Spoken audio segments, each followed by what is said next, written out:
When I listen to my Ronnie, I listen to my Ronnie Q.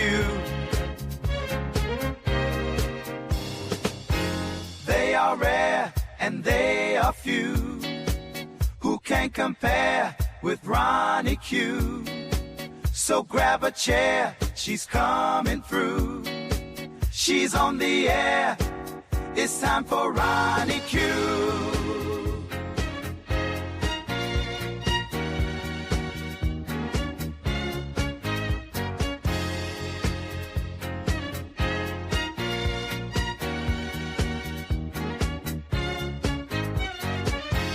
They are rare and they are few who can compare with Ronnie Q. So grab a chair, she's coming through. She's on the air, it's time for Ronnie Q. Ronnie Q. It's time for Ronnie Q. Ronnie Q. It's time for Ronnie in the morning while I'm driving. Ronnie, I really come alive when it's time for Ronnie Q. I listen to my Ronnie. Ronnie, I listen to my Ronnie. It's time for Ronnie Q.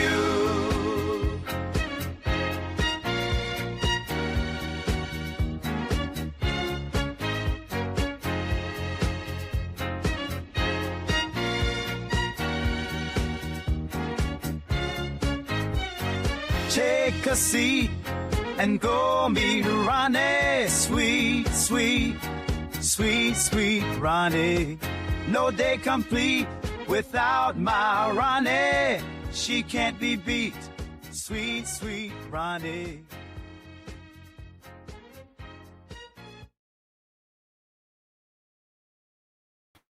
Grand Rising, Grand Rising. I hope everyone had a fabulous.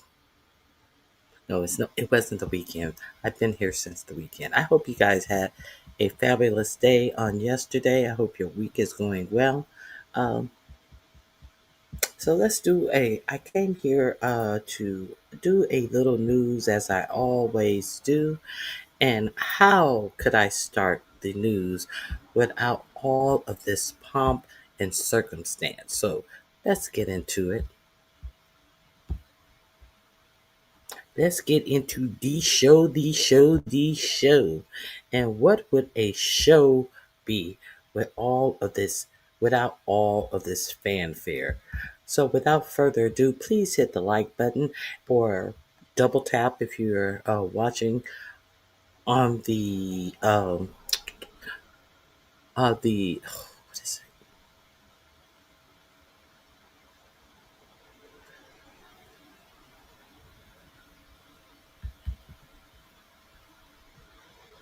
So let's get into this.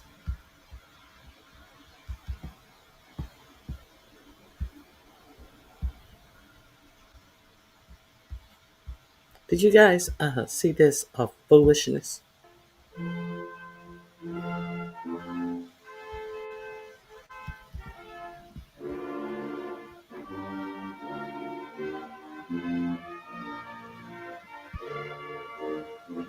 Hey, Miss Douglas. You know I had to get my green jacket back. Yes, the vertical. If you're watching on the vertical, I forgot to finish my sentence. I was trying to pull this up.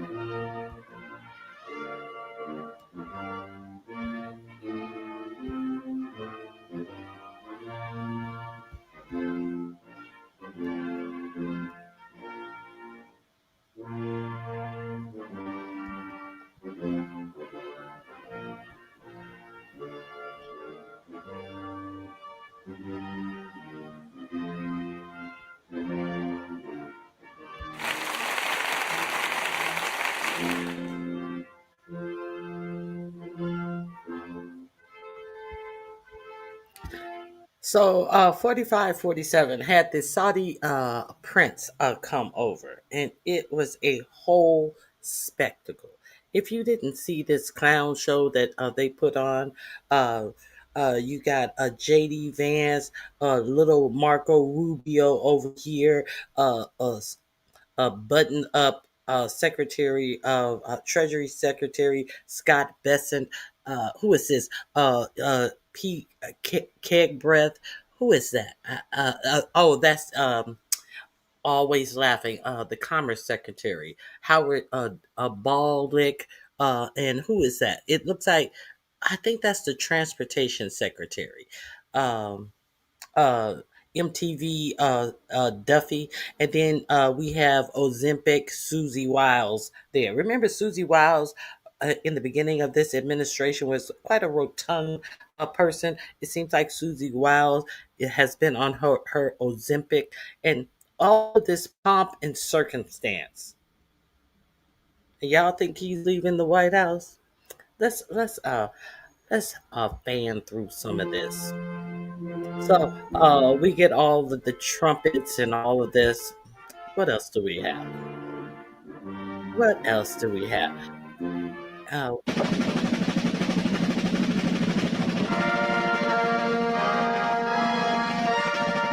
we actually have someone guiding the car in as if it's an airplane, with the hand signals and all of this. I was really hoping one of these horses just took a dump. How do they train horses to not take a dump? I was really hoping one of these horses would just take a good wet hay field dump right in front of him.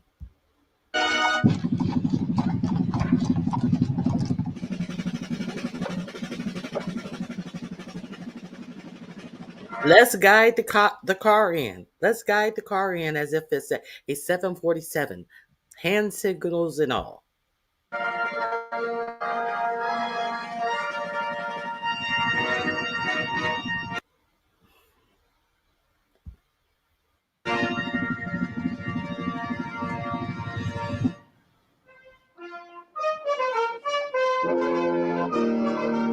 I was just wondering if you guys saw all of this. Now we saw his trip when he went to Saudi Arabia, and I think that it was more authentic the way he was greeted actually in Saudi Arabia. I believe that that's their a way in greeting people in Saudi Arabia.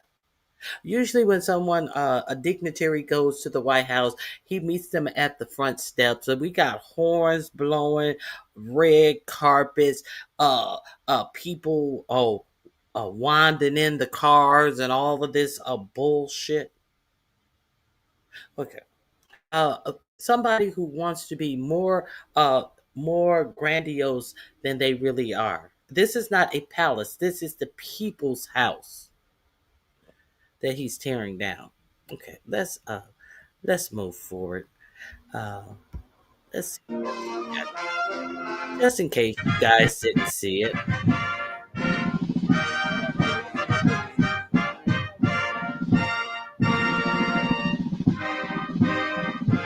What else we got here? A whole a whole flag team. I remember when I was in high school. You know how they used to have the flag girls, the flag team. We got a whole flag team. Uh, you know, and it's interesting that the flags are so important. Um, the flags are so important. If the flags at the White House are so important, we got a whole flag team. But when he's actually in the White House, he's walking past this big gaudy flagpole that he put up at the White House. Where's the flag? The flag is hanging on the ground. This man who has all of these people to walk around and display flags, but the actual flag at the White House, when no one's looking, when he slumping home from another golfing trip at Mar-a-Lago, the flag is on the ground. So this is a pomp and circumstance. This is what he really gives a fuck up about the flag. You got a whole motherfucking car lot flagpole there. But let's walk around with the American flag. America first. America first. Yeah, Übersichtlich, but yeah, just one shot now. Wait a minute. What's that other flag? Is that intertwined with the Saudi Arabia flag? There's another flag in there. Or is that the "Don't Tread on Me" flag? Who knows at this point?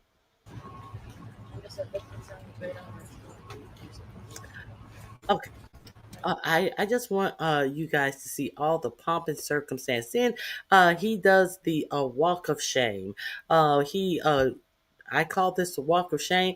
A gaudy wall with all of the presidents on them, on some gaudy ass gold leaf frames. He wants to be like the Saudis, and he has gold everywhere. I have gold everywhere. So they go from George Washington. Portrait up to his portraits. And let's see what a tacky little business he did with the president's photos. Can we see what he did with the president's photos? Okay, Obama's photo. We never get to see Obama's photo. We didn't get to see Obama.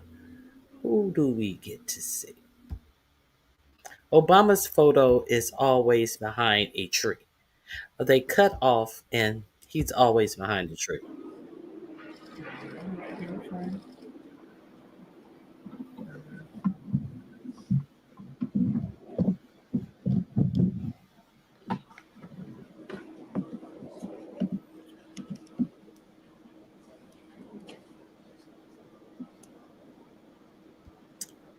Was that on purpose? Was this any of this on purpose?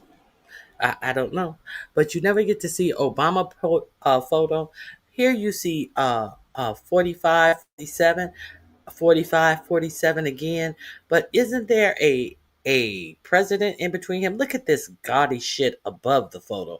The gold frame and the gold tacky shit above the photos isn't the same uh, grade of gold. Look at all of this gold leaf shit around the mirror, all of this gold shit above the doorway. This is the tackiest man alive.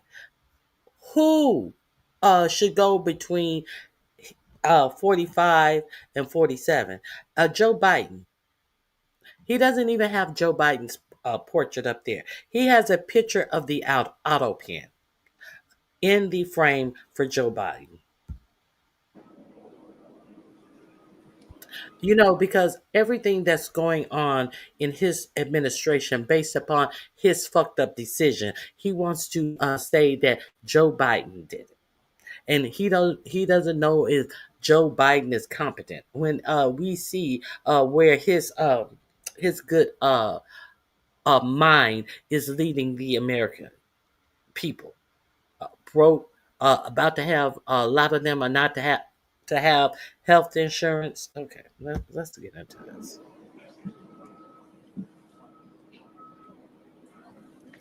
Let's get into a little more of this.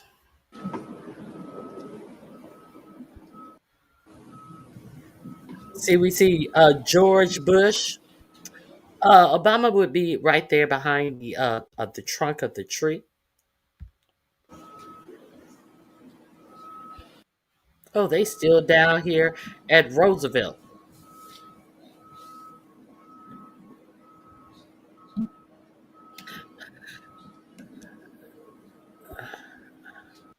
Are you telling him how Roosevelt bought in the New Deal and how you tore it apart? Maybe that's why. Maybe he's telling him how he is tearing down all the social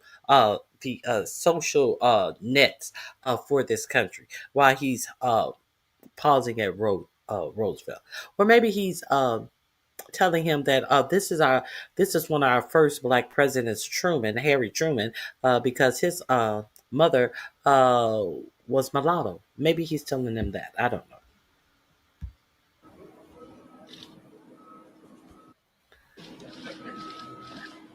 He lingers at his good work about Biden being the auto pen. Such a tacky, tacky, tacky man. The Biden lack of administration. Okay, so let's get into. Look at this. Would you look at the gaudiness of the shit? Who could believe that somebody actually think that this is decor? I don't know. Let's get into this press conference. I want you. I'm giving you a bill that big guy. He is. I see about you know how they say 50 shades of gray. I see about 50 shades of gold. I see about 50 shades. It's different. That's an easier performance. That's an easy.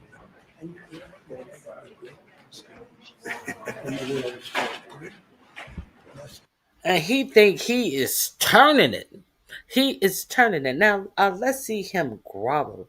Let's see him grovel for more business for his personal company. Let's see this. Okay. We're gonna sit up here and actually hear him say that a reporter is what did he call her? He's gonna tell off her. She's insubordinate. He's gonna actually tell a reporter she is insubordinate because she had the audacity to ask him, did he think it was proper to have the Saudi prince there while his family is doing a business with the Saudi prince. She actually had the audacity to ask about the Washington Post reporter who 4547's own CIA said that the Saudi prince made the call to have him chopped up. He said that, how dare you? You're sitting. Who are you with? I'm gonna get. You're with CBS.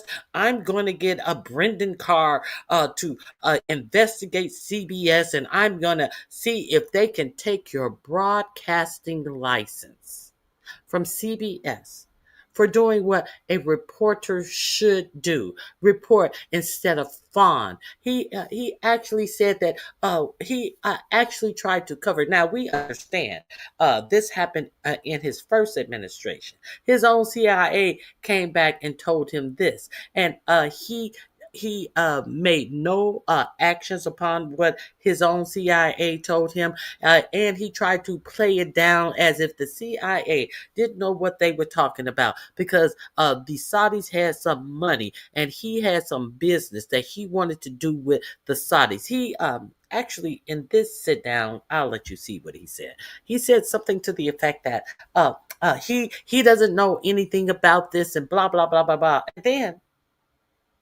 he thought that he had brushed it off. But then the Saudi prince came back and he said, can I answer this? He said, we have done everything and we have had talks and, to make sure this doesn't happen again. To make sure it doesn't happen again. We've talked to people. We gave them a stern talking to.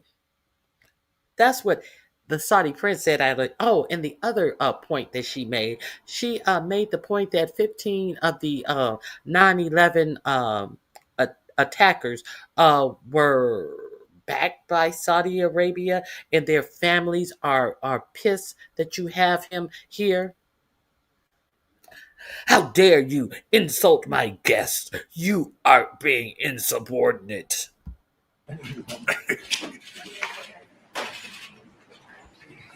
Uh, In 1 year. So I'm here. He said that Saudi Arabia is investing $600 billion into the United States. And the Saudi prince just sit there and laugh at him like, motherfucker, you are just good with this bullshit and these lies. And they may raise it up to $1 trillion. I don't know, but we're such good friends. They may raise it up to $1 trillion. And then the Saudi prince said, like, okay, I'll go on with this game. He said, I've been thinking, and probably it'll be close to $1 trillion. The bullshit. The bullshit. As they have taken up. Now, it has been reported that $5 billion that they had to overpay for food stamps that they had on the side. It is reported that $5 billion is missing, and that's why he was fighting so hard to not pay the November food stamps when he was ordered by a judge. He took it to the Supreme Court. I don't know how that hashed out. They just like totally left out anything about these food stamps. It's alleged that the $5 billion has gone missing. Okay, I'm just reporting on this. 9 months, we're up to almost $18 trillion. Biden, as an example, the Biden administration, if you call it that, it's not to me, it was the Biden lack of administration. They were less than 1 trillion for 4 years. We're going to be 21 trillion for 1 year. I think that's hard to believe. The biggest in history was a certain. Yeah, it's hard to believe because it's bullshit. Yeah, you're right. It is very hard to believe when people are out here suffering, when people can't afford to buy a house, people can't afford to buy groceries. Of course, it's hard to believe. You can tell, blow smoke up people's asses all day, but people all know that this economy is in the trash. Thus, you won't put out your economic and job numbers. Country, 3 trillion. We're going to be 21 trillion. On top of that, prices are coming down. We inherited a mess with high prices, the worst inflation in the history of our country. We had inflation that was a single 4 years, the worst inflation in the history of the United States.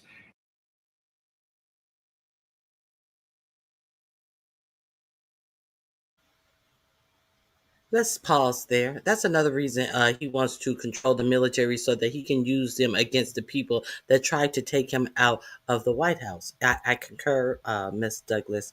I definitely agree with you there. Now, he said the inflation is the worst, was the worst under Biden in the whole history of the United States. Under Biden. Let's review that one more time. A gas, the worst inflation in the history of 3 trillion. We're going to be 21 trillion. On top of that, prices are coming down. We inherited a mess with high prices, the worst inflation in the history of our country. We had inflation that was a single 4 years, the worst inflation in the history of the United States. Again, he inherited the worst inflation in the United States. He inherited of the highest prices, and prices are coming down. When are these prices coming down exactly? I know that egg prices were a big complaint because there was an outbreak of bird flu during and after the inauguration, and egg prices were high. But how does that explain that all grocery prices are high now? But they are coming down. When? Okay, let's pause for a second. Hey, good morning, Madison. Uh, Biden picture is the auto pen. Epic level of trolling. Trump lives rent free in your mind. In your mind. Oh, so you want to talk about the auto pen? Uh, Trump lives. Uh, Trump lives rent free in your mind. Do we really? Let's talk about the auto pen. If Biden, if we want to talk about the auto pen and Biden, surely we need to talk about this. What is that? It? No, that's not. Surely we need to talk about this. The Justice Department quietly replaces identical 45-47 signatures on recent pardons. Why did they have to replace these signatures? Because these signatures were done with what? The auto pen. So who lives rent free in my head? What else you got? What else you got? Hmm? Such a fucking lunatic. Okay, so let's talk about this inflation that was the highest in the history of the whole country. We just want the facts here. We are just going to fact check. Is that true? Could that even be true? Mhm. Here, where is it? Where is it? I always kind of like information. What is this? This is called. Let me enlarge it. Uh, U.S. inflation calculator. Let's see the highest. Let's see the highest inflation numbers. Well, 1917 it was 17.4%, and 1918 it was 18%, 15%, 14%. Let's see what was it under Biden. So obviously Biden would be higher than that because this is the inflation calculator. Do you want to go to more modern days? Okay, let's go. 1947, it was 14%. That's still too far back for you. 1974, it was 11%. 75, it was 9%. Oh, okay. So surely Biden's would be more. In 1980, isn't that Ronald Reagan? Isn't that the Reagan years? It was 13.5%. 81, it was 10.3%. 82, it was 6.2%. Okay, so let's find Biden. Biden in 2020 and through 2024. 2020, it was 1.2%, 4.7%, 8%, and he got it down to 4.1% in 2023, and then in 2024 it was 2.9%. But what happened during Biden's administration? The COVID economy happened during Biden's administration, and of all developed nations, Biden's economy was the economy that came out of the COVID economy the best.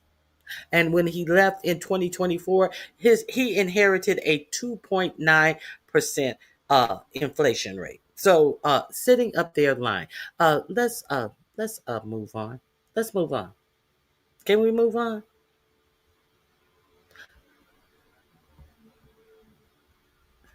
Uh so wait a minute.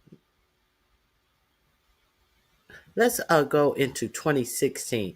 Obama left him a 1.3% uh, inflation rate.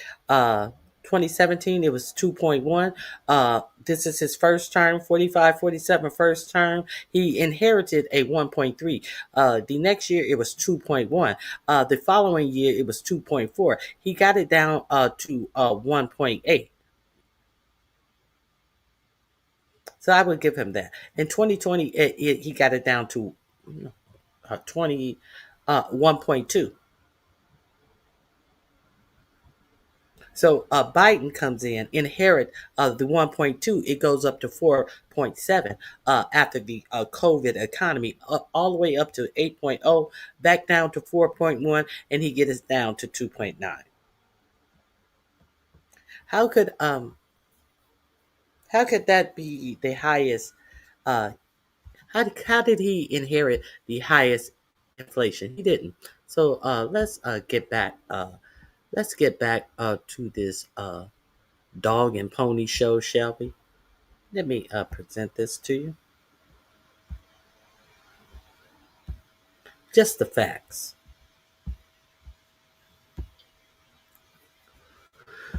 Gas prices through the roof, and that's after destroying our petroleum reserve, which was meant for wars and big emergencies, not to try and win an election. They opened up the reserve so that people. Actually, they did not open up the reserves during the elections. They did not open up the reserves at all during the elections. That's a lie. Get $3 less in gasoline, and it didn't work. They got about 3 cents less because as big as those. If they opened up the reserve expecting to get $3 less, you're saying that they only got 3 cents left. So how does that work? How does that work? That they got 3 cents less of gas, and they even though they opened up the reserves. So he's telling you he's lying in telling the lie that he's telling. Reserves are the peanuts when you're talking about that kind of traffic. And That kind of traffic. What he's making absolutely no sense. So first you're telling us that they opened up the reserves and they took all of the oil for the from the reserves and but that's really peanuts for that traffic. If it's peanuts, why are you talking about it? Why are you trying to lie about it? As if opening up the reserves did something to help in the elections, and then turn around and said it was about 3 cents a gallon that was reduced. When you get that kind of traffic, what the fuck are you talking about? What kind of traffic? Traffic where? Oh my god. Okay. we're rebuilding the reserves. We're doing all of this, and You're we've done a you're job. rebuilding the reserve off of the Venezuelan oil that you plan to steal. Is that how you are rebuilding the reserves? I'm just asking. I have questions.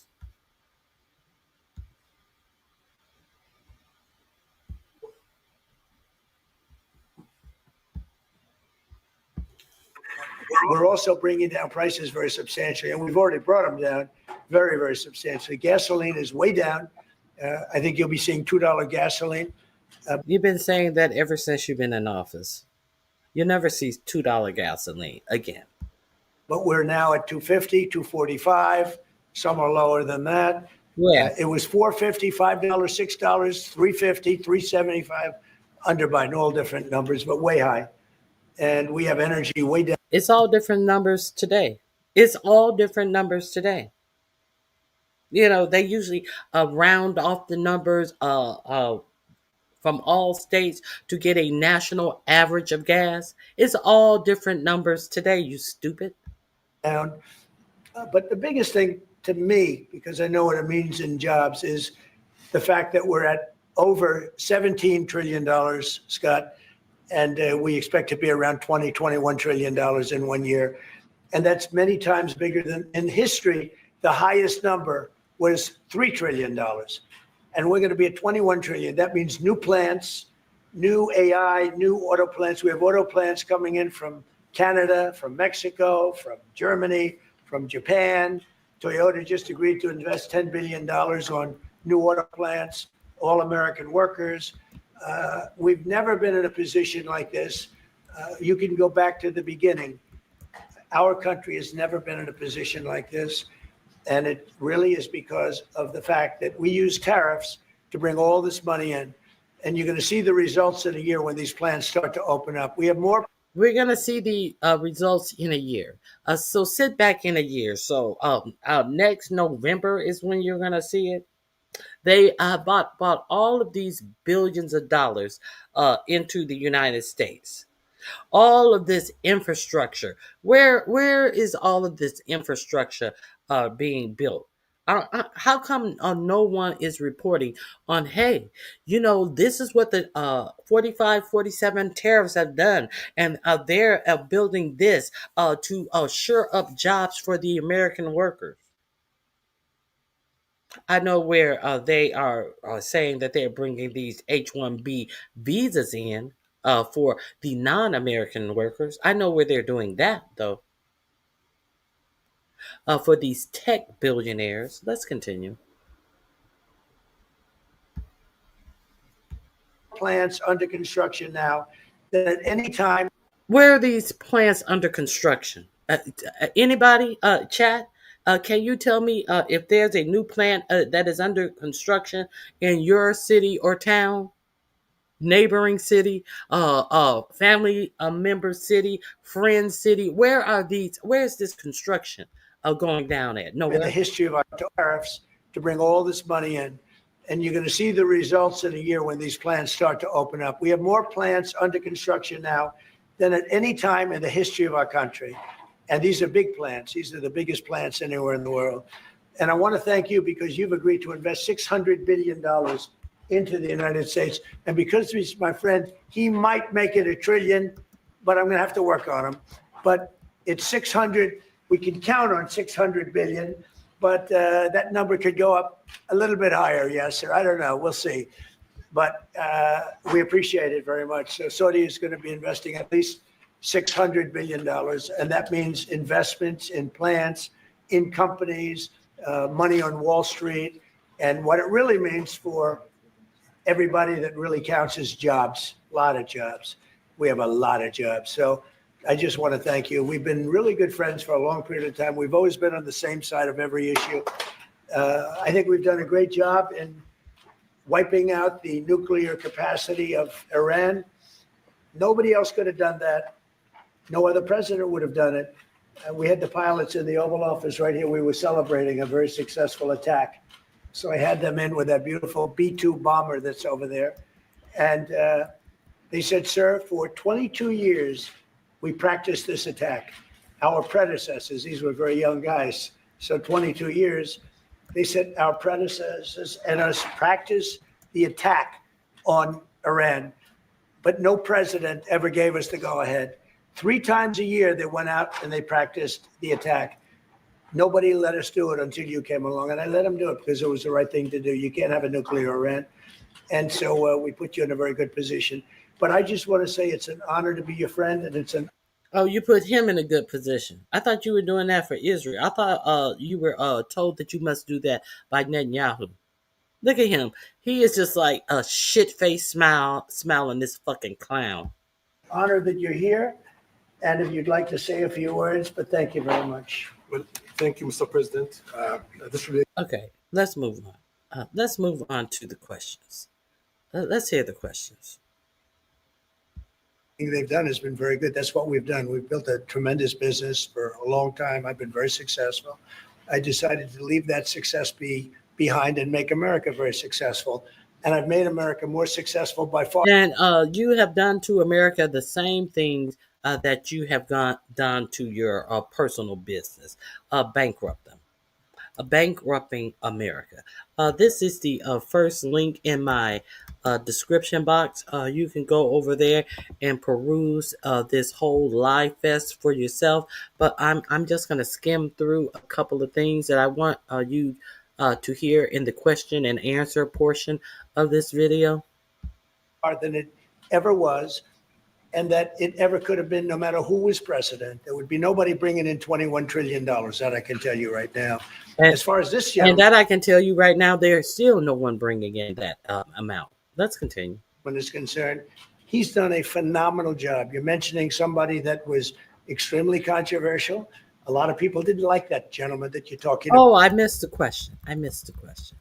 Let's get to the question. Oh, she asked the question. fit to all of need in Saudi Arabia and fit to all. And for your family to be doing business. Mr. President, is it appropriate, Mr. President, for your family to be doing business in Saudi Arabia while you're president? Is that a conflict of interest? And what was bad about that question? Mr. President, was she degrading or was she doing her job as a member of the press? Since you want to sit up here and lie, let's talk about that. Your Royal Highness, the U.S. intelligence concluded that you orchestrated the brutal murder of a journalist. 9/11 families are furious that you are here in the Oval Office. Why should Americans trust you? And the same to you, Mr. President. Now, who are you with? I'm with ABC News, sir. You're with who? ABC News, sir. Fake news, ABC fake news, one of the But the worst, question is one of the legitimate, worst sir. in the business. But I'll answer your question. Thank you. I have nothing. But I'll answer your question. Who are you with? Who are you with? Fake news. Fake news. What exactly is fake about that? You have the audacity to come here and ask me a real question. To do with the family business. I have with who? ABC News, sir. Fake news, ABC fake news, one of the But the worst, question is one of the legitimate, worst sir. in the business. But I'll answer your question. Thank you. I have nothing to do with the family business. I have left, and when I've devoted 100% of my energy. What my family does is fine. They do business all over. They've done very little with Saudi Arabia, actually. I'm sure they could do a lot. Okay, we're going to get into how much business his family has done with Saudi Arabia, including Jared Kushner's business in the $2 billion that he got from Saudi Arabia as soon as he left office the first time. Let's get into it. And anything they've done has been very good. That's what we've done. We've built a tremendous business for a long time, been very successful. I decided to leave that success behind and make a You decided to stop being a professional bankruptcy business owner. You left that behind, and you decided to sit in the White House and make personal deals for your family while refusing to feed children and poor people. Is that what you did? Okay, let's continue. America very successful. And I've made America more successful by far than it ever was, and that it ever could have been, no matter who was president. There would be nobody bringing in $21 trillion. That I can tell you right now. Oh, so you made America more successful by kicking upwards of 17 million people off of their health care. You made America more successful than any other president when there are more people looking for jobs than jobs that are available for people. You made America more successful by pumping money into a big tech who is looking to take even more jobs from the American people. Instead of creating jobs for the American people, you're pumping money into companies that wants to take jobs from the American people. That's what you're doing. Let's be real clear. That's what you're doing, and you're at a point after being in office for 10 months. You are so abysmal, and you have no intention of making the job market better for American people, that you have stopped giving out the jobs reports. And you've done better than any other president in history. Do you wonder why they are dismantling the Department of Education? And we're going to get into that too. We're going to get into how he has pulled apart every layer from kindergarten through college of the Department of Education and put it under a different administrations, the Department of Commerce, the all of these different departments that he has cut up the Department of Education and put it into. The parts that require money. Yeah, he's cut up all of the Department of Education, and yet he sits on an interview with Laura Ingraham, and he tells you that there is no talent in the United States that can take certain jobs. So his only solution is to give H-1B visas out to engineers in other countries. To work and be robbed from his tech bros who pay them less than they would have to pay a United States worker. But he's done the best than anyone else. I'm going to deport everybody. But the same thing that they always do. They uplift their friends and allow them to abuse workers under them, to undercut the pay of workers. Same song. But since the only job that matters to this administration is what these tech bros are doing, that is the only area that is allowed to bring brown people into the country. Let's continue. Now, as far as this gentleman is concerned, he's done a phenomenal job. You're mentioning somebody that was extremely controversial. A lot of people didn't like that gentleman that you're talking about. You're talking about someone who was extremely controversial. A lot of people didn't like that journalist, and so hey, was it okay to kill them? Is that what you're saying? A lot of people didn't like the man who was murdered, who went to the Turkish, I think it was the Turkish embassy, and got cut up. A lot of people didn't like him. No, for whatever reason, they didn't like him. Hey, a lot of people didn't like him, but a lot of people did like him. Whether you like him or didn't like him, things happen, but he knew nothing about it. And we can. Things happen. Things happen. The CIA told you exactly what happened. And they said that he knew nothing about it. That's not what the CIA told you in your first administration. He said that whether you like them or not, things happen. Let's move on. What's a life? What is it when a man goes and get chopped up into small pieces and acid is put on him until his bones melt? Yeah, tomato. Leave it at that. You don't have to embarrass. A lot of people didn't like that gentleman that you're talking about. Whether you like him or didn't like him, things happen, but he knew nothing about it. And we can leave it at that. You don't have to embarrass our guest by asking a question like that. It's just you ask, Mr. President, if you allow me to answer. I feel painful about, the families of 9/11 in America, but, we have to focus on reality based on CIA documents and based on a lot of documents that Osama bin Laden used Saudi people in that event for one main purpose, is to destroy this relation, to destroy the American-Saudi relation. That's the purpose of 9/11. So whoever buying that means they are helping Osama bin Laden's purpose of destroying this relation. He knows that strong relation between America and Saudi Arabia, it's bad for extremism, it's bad for terrorism. And we have to approve him wrong and to build our relation, continue developing our relation. It's critical in the safety of the world. It's critical against extremism and terrorism.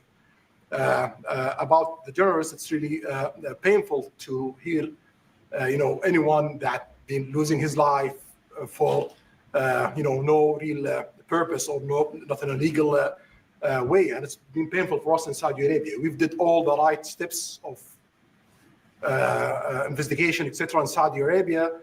And we've improved our system to be sure that nothing happened like that. And it's painful and it's a huge mistake. And we are doing our best. We've improved our system to make sure nothing happens like that. Now, Virginia, since it's so easy to do a Google search, since it's very simple to do a Google search, take your simple self over and do a Google search and tell me, where are they building any of these investments in the United States? We'll wait on you to do a simple Google search to come back to say absolutely nowhere. And who cares if 4547 applied a $100,000 fee for foreign employees to come?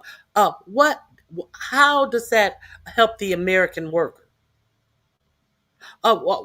We know he's very transactional.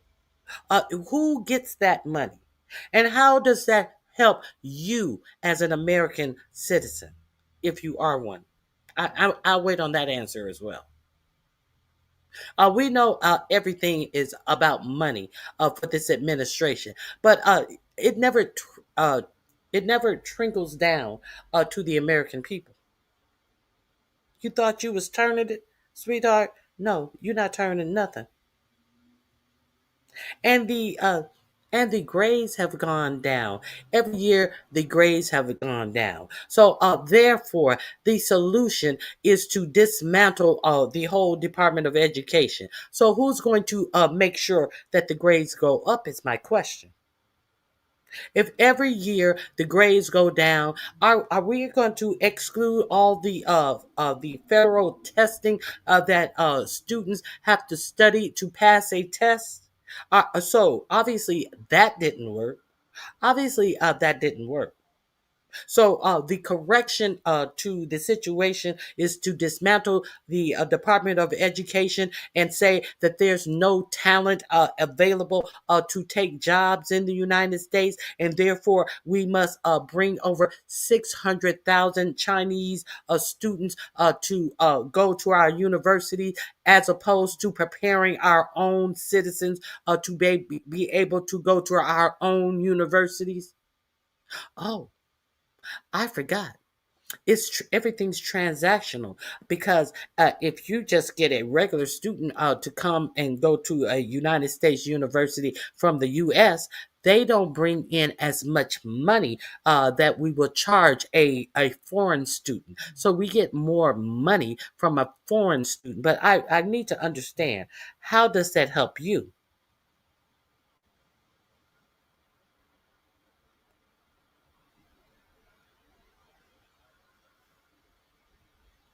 David Dill, once again, I've asked you, do not uh, put curse words in my chat.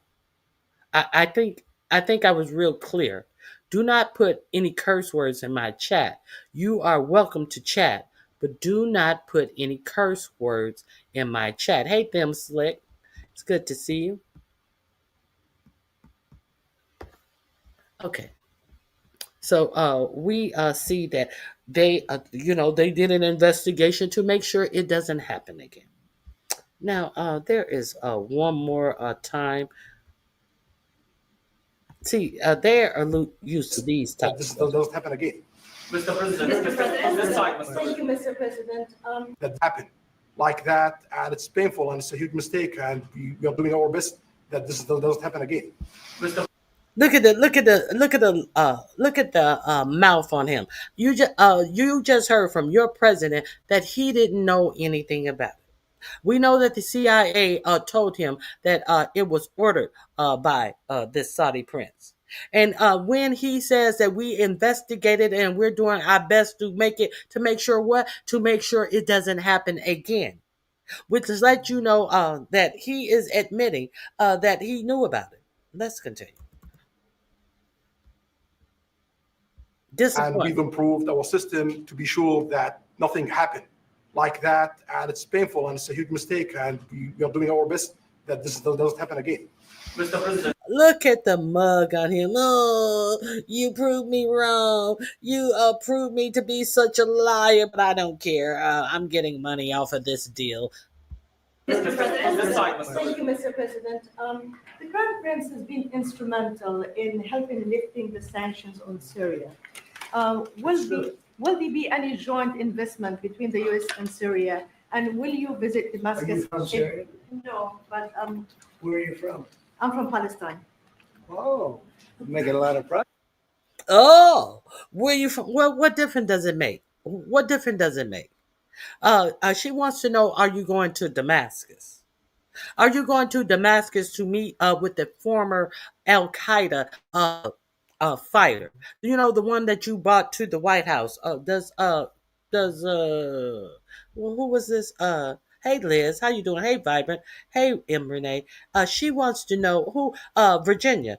Do a Google search about the president of Syria that was invited to the White House, but they made sure they wouldn't take any pictures with them, who was a whole Al Qaeda fighter when our soldiers were fighting in Afghanistan. Google search that too while you Google searching. Virginia, you haven't found where they are building all of these new buildings and structures from all of this money that's coming in from tariffs. It does a simple Google search should have told you where all of this infrastructure is being built from this tariff money, Virginia. You haven't been able to find it yet, Virginia. While you coming in here, writing silly shit in my chat, Virginia. Google also uh Google the president of Syria while you're Googling it. Now, so let's see if he's going to go to Damascus. Now, he's already said he is going to have a Trump property in, where is it? Damascus, Syria. He announced that when he actually went to Syria because the Saudi crown prince wants him to work with this former Al Qaeda fighter who was out here fighting American soldiers. He's going to build a property in Damascus, Syria. Let's continue. Virginia, Google that. Progress, huh? And will you visit Are Damascus? you from Syria? No, but Where are you from? I'm from Palestine. Oh, we're making a lot of progress, huh? Very good. Making a lot of progress, huh? You're making a lot of progress, huh? Bitch, you ain't dead yet. Bitch, how did you get out of that massacre that was going on in Palestine? I signed a fake peace treaty, and look, the people from Palestine are living all over the world, being reporters and all of this. He's acting like that fake ass peace treaty, and while they ignore Netanyahu said that he is going in and finishing the Palestinian people, and he's trying to making progress, huh? What progress are you making? What progress is being made in Palestine? Get the fuck out of here. Anyway, let's continue. Well, they like me. The Palestinians like me. The Palestinians are doing very well, actually. I think we're working very closely with a lot of people that make everybody happy, including Israel. How can the Palestinians like you? I think we're working with a lot of people that are making a lot of people happy, including Israel, as Israel is still in Palestine slaughtering the Palestinian people. It make any of this make sense?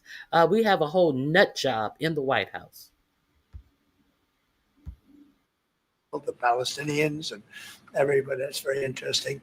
No, I think that I will tell you, the Crown Prince called me, and he specifically asked me if I would lift the sanctions on Syria because he wants to see Syria make it.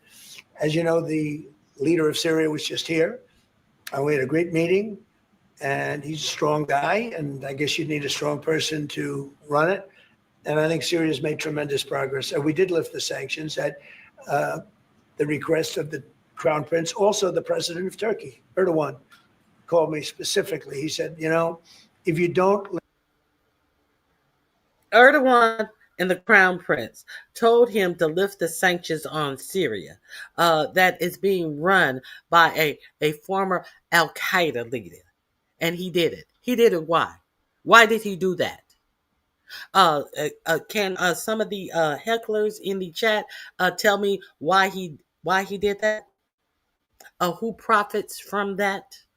What quid pro quo was made by this transitional president to do that? I'll wait. Lift the sanctions, Syria doesn't have a chance. If you do, they have a very good chance. And between the two of them and some others, I lifted the sanctions. And the results so far have been pretty good. Mr. President, can I ask you a question about the F-35s that are being sold to Saudi Arabia? Are these the same ones that are being used by the Israeli military? And if so, how does that allow for the qualitative military edge for Israel?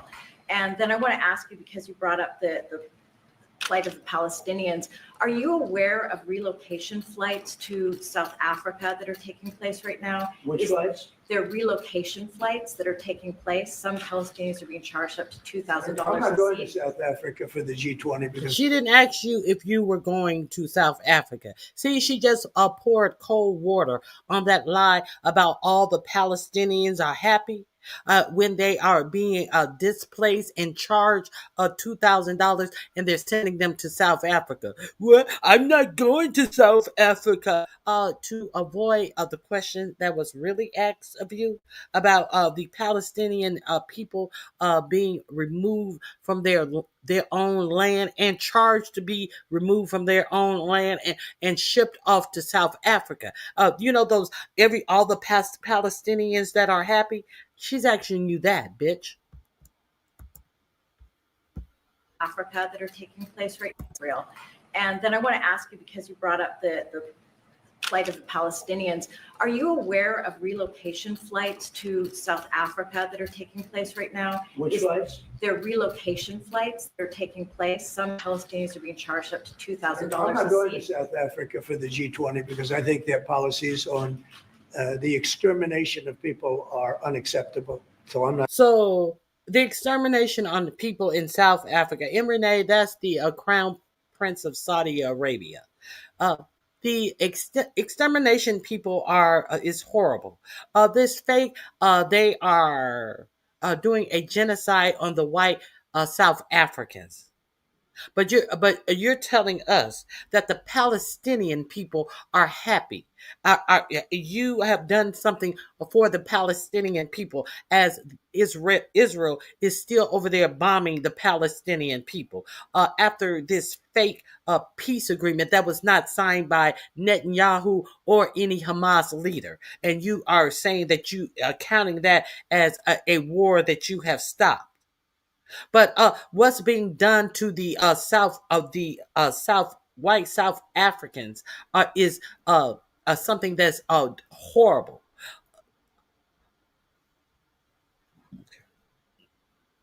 There is a section in here where it actually comes out of this fool's mouth, 45, 47, that Saudi Arabia is doing wonderful things with their human rights.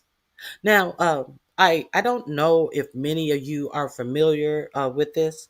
Uh, that the United States have been put on a human rights watch since 45, 47 has taken office. So, of course, he would feel that Saudi Arabia is doing great things with human rights.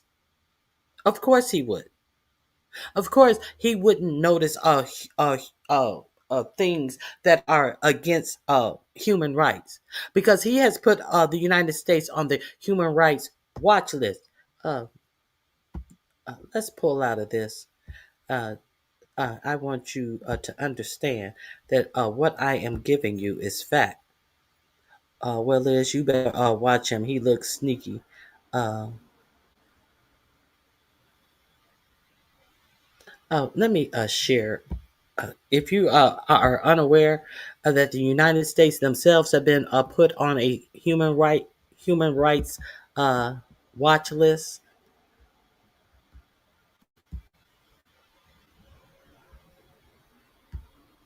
Here it is, right here. Now, this is CIVICUS monitor tracking civic space. Now, this is the actual people who report on human rights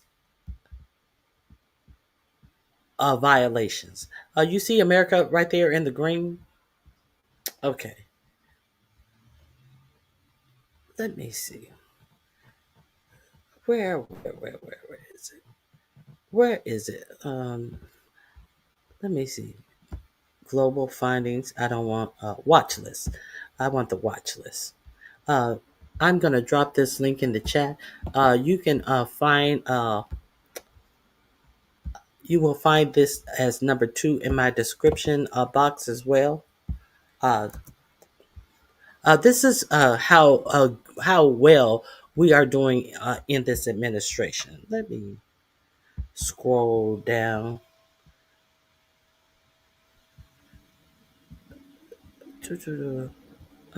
El Salvador. Oh my God, I had it. Is it on this page?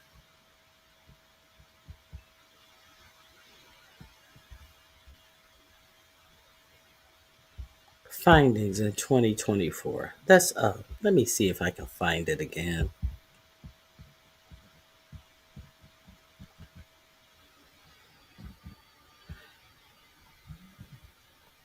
United States is in green. Let me see.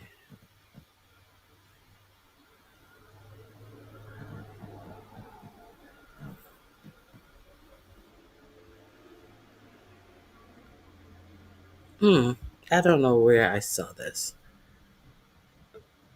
Key findings. Data.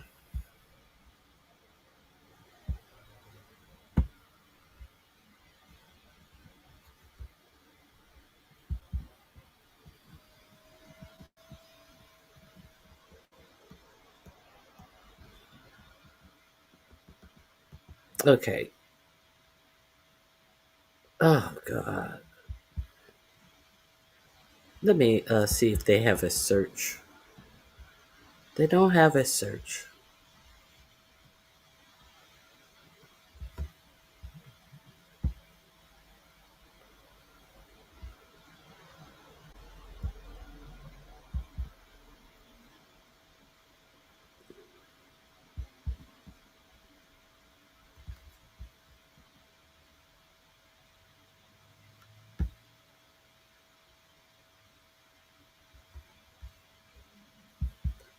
Oh, I can't believe I cannot find it. Oh, here it is.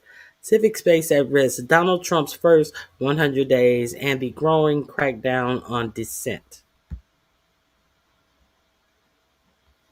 Here we go. Here we go. 4547's authoritarian second term shows a swift assault on civic freedoms. This is what I was looking for. I knew it was here. Just give me a minute and I have found it. Okay.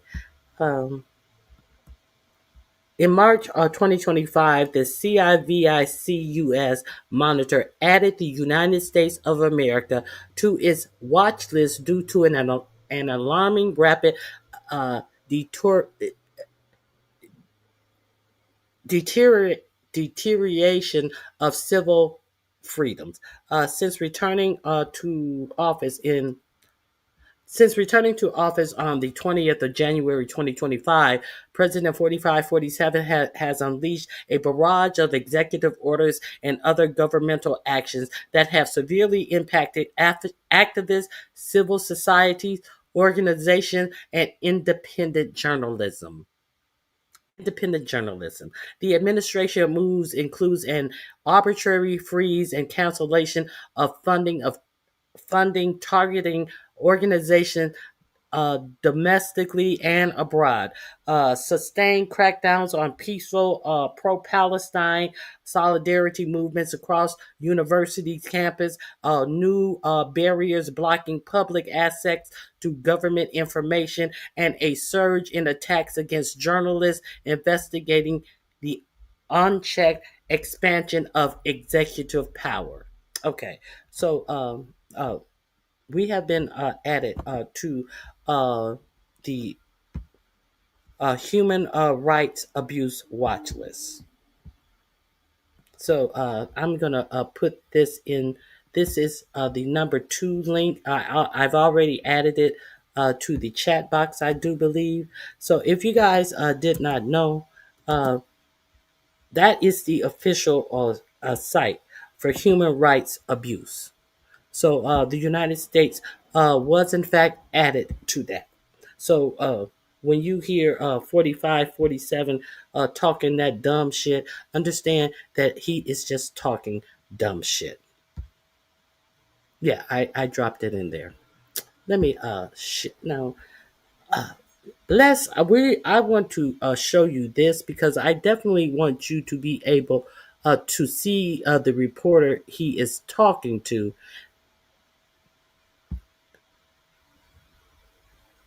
But before we get into that, here's everything we know about 4547's financial ties to Saudi Arabia. Let's find out about his financial ties to Saudi Arabia. Why don't we? Why none of this makes sense? That we have this man sitting up in the White House after we just had the Syrian leader who was a former Al Qaeda leader sitting in the White House. Who does this benefit? Now, I gave you the story when I was here on, I think it was Tuesday, that the United States have decided to allow Saudi Arabia to purchase, I think it's F F something bombers, aircraft, and all of the technology that goes along with it. And Israel, Israel said, Israel has allowed us, the United States, to sell our F F I think it's F-35 fighter jets to Saudi Arabia if we normalize relationships between Saudi Arabia and Israel. See, this is the United States technology, but Israel is the one who says what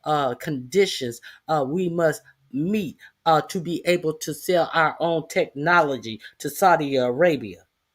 Where they do that at? Where do they do that at? They do that at uh, a administration that obviously Netanyahu has something on. They said that Jeffrey Epstein was affiliated with Assad. These are the reportings. They say that Epstein was affiliated uh, with Mossad. That's the CIA of Israel. Now they also had a email where Jeffrey Epstein uh, wrote to someone. I think he worked at the Russian embassy, if I'm not mistaken. It came out in the Epstein's emails that if Putin needed some dirt on 4547 to contact himself, Epstein. Epstein wrote a letter. If Putin needs some dirt on Trump, have him contact me. So if Epstein is connected with Assad, the CIA of Israel, and he's peddling dirt on 4547 to Russia, do you not think that it's possible that Israel already has dirt on 4547? I'm just curious. I wonder if you paid attention to any of this shit. Let's continue. But we have to do what Israel says that we must do to normalize relation between the rich Saudi Arabia, the Muslim state, the Muslim state. So that they're not too mad at Israel for uh, for killing all of these Palestinians, actual genocide in Palestine. Well, make it good between us and Saudi Arabia, because we may want to get together. The transactional war criminals. Look out for each other. You should be very afraid. Now, so 4547 also sits there and talks about the fabulous ball that they're going to have. And then he gets to talking about the ballroom. And we have a fabulous ballroom, and it would be fit for a king. But I'm going to invite you back before it should be done in a couple of years. And I'm going to invite you back. And we are going to have a suiting for you, the prince, of giving me money, of giving me a contract, of enriching my personal family and my friends and family. We're gonna have, and none of it's paid for by the people. It's all paid for by private donations. Well, if it's none of it's paid for by the people, if it's all paid for by private donations, what are the private donors getting? A lot of people want to be at the dinner tonight, but there is no room, and we have so many people who would like to be here, but the next time I invite you, everybody is going to be able to pay and buy tickets. Everybody, he's going to require admissions. The transactional president is going to require admission to sit at the ball to be near the Saudi prince. Don't y'all want some tickets? And who was sitting at the ball last night looking like a whole fucking bird? Elon Musk, the person who came through the United States and just snatched jobs from all of the American people, even people who were in charge of making sure our nuclear weapons were stored and transferred properly and safely. to the didn't know who he was hiring, didn't care who he was hiring, didn't know what they did in the government, didn't understand that these people were very vital in government. These people that they had to bring back, they had to bring them back by their own understanding that they did some dumb shit, or they had to bring them back because the judge said that they had to bring them back. All of these people, then turns around and get $1 trillion pay package for himself. The man who has not ever created anything himself, understand these people who are being underpaid that they're bringing over here on these H-1B visas. These are the creators of everything that is Elon Musk. Is everything. Nothing he has presented. Where are these drivable, self-driving taxis? Where is this sports car that he told people that they had to make a down payment on, and they never got their sports car?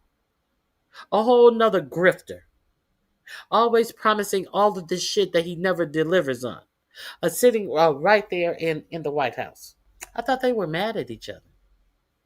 It seems like Elon Musk and the 4547 are on the down low with each other. They just not out here fucking each other in your face. They keeping it on the down low. Okay. Today on Forbes, here's everything we know about Trump's financial ties to Saudi Arabia. On October 16th, 2018, one day after parroting a claim from Saudi Arabia's king that he did not know what happened to murdered journalist Jamal Khashoggi, Donald Trump tweeted, quote, "For the record, I have no financial interests in Saudi Arabia, or Russia for that matter. Any suggestion that I have is just more fake news, of which there is plenty." Trump may not have had any interests in Saudi Arabia at the time, but he had done sporadic business with Saudi Arabia, offloading the Plaza Hotel to a Saudi prince in 1995, and selling a set of condos to the Saudi government in 2001.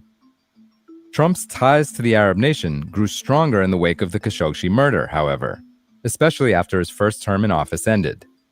Since then, the president and his family struck at least 9 deals with Saudi investors, pushing millions into the president's golf properties, tens of millions into his licensing business, and billions into private equity funds, according to Forbes calculations. In 2024 alone, Trump and his extended family collected an estimated $50 million from deals connected to Saudi Arabia. All that money may help explain why Crown Prince Mohammed bin Salman, the man the U.S. intelligence community believes approved a plan to capture or kill Khashoggi, is expected to receive a warm welcome when he returns to the White House on Tuesday. The prince, who has said he did not order the murder, will surely want to focus on other matters. There's much to discuss: military equipment, oil supplies, peace negotiations, and, of course, money, the topic that has bound Donald Trump and Saudi Arabia for decades. Here are some key moments in the relationship's timeline. 1991. A mountain of casino-fueled debt crashes down on Trump, leading to a string of bankruptcies. Under pressure, the real estate mogul parts with some of his toys, including the Trump Princess yacht, which ends up in the hands of Saudi Prince Al-Walid bin Talal bin Abdulaziz Al Saud. 1995. Trump offloads the Plaza Hotel to Al-Walid as well, along with Singaporean billionaire Kwek Lang Beng, in a sale that values the property at $325 million, about $80 million less than the New York tycoon paid for it. 2001. Trump sells the entire 45th floor of Trump World Tower, with 5 apartments and a combined 10,000 square feet near the United Nations, to the Kingdom of Saudi Arabia for $12 million, according to an analysis of real estate records. At a campaign event in 2015, Trump says, quote, "Saudi Arabia, and I get along great with all of them, they buy apartments from me. Am I supposed to dislike them? I like them very much." August 2015. 2 months after launching his first presidential campaign, Donald Trump creates 8 new business entities, including THC Jeddah Hotel Manager LLC and DT Jeddah Technical Services Manager LLC. The naming conventions of those companies resemble other entities Trump uses with far-flung licensing and management deals, such as ones in Indonesia and Vancouver.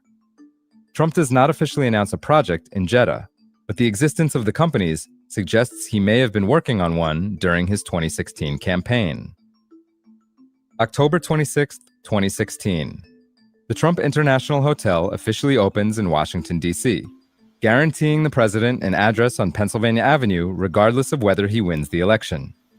The Saudi government quickly pays its respects, spending at least $270,000 there by the end of March 2017, $78,000 of it on catering. May 20th, 2017. Trump takes his first trip as president to Saudi Arabia instead of a traditional destination like Canada, Mexico, or the United Kingdom. Alongside a picture of King Salman bin Abdulaziz Al Saud greeting him on the red carpet in front of Air Force One, the president tweets, quote, "Great to be in Riyadh." The next day, Trump touches a glowing orb alongside the king. A photo of the moment goes viral. 2021. Out of office, first son-in-law Jared Kushner opens a private equity shop named Affinity Partners. Now, even the people in Saudi Arabia who is in charge of dishing out the money, they said that he knows nothing about private equity. He has not proven a record in private equity anywhere, anytime in his life. And Saudi Arabia gives him $2 billion. And the board that says that no, we should not give him his money was overruled by who? The Saudi prince, sitting there next to your president. It gave someone who has no experience in private equity, the first time in private equity, $2 billion came from Saudi Arabia. Make that make sense. By 2024, Kushner secures capital commitments of $2 billion from the Saudi government's Public Investment Fund, according to a letter from Ron Wyden, former chairman of the Senate's Committee on Finance. Those funds, committed through August 2026, come with a 1.25% management fee, suggesting the Saudis will pay Kushner's firm at least $125 million over 5 years, helping push Kushner's personal net worth north of $1 billion. For full coverage and to see the whole timeline, check out Dan Alexander's piece on Forbes.com. This is Kieran Meadows from Forbes. Thanks for tuning in. Does that give you a little more I hope that gives you a little more information. Now, I want to play this for you because you get an opportunity to actually see the reporter who he's speaking with. She also came back with another question. Well, I forget what her second question was. He said, you are.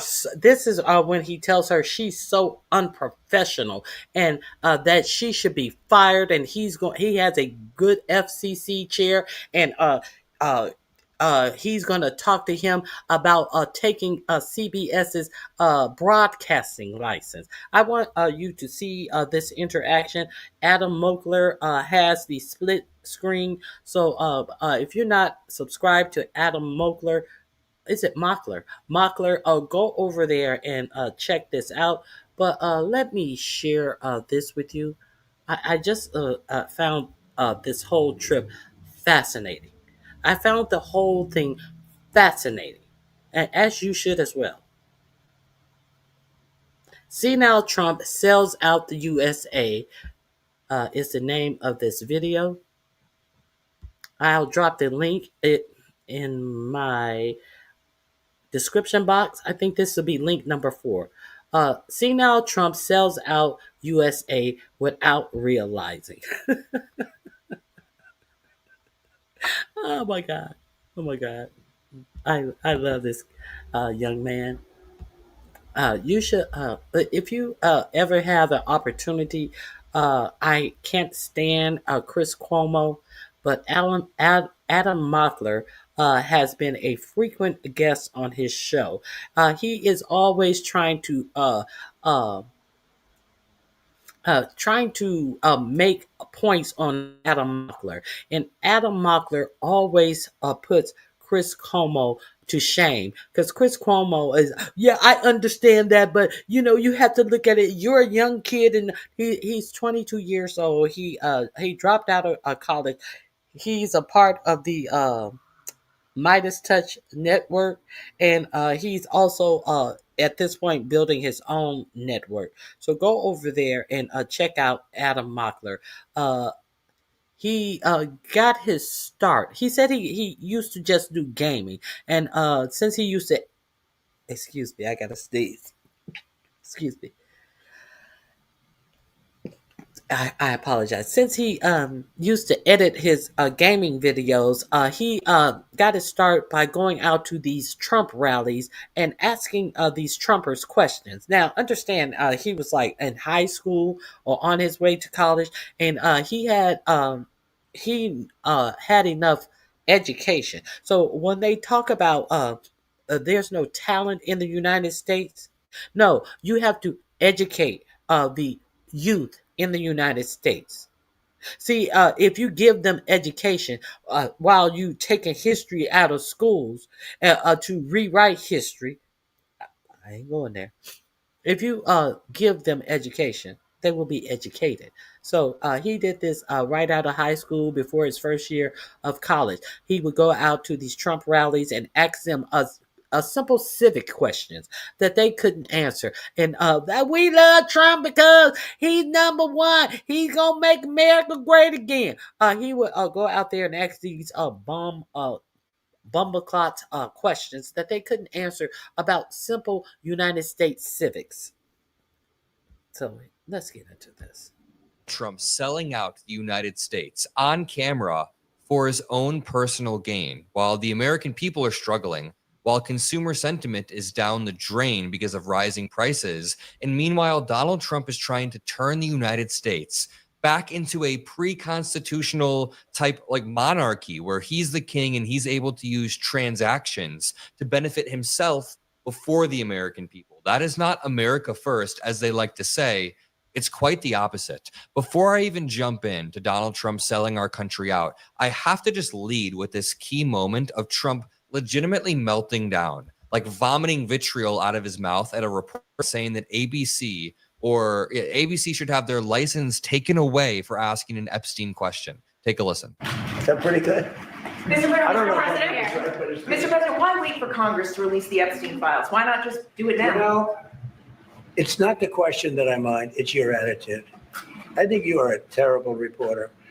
It's the way you ask these questions. You start off with a man who's highly respected, asking him a horrible, insubordinate, and just a terrible question.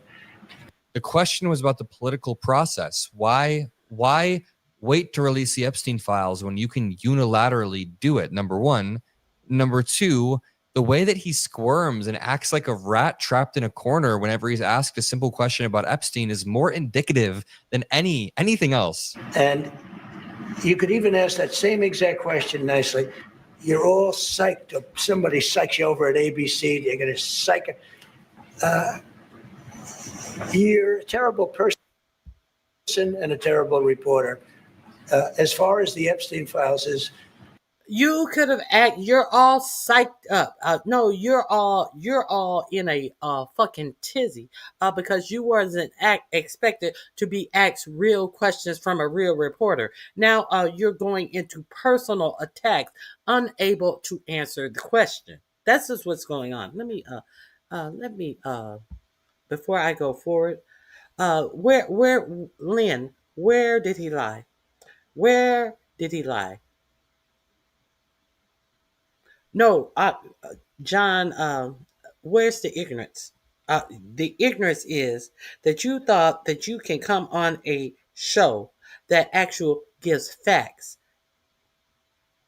Yeah, I know. What lie did I tell? We'll wait. We'll wait on the lie that I told.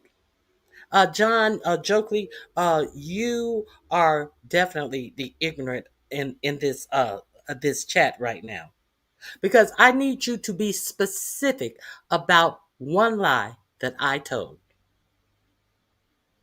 One lie. We'll wait. Now he's attacking this reporter.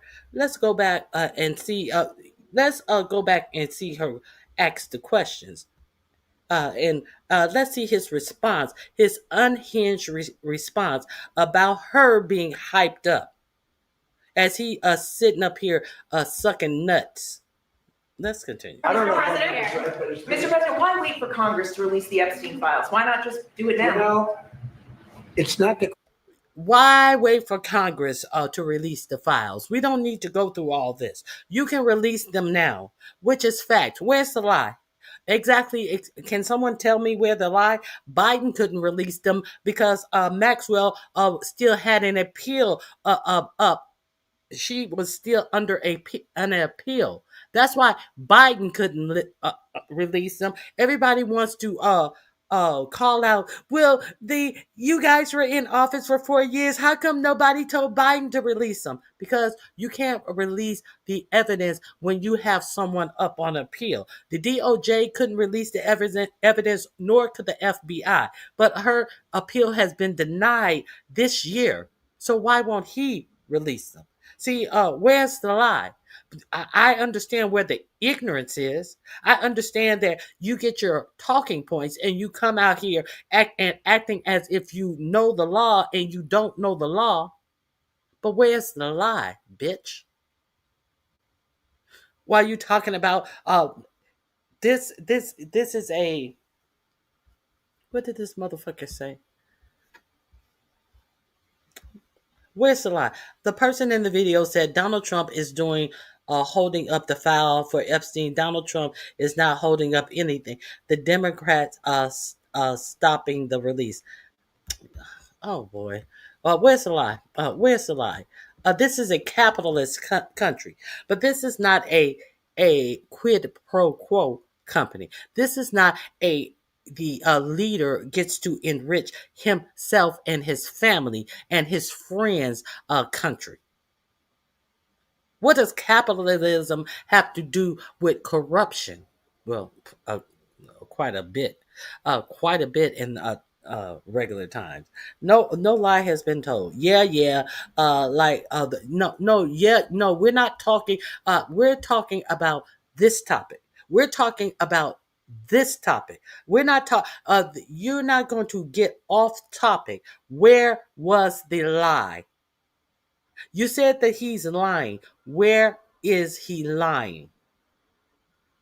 You guys love to move on to other topics when you get caught in your ignorance. There is no lie. Let's continue. Let's hear this question again. How come you are not releasing the Epstein files? You could simply release them. The Democrats don't have possession or control of the Epstein files to release the Epstein files. And they could not release the Epstein file under Biden because Ghislaine Maxwell was under an appeal. So, what you say now, John? What you say now? Oh, you say you dumb? Oh, okay. question that I mind. It's your attitude. I think you are. It's not the question that I mind. It's your attitude. Well, answer the question. If you don't mind the question, can you answer the question then? It's her attitude. What is her attitude? Terrible. Mr. President, why wait for Congress to release the Epstein files? Why not just do it now? You know, it's not the question that I mind. It's your attitude. I think you are a terrible reporter. It's the way how is she a terrible reporter if you don't mind the question that she asked? She said, Mr. President. What attitude are you speaking of? It ain't like she said, motherfucker, how come you don't release the files right now? You don't have to wait. She ain't say none of that. She said, Mr. President, why don't you release the files now? You have the power to release the files. Why don't you just release the files now? It's not the question. It's just your attitude. You are a horrible reporter. No, she's a damn good reporter. The horrible reporters are the ones up here. Mr. Trump, you, even though you ended at 19 and a half wars and you're not getting the credit and you didn't get the Nobel Peace Prize, what do you think the ballroom is going to serve on its first night that it opens? Those are the horrible reporters, those sycophants and those YouTube influencers that you have sitting up posed as real reporters. Let's continue. You ask these questions. You start off with a man who's highly respected, asking him a horrible, insubordinate, and just a terrible question. A horrible, insubordinate, horrible question when she asks about the 9/11 families being upset that he is even in the Oval Office because the 15 of the 9/11 attackers were reportedly funded by Saudi Arabia and was from Saudi Arabia.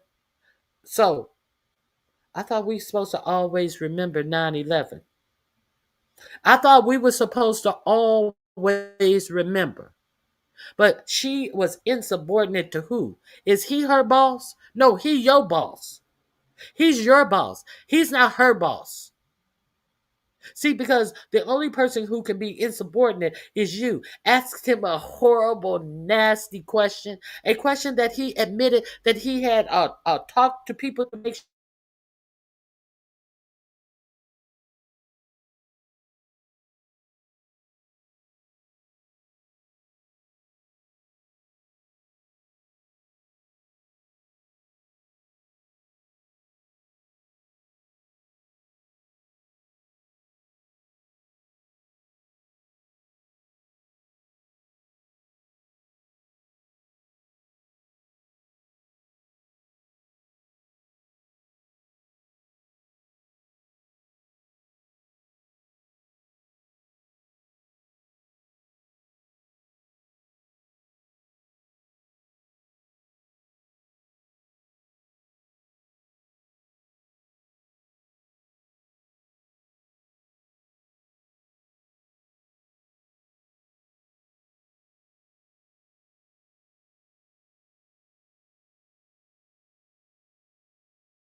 I am back. I don't know what is going on with StreamYard. That was not my fault. I've been trying to get back as long as I have dropped off. So let's get back into uh, what we were sharing. I apologize for that. The internet didn't get disconnected or anything. Um, Let me get back into sharing this with you.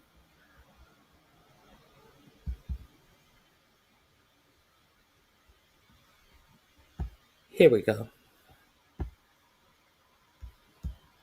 Psyched. Somebody psychs you over at ABC. They're going to Than anything else. And you could even ask that same exact question nicely. You're all psyched. Somebody psychs you over at ABC. They're going to psych. You're a terrible person and a terrible reporter. As far as the Epstein files is, I have nothing to do with Jeffrey Epstein. I threw him out of my club many years ago because She's like, here's a personal attack. You're a terrible person. You're a terrible reporter. Your kids are trash. And then I'm going to try to take the moral high ground and say that I'm better than Jeffrey Epstein, even though Epstein was in his emails saying that Trump is dirty, that Trump is incredibly dirty, that he has leverage over Trump, that Trump had his nose pressed up against a glass watching young girls swimming in pools. I thought he was a sick pervert. But I guess I turned out to be right. But you know who does have? Bill Clinton. Larry Summers, who ran Harvard, was with him every single night, every single weekend. They lived together. They went to his island many times. I never did. So they lived together. They were with him every single night. They went to the island. I never did. Did you have to go to the island when you live right there on West Palm Beach with him? Did you? Was it required island hopping? What was done on the island was just as illegal in the States. So it was not as if the islands had laws that you could SA underage girls. I don't understand what the distinction of you never going to the island has to do with any of the disgusting things and characteristics of Epstein. You know, the Epstein where you out of your own mouth, he likes them very, very young girls. He likes them really young. And we are to believe like you didn't know anything about Epstein. His brother, Epstein brother, said something quite peculiar. But we'll get to that. We will get to Epstein's own brother. You know, the brother who was part of the estate that let out all of these emails from the Epstein estate. But now all of a sudden, wait a minute. Now, let's not forget. Let me make sure my volume's on. Let's not forget, 4547 has told Pam Bimbo to investigate the Democrats who may be in on the Epstein situation. So how can it be both? How can there be something to investigate the Democrats on? How can you sit up here and say that the Democrats were under Epstein and they need to be investigated when your whole Department of Justice came out and said that he did everything he did alone and that there was no client list? Make any of this make sense? Anybody want to say anything?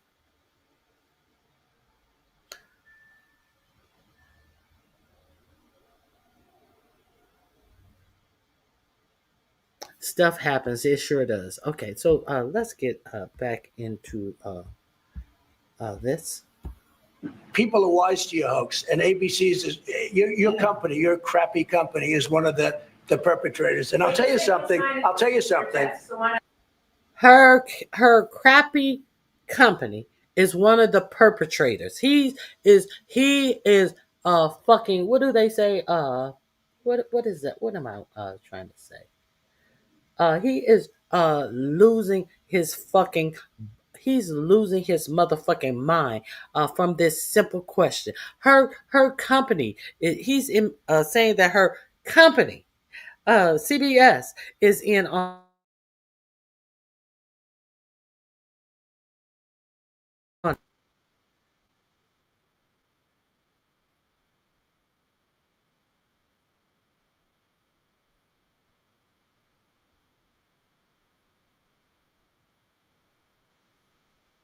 so wrong.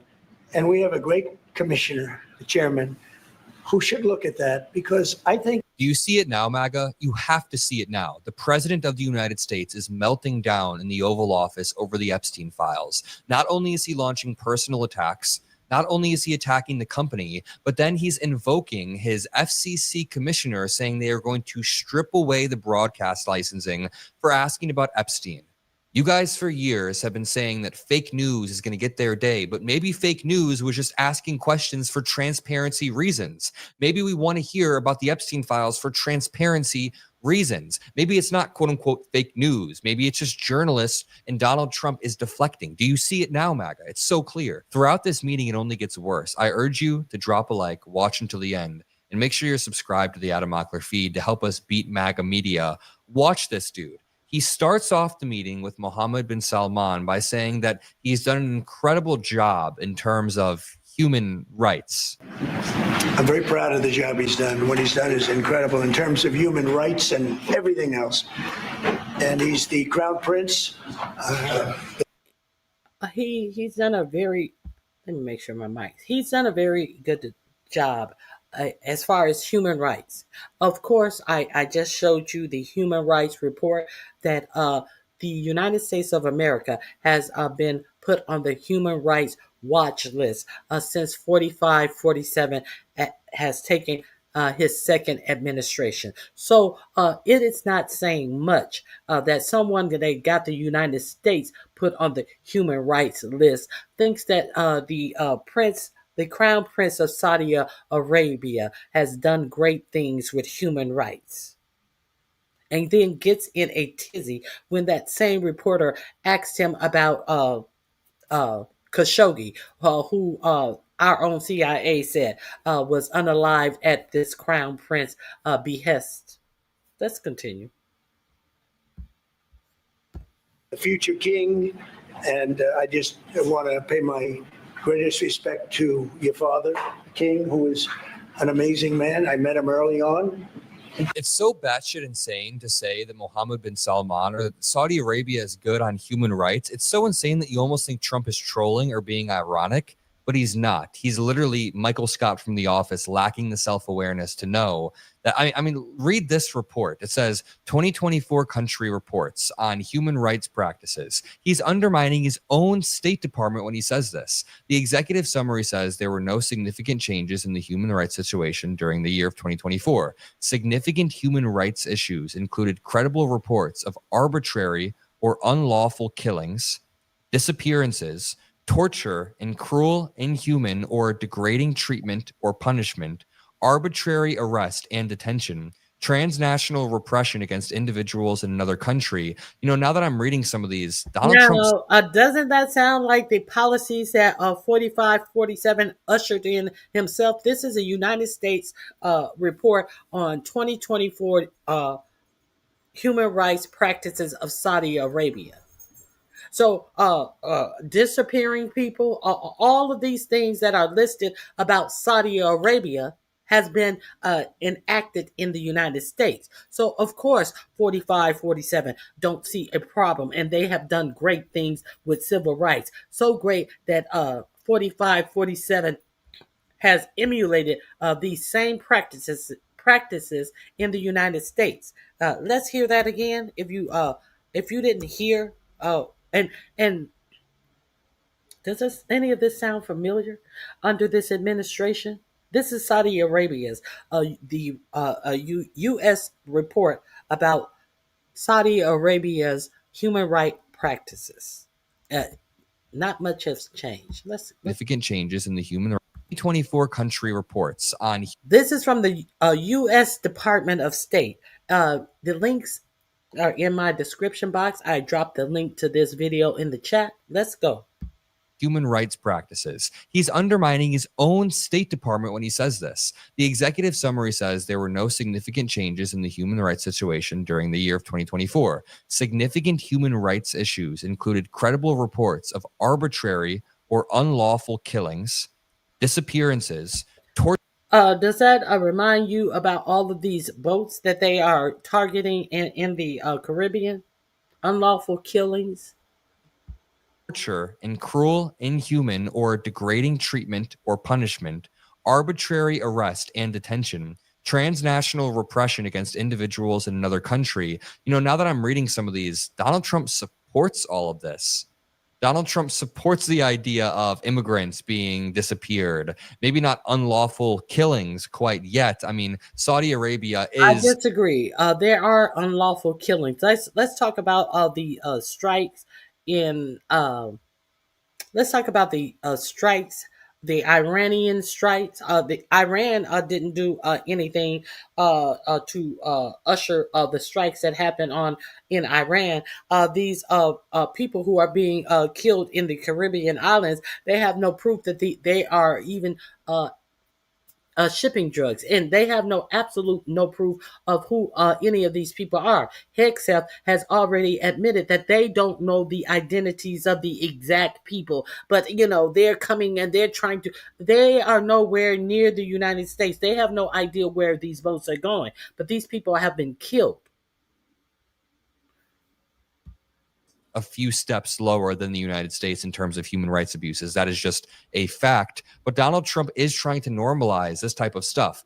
Unjustified arrests or prosecution of journalists, censorship, restrictions of religious freedom, prohibiting independent trade unions. I mean, they are quite literally an authoritarian country, and Donald Trump starts it off by muddying the waters. And we know that MSNP 7 said that you can be arrested now under this memorandum if you do not significantly show that you are a Christian. Yes, if you show that you are against capitalism. Yes, if you protest your government. Yes. Okay, let's be clear on that. Then this clip basically begins the sequence of bribery that you can see. Donald Trump starts to say how MBS told him, "You inherited a mess. Joe Biden is the worst," basically just flattering Donald Trump. And we inherited a mess. You actually told me you thought the country was in big trouble. I mean, Trump. Now, we don't even know that he told him anything like that. Just because he said it, whatever. Trust me, this is MBS flattering Donald Trump. Look at the way he's smiling. He knows. He's probably got this from Putin. He's sitting up there with his nose. I concur that he looks like he's hearing a lot of shit, smelling a lot of shit, looking at a lot of gaudy shit all around him. He really looks grossed out, and someone's forcing him to smile. Putin probably gave him. I'm going to use the exact word that you use. I refuse to say that you thought our country was dead a year and a half, 2 years ago. Putin said the same thing to him. So all of these world leaders Everybody said, you told us the United States is dead, and now you told us now we're the hottest country. Hot where? Where is this country hot at? Where? That's not what the market is saying. And we're going to talk about this market. I talked to you about the circle jerk of these tech companies propping up the market with a whole bunch of bluster and bullshit, and the only people who are trading is them with each other, and then increasing the values of their companies to the point that a executive for ChatGPT said that the government should be responsible for backstopping any falls that these tech companies have. So what she said was that the United States, if and when these tech companies fall should shore up these tech companies, these billionaires. So what she said was, when these tech companies fall, that our treasury, our tax dollars should go to these tech companies.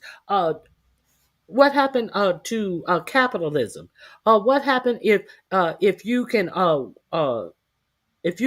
make a business work? You make your business work, and if you can't, you have to go out of business. But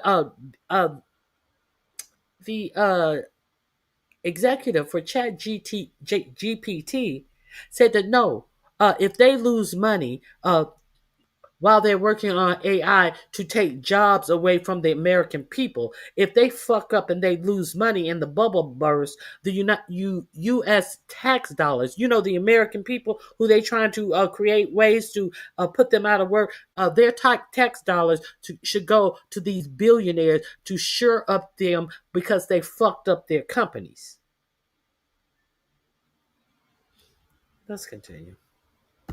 Coming to Trump and being like, your country was dead a year ago. They're obviously trying to court him. Trump then tries to get MBS to invest $1 trillion into the United States. Like, none of this even makes sense. He's throwing numbers out there, but the thing is, there are no enforcement mechanisms for any of these deals. If a country is going to invest in the United States, there needs to be some sort of long-term fleshed out deal so that there is continuity between administrations. Continuity between administrations ensures that the next administration is going to continue getting the investment and yielding whatever return there is in that industry, right? It's a long-term plan. It's normal. It's simple. But all we see is Donald Trump throwing out numbers. Remember, even Mark Zuckerberg leaned over and said, did I throw out the right number in the meeting? The biggest plants anywhere in the world. And I want to thank you because you've agreed to invest $600 billion into the United States. And because he's my friend, he might make it $1 trillion, but I'm going to have to work on him. But it's 600. We can count on 600 billion, but that number could go up a little bit higher. Yes, or I don't know. We'll see. But look at his face. He's like, I ain't giving $600 billion to the United States. If you want long-term investments and you want to prove that you're doing that, then you actually can, Trump. Like, long-term investments do happen from our allies or from other countries. South Korea had cut a deal with the United States for actual free trade barriers, long-term investment. This was a real thing that happened. Donald Trump then placed an insane amount of tariffs on South Korea and negotiated them back down to zero and claimed it was a victory. I'm not even joking. And then MBS, Mohammed bin Salman, in almost a coordinated way, says, you know what? We're going to increase that $600 billion to $1 trillion. This is not how it works. You don't just increase by $400 billion. 9 decades, and we've been working together for a long time. Yeah, you can increase by $400 billion when you're talking monopoly money. This is exactly what this person is doing. All of this blustering about what they are going to do for Americans. All of this is just bullshit. All of this is just blustering and bullshit to not let you pay attention to what the only thing that is being done is for his own pockets and not the American people. Everything, this whole administration is a whole, in my opinion, is just a whole grift job. But today it's a very important time in our history because there is also a lot of things that we're working on in the future. We believe in the future of the rest of America. We believe in what you're doing, Mr. President, really creating a lot of good things and good foundation to create more economic growth, more business in America. And it will also your work for the world peace. I believe, Mr. President, today and tomorrow we're going to announce that we are going to increase that $600 billion to almost $1 trillion of investment, real investment and real opportunity. Wait, he's not even listening. Trump's not even listening. Now that you mention it, sure. Why not give you $400 billion more dollars? Okay, yeah. It means nothing. It means absolute nothing. He's not even excited. So he asked for an increase, and when he got it, there was no reaction. This dude is it's like a WWE type show that he's trying to put on. Look at how I can make deals on the spots. Let me show you what actual diplomacy looks like. Going across in representing the United States, or at least California, is what Governor Newsom just did. I literally came out here. I'm stunned. I'm just stunned. No representatives from the United States. They just didn't show up. Kind of like he said that he's not showing up for the G8 in Africa, South Africa, allegedly, because what South Africa is doing against human rights. Let's be clear, which is absolutely nothing. The alleged white genocide in South Africa, he's not showing up for because he is against what they are doing to the people, the human rights that they are doing to the people. But he just sat up here and told the Crown Prince that he likes what he's doing with the human rights. Make any of this make sense? But let's continue. I got 4 kids. The hell's going on in my country? Not one person from the administration just to show any respect to any of you. Forget politics. Disrespect. We're in Brazil, one of our great trading partners, one of the world's great democracies. I mean, hell, home to you need rare earth mineral. This is the country we should be engaging in. Instead, middle finger with 50% tariffs. That's kind of Donald Trump's entire style of diplomacy. There's a reason why Governor Newsom is currently leading as the Democratic presidential nominee in 2028 on the call sheet market, on all of the prediction markets. Right under Governor Newsom, you see AOC, then you see Kamala Harris at 6%, Josh Shapiro, Pete Buttigieg, Wes Moore. I find the top 2 candidates here to be the reason why his rating is 3 or 4 months. It's because a weak president walking past a U.S. flag near the ground. America in decline under Trump. It got 1 million views, a bunch of likes, because people can see that the American flag on the ground and a weak president signifies what's going on. Here's Marjorie Taylor. Okay, so that link is in my description box as well. Let's move on to the big announcement that 4547 made after the dinner. If you guys are not aware that they are selling our war technology to Saudi Arabia, if they get Israel approval of that, what they must ask Saudi Arabia to do as to normalizing their relationship with Israel, then we are allowed to sell our military technology to Saudi Arabia upon Israel approval. Make that make sense. Make either of those things make sense. But hey, let's see this new announcement that 4547 made after his ball.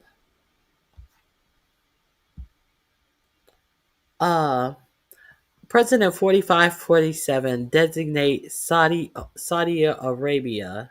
What is this?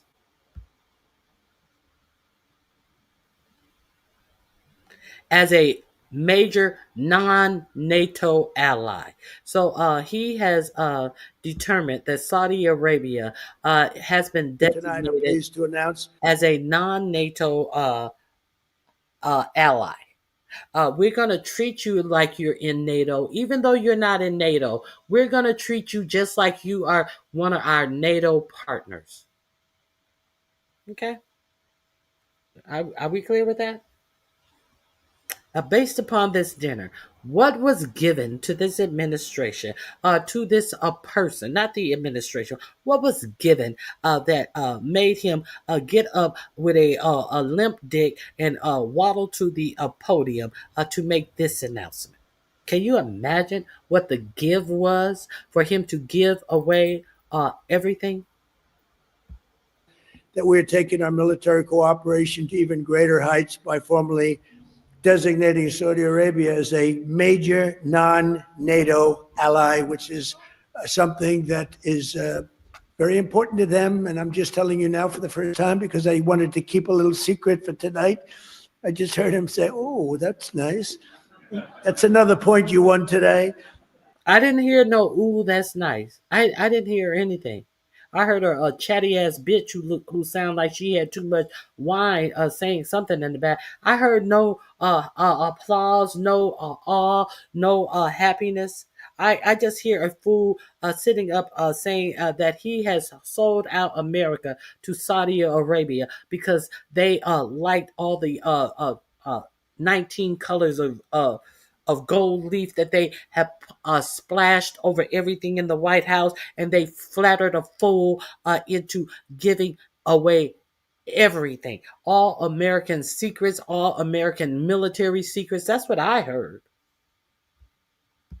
And signing a historic strategic defense agreement, which we just signed a little while ago. So congratulations, it's South Carolina. So he signed a defense treaty with Saudi Arabia. Never bothered to run this by Congress.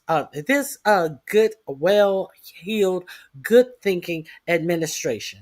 Okay. I wonder if all of you Trumpians are aware of that, or even up on that.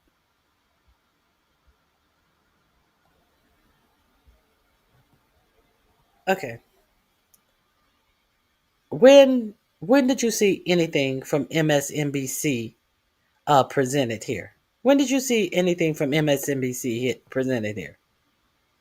And what did you see from MSNBC that was a lie? See, I don't give a fuck where the facts come from. Don't talk about the news channel. Let me see. Did this even come from MSNBC? Do not talk about the where did you see anything from MSNBC? I'll wait. This is USA Today. I'll wait. While you want to go off on a tangent about MSNBC, I notice you're not talking about any of the content of that I am giving you about 44, 45, 47. And there is no MSNBC. It's MS Now. That shows how stupid you are. That's how it shows how stupid you are. When I have presented absolutely nothing today from MSNBC. And if I do, I want you to talk about the content of what is being presented, not the channel. Because I'm presenting his own words. You have a problem with MSNBC, and what I am presenting is 45, 47's own words. Where's your problem? That's what I said, RC. That's exactly what I just said. You talking about MSNBC as you hear this fool spew this shit out of his own words. And I have not presented anything from MSNBC, but I am now. But I definitely will. And I need you to tell me where's the lie. See, everything that I presented, all of this shit that I was presenting, did not come from MSNBC, and the majority of it came out of this fool's own mouth. So what you mad about? You mad about something Starks? What you mad about? David Deal. Okay. Bye.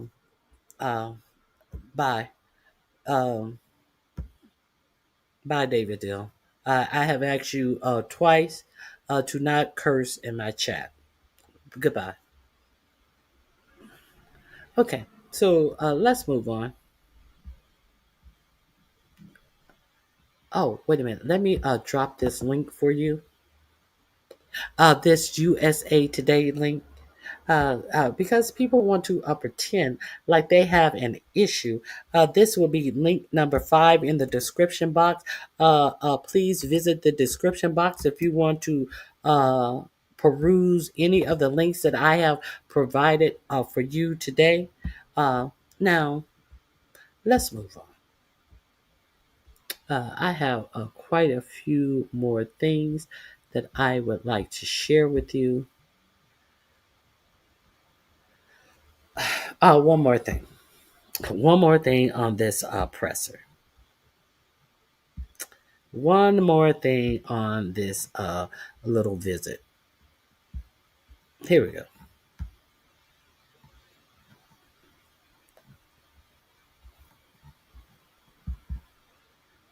Pondering Politics. If you are not familiar with this channel, please go visit him. He is a hoot. I I really enjoy him as well. President, is it appropriate, Mr. President, for your family to be doing business in Saudi Arabia while you're president? Is that a conflict of interest? And Your Royal Highness, the U.S. intelligence concluded that you orchestrated the brutal murder of a journalist. 9/11 families are furious that you are here in the Oval Office. Why should Americans trust you? And the same to you, Mr. President. Now, who are you with? I'm with ABC News, sir. You're with who? ABC News, sir. Fake news, ABC fake news, one of the But the worst, question is one of the legitimate, worst sir. in the business. But I'll answer your question. Thank you. I have no. As we speak, Donald Trump is conducting what may very well be the most disastrous press conference of his second presidency, alongside his guest, the Saudi Crown Prince Mohammed bin Salman. The shit that Trump says and does during this press conference will shock and appall you, even by Trump standards. But before we unpack all that, if you end up liking this video and you want to support the channel, please be sure to hit the like, subscribe, and alert bells before you go. Folks, words can't do this justice, so we're just going to dive right on in. Well, thank you very much, everybody. We have a extremely respected man in the Oval Office today, and a friend of mine for a long time, a very good friend of mine. And I'm very proud of the job he's done. What he's done is incredible in terms of human rights and everything else. And he's the Crown Prince, the future king, and I just want to pay my greatest respect to your father. So Saudi Arabia and MBS in particular are well known for a litany of human rights violations. So for Trump to say, I respect him, especially with what he's done with human rights, it's like, of all the things to praise this guy on, really, including according to our own intelligence agencies, MBS orchestrated the butchering of a U.S.-based journalist, Jamal Khashoggi, a couple of years back, and Trump doesn't give a damn. But more on that later. We have the United States is right now the hottest country in the world. And between the tariffs and the election, November 5th election, we've done things that nobody can believe.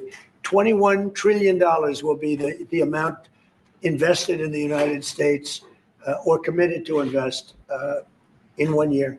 So I'm here 9 months. We're up to almost $18 trillion. Biden, as an example, the Biden administration, if you call it that, it's not, to me, it was the Biden lack of administration.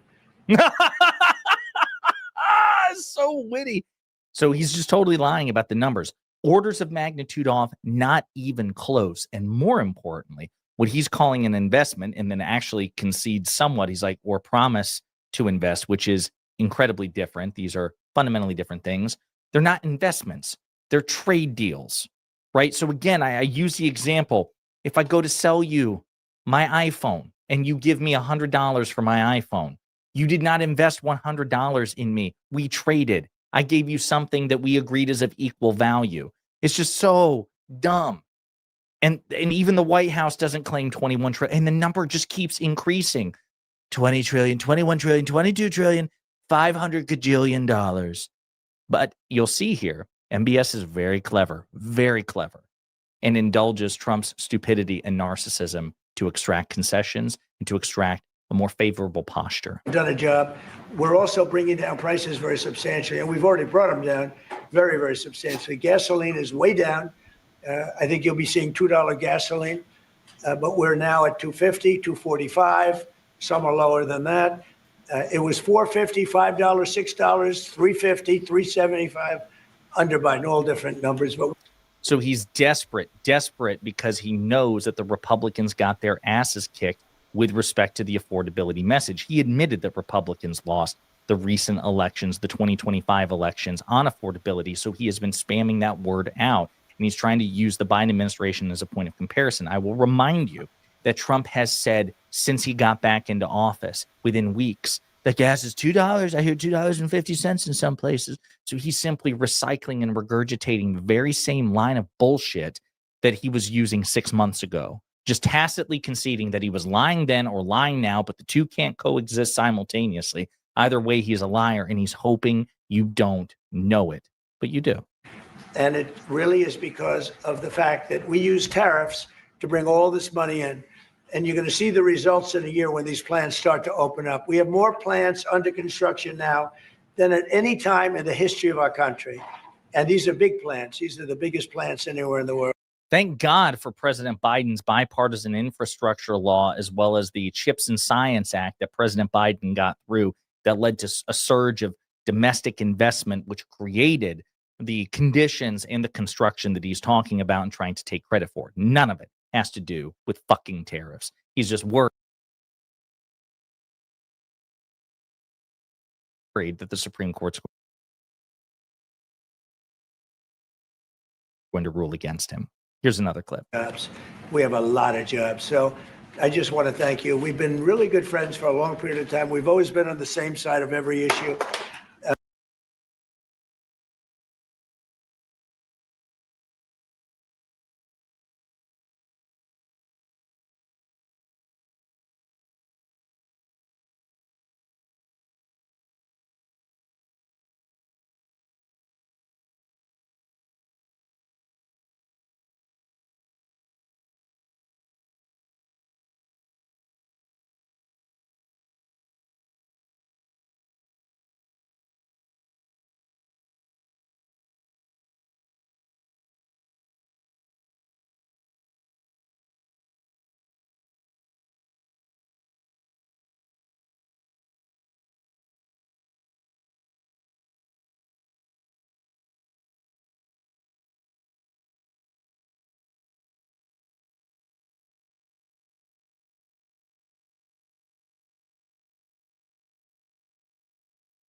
I think we've done a great job in wiping out the nuclear capacity of Iran. What do you mean every issue? Like maybe the murder of Jamal Khashoggi, again, the U.S.-based journalist? What about that? You talk about jobs. That's interesting. The jobs, you won't even release the Bureau of Labor Statistics data. You fired the last commissioner because the jobs reports were so atrocious for you, and the subsequent jobs reports included downward revisions of previous months. Some months we actually lost more jobs than we gained. We had a net deficit, net job loss under Trump. Trump's job record is atrocious, objectively inferior by orders of magnitude compared to the Biden administration. But again, you're about to see MBS, who's much smarter than Trump, play Trump like a fiddle. In many areas, in technology, in AI, in rare earth materials, magnet, etc., that will create a lot of investment opportunities. So you are doing that now. You're saying to me now that the 600 billion will be 1 trillion. Definitely, because what we are signing it will facilitate that. And I like that very much. No, that's great. I appreciate that. That's great. We're doing numbers that nobody's ever done. And in all fairness, if you didn't see potential in the U.S., you wouldn't be doing that. Definitely. You don't want to lose money. This is what I mean when I say MBS knows how to manipulate Trump, because he's taking one bullshit figure, 600 billion, which doesn't refer to direct investment, and artificially inflating it to $1 trillion because he just heard Trump say that's what he would like to hear MBS say. So he's like, oh, this is how I get to this guy. This is how I improve. And Saudi Arabia's position with the Trump administration is just tell the guy what he wants. Tell the guy what he wants to, and it's so tell the guy what he wants to hear, and he will give over all of the United States treasure information, fighting information. He will give over all of the United States secrets if you just talk to him in fantasy numbers. Obvious. He's so shrewd when doing it. It's hilarious. Here's another clip. President, have you approved the export licenses for advanced chips to Saudi Arabia? The export licenses? We are working on that. We're negotiating that right now. Marco, do you want to talk about that, or Scott? Well, I mean, that's part of, we may have announcements on that later today, but that's what we've been working on is the mechanics by which something like that could be achieved. And it's part of the broader process, part of this broader engagement and cooperation between our two countries. Certain levels of chips. Yeah. And for the Crown Prince, Your Royal Highness, you're talking about $1 trillion of investment. Could the kingdom continue to do that with oil prices in the mid-60s? We are not creating a fake opportunities to, please America, please Trump. It's real opportunities. For example, when you ask about the AI and the chips, Saudi Arabia have a huge demand a huge need of computing power, and we're gonna spend. Except it is a fake opportunity. It's just total bullshit. The reason that she asked that question is because most economists say it's not possible. $1 trillion is effectively the entire GDP of Saudi Arabia. It's their total economic output. It's what's in their sovereign wealth fund. They don't have the funds to do this. And MBS knows this. That's why he's just telling Trump what he wants to hear, because he has absolutely no intention of following through on it. Here's another clip. Mr. President, is it appropriate, Mr. President, for your family to be doing business in Saudi Arabia while you're president? Is that a conflict of interest? And Your Royal Highness, the U.S. intelligence concluded that you orchestrated the brutal murder of a journalist. 9/11 families are furious that you are here in the Oval Office.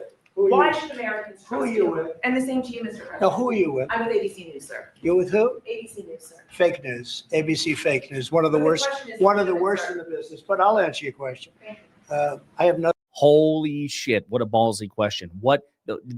How brave is that ABC journalist to ask that question? You can see, I mean, Trump is triggered, obviously. He lashes out the way he does. But even MBS, you have to understand, MBS is royalty, right? So even though the president of the United States is obviously more powerful than any royal on planet Earth, within the context of their government, royals are not used to being spoken to this way. Remember, think of even the mode of address.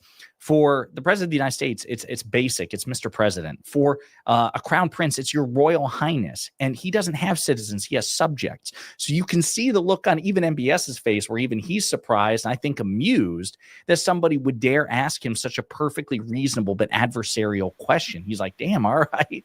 And she triggers Trump, and MBS clocks this. But these are perfectly reasonable questions. Trump, Bitch, don't fuck up my money. Bitch, you gonna fuck up my money.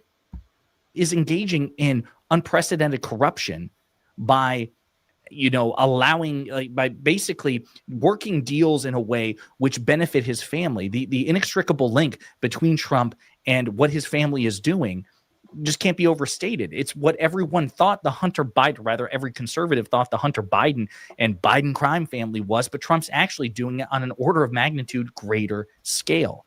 I have nothing to do with the family business. I have left, and when I've devoted 100% of my energy. What my family does is fine. They do business all over. They've done very little with Saudi Arabia, actually. I'm sure they could do a lot. And anything they've done has been very good. That's what we've done. We've built a tremendous business for a long time. I've been very successful. I decided to leave that success behind and make America very successful. And I've made America more successful by far than it ever was. Do you see how much of a child he is? Where he's like, no, I've done everything better than everybody, and I'm making the United States more successful than everyone. No, you haven't. You've actually undermined most of the economic trajectory that was handed to you. The Biden economy obviously wasn't perfect, but it was trending in the right direction. You've reversed Biden's gains with respect to employment. I mean, you're hemorrhaging job numbers the way that Biden simply was not. You have reversed the momentum on inflation. Inflation has ticked up on Trump's watch rather than continue to go down as it was under the Biden administration.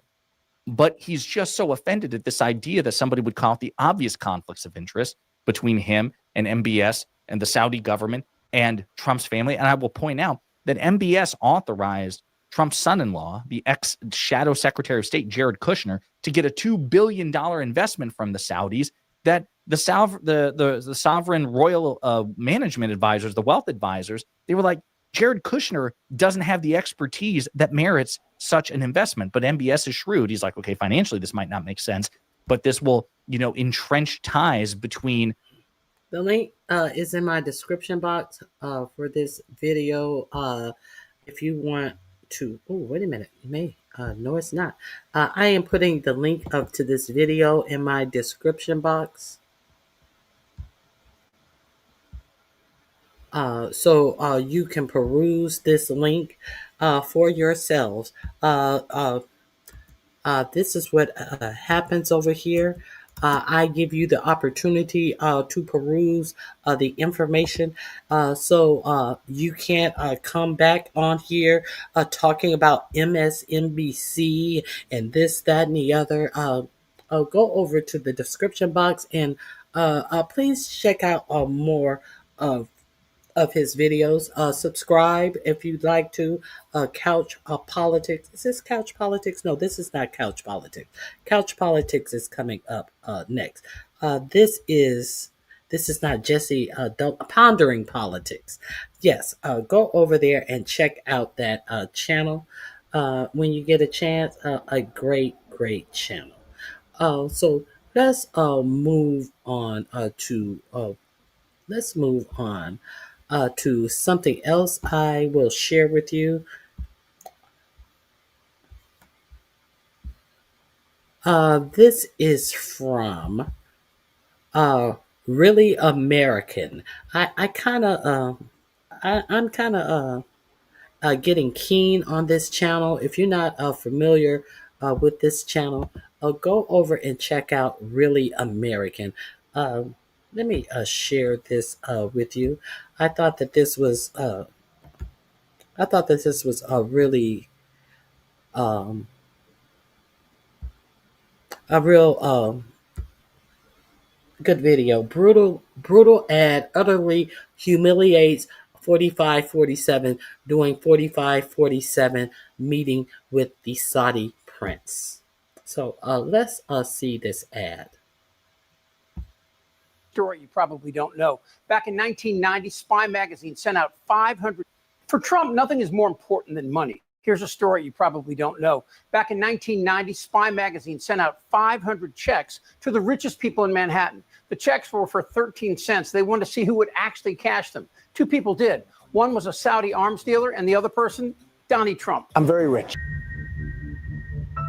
Under normal circumstances, when a country sends more than a dozen terrorists to attack a nation, killing more than 3,000 of its people, well, that country is your enemy, unless they pay you millions to look the other way. They pay me millions and hundreds of millions. Saudi Arabia, and I get along great with all of them. Look, the Saudis, they're Trump's allies. And here at Really American, a few years ago, we put that fact front and center with a video that not only went viral, but embarrassed and angered Trump. And with mass murderer Mohammed bin Salman in the White House with Trump, as I'm telling you this video has never been more important.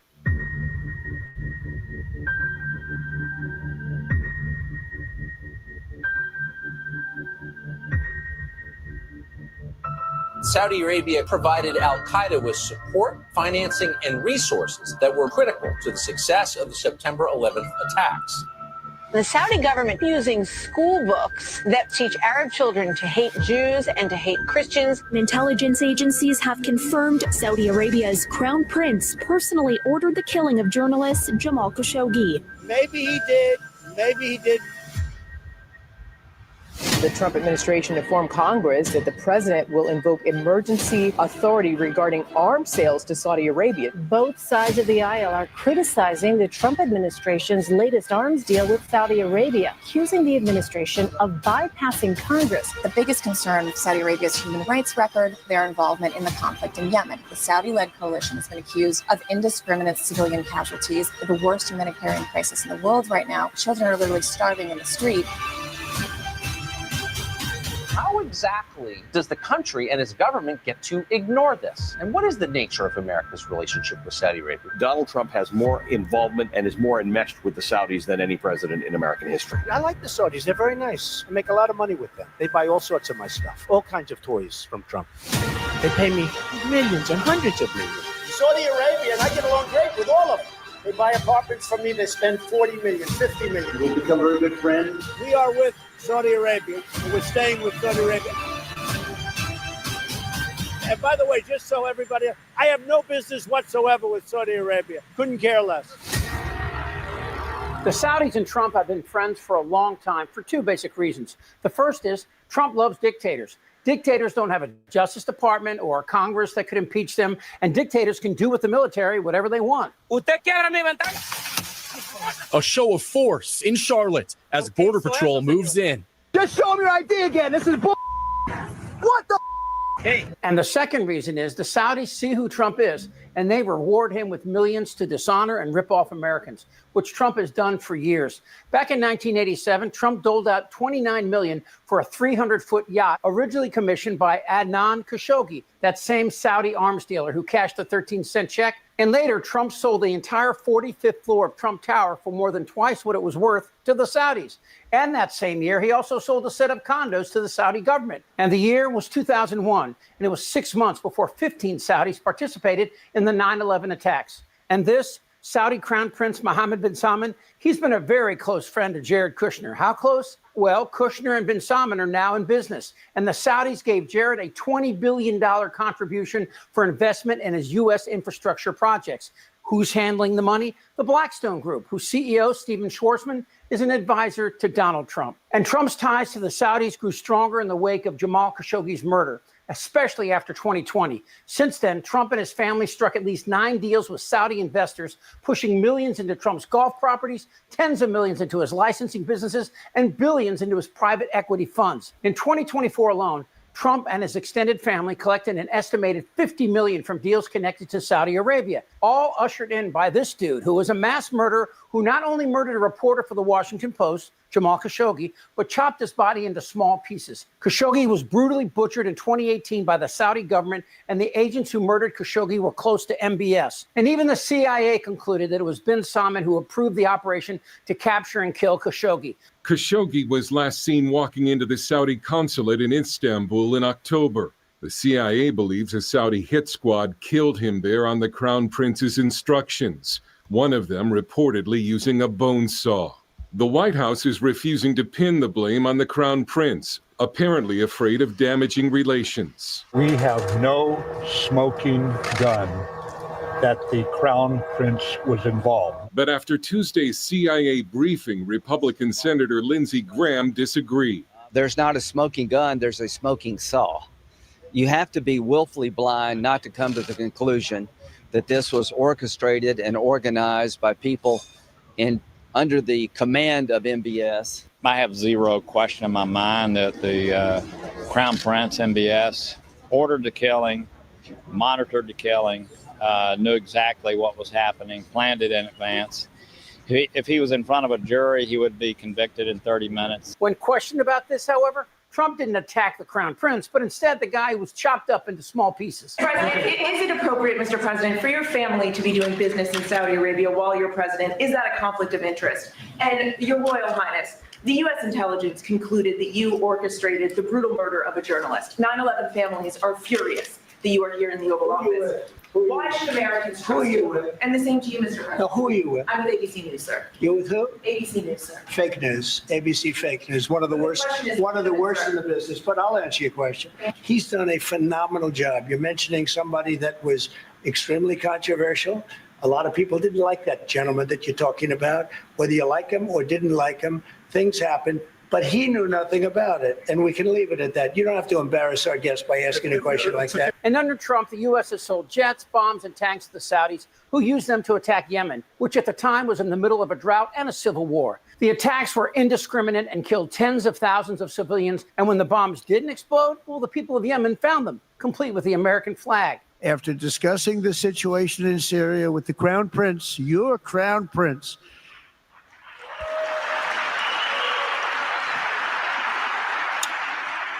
and also with President Erdogan of Turkey, who called me the other day and asked for a very similar thing, among others, and friends of mine, people that I have a lot of respect for in the Middle East. I will be ordering the cessation of sanctions against Syria in order to give them a chance at greatness.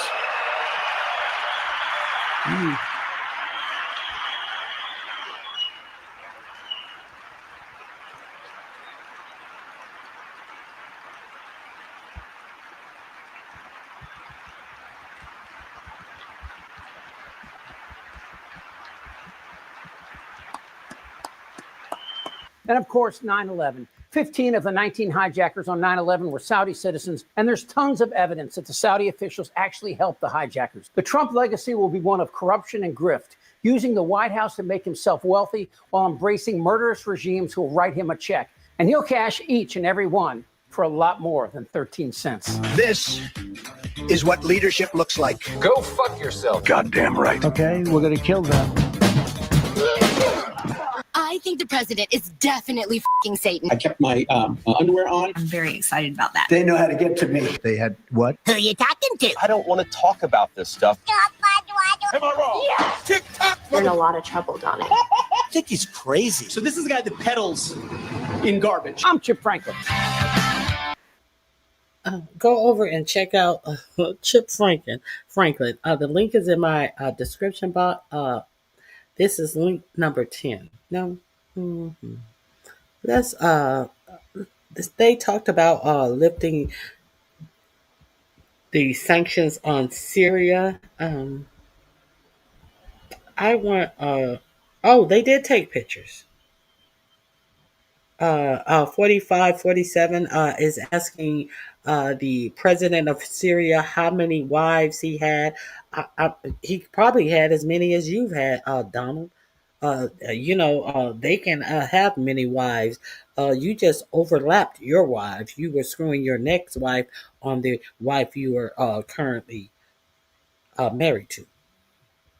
Let me. Okay. Let me.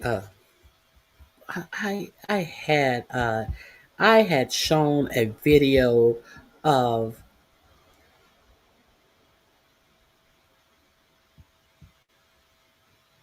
here we go. Who is the Syrian leader? Let's find this out. Let me see how long this is. Oh, it's not that long.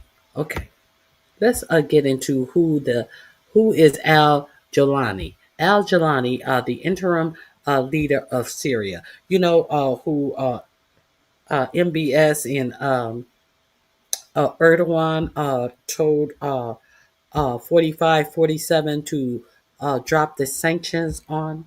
Let's figure out who is this leader upon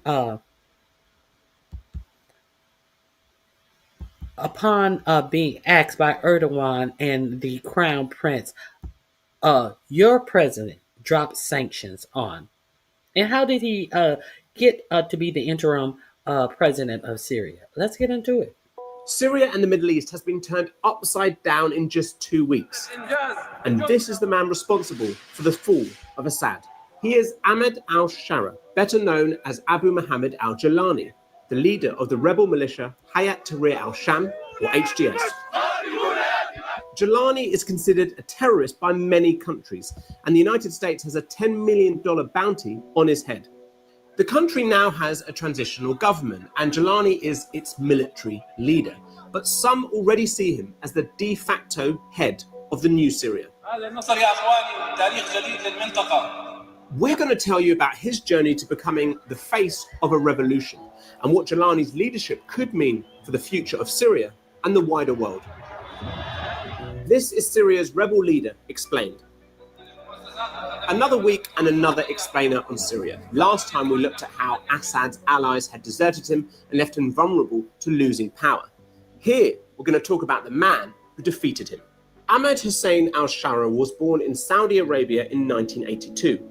His family had moved there from Syria. They lived in the Golan Heights, but had to flee after it was occupied by Israel following the Six-Day War. And the name Jilani was chosen by him as a reference to his family's origins in the Golan Heights. When he was 7, he returned to Syria, settling in the capital, Damascus. As a young man in 2000, he watched the start of the Second Intifada, a major uprising by Palestinians against Israel, and Jilani says this began his pathway to jihadism. A year later, Al-Qaeda carried out the 9/11 attacks against the United States. يكذب عليك أي شخص يعيش في العالم الإسلامي والوطن العربي إذا قال لك أنه لم يكن سعيد في ذاك الوقت. With America invading Afghanistan and then preparing for war against Iraq, Jilani traveled to Baghdad, and he was there when the conflict began. He joined the fight against the US occupation, and in 2005, he was imprisoned in a US-run jail in Iraq. It was in that prison that he met Abu Bakr al-Baghdadi, the man who would become the leader of the jihadist group, the Islamic State, or IS. Jilani says he used his time in prison to write a thesis about how to fight jihad in Syria.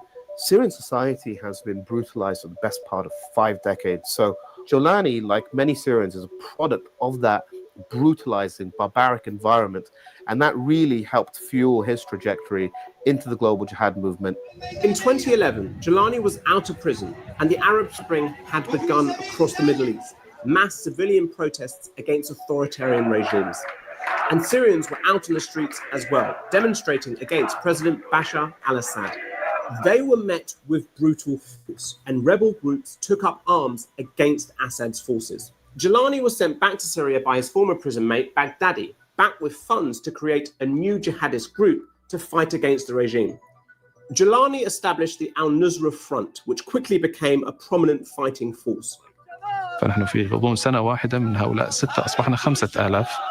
But while Jilani used the financial backing of Baghdadi, he distanced himself from the leader after the creation of the Islamic State. Jilani's Al-Nusra Front instead joined Al-Qaeda, becoming their key fighting force in Syria. He's quite a slippery character who's always been titrating different relationships up and down based on what they're going to serve and deliver for him. It wasn't long before Jilani announced a split from Al-Qaeda too. And in 2016, he formed the group that would become Hayat Tahrir al-Sham, or HTS. علما أن هذا التشكيل الجديد ليس له علاقة بأي جهة خارجية. It's clear that Jilani relied on both ISIS and Al-Qaeda to establish his military foothold in Syria. And Amnesty International accused Al-Nusra, along with 4 other rebel groups, of committing war crimes and other violations of international humanitarian law with impunity. But Jilani sounds like the type of person that 45, 47 would cozy up to and drop sanctions on. Did we forget I said that he fought the American troops in Al-Qaeda? I mean, in Afghanistan. I made a mistake. It was actually in Baghdad where he was fighting against American troops. Let's continue. Jilani has tried to distance himself from some of the most extreme elements of jihadism. The man who cites 9/11 as having a key moment in his journey to becoming a fighter also says that he always opposed the killing of innocent civilians in his fight against the Americans in Iraq, as well as against the Assad regime in Syria. One of his key messages to Syria, as well as the wider world, is that while ISIS and Al-Qaeda fight a religious war, his war has always been against President Bashar al-Assad. With that firm focus on Syria, HDS under Jilani became the dominant force in the northwestern Syrian province of Idlib, home to 4 million people in 2019, a rebel stronghold in the face of the Assad regime. They created a civilian front, the Syrian Salvation Government, appointing ministers and providing public services.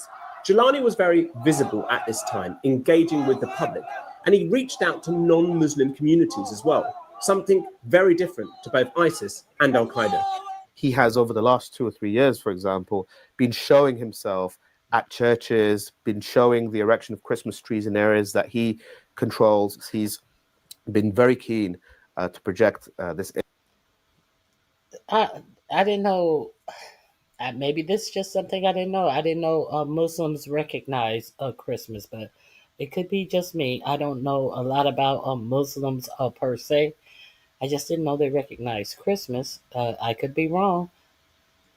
I'm not wrong. I'm factually correct that I did not know this. So let's go. Image as a competent statesman for some time now. While HDS has taken a seemingly conciliatory approach to governing non-Muslim communities, at the same time, it has also ruthlessly suppressed other opposition groups.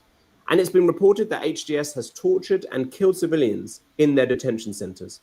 That brings the story up to this year. No wonder 45, 47 finds him so attractive. Now let's get up to a speed. Where the battle lines in Syria were essentially frozen until this happened. With conflicts in Gaza and Lebanon, and with Russia fighting Ukraine, the world's attention was not on Syria when HDS launched a surprise offensive late in November.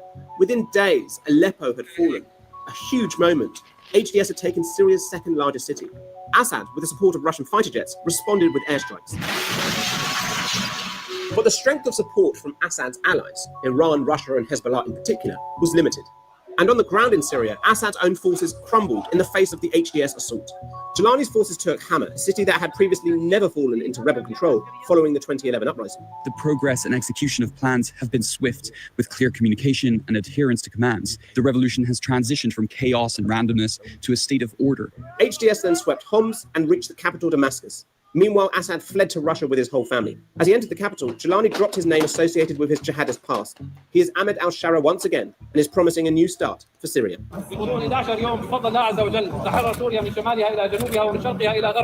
In less than a fortnight, the entire complexion of Syria has completely changed, and so too has the Middle East. Without Assad in charge, Iran and Hezbollah have been dramatically weakened, and Russia, which relied on the former regime for a foothold in the region, is facing the prospect of negotiating with the same rebel forces it's been fighting against for more than a decade. The Russian column has just set off again. They were stuck for nearly 2 hours at the side of the road with a flat tyre. They don't look like a defeated army. They're retreating in good order.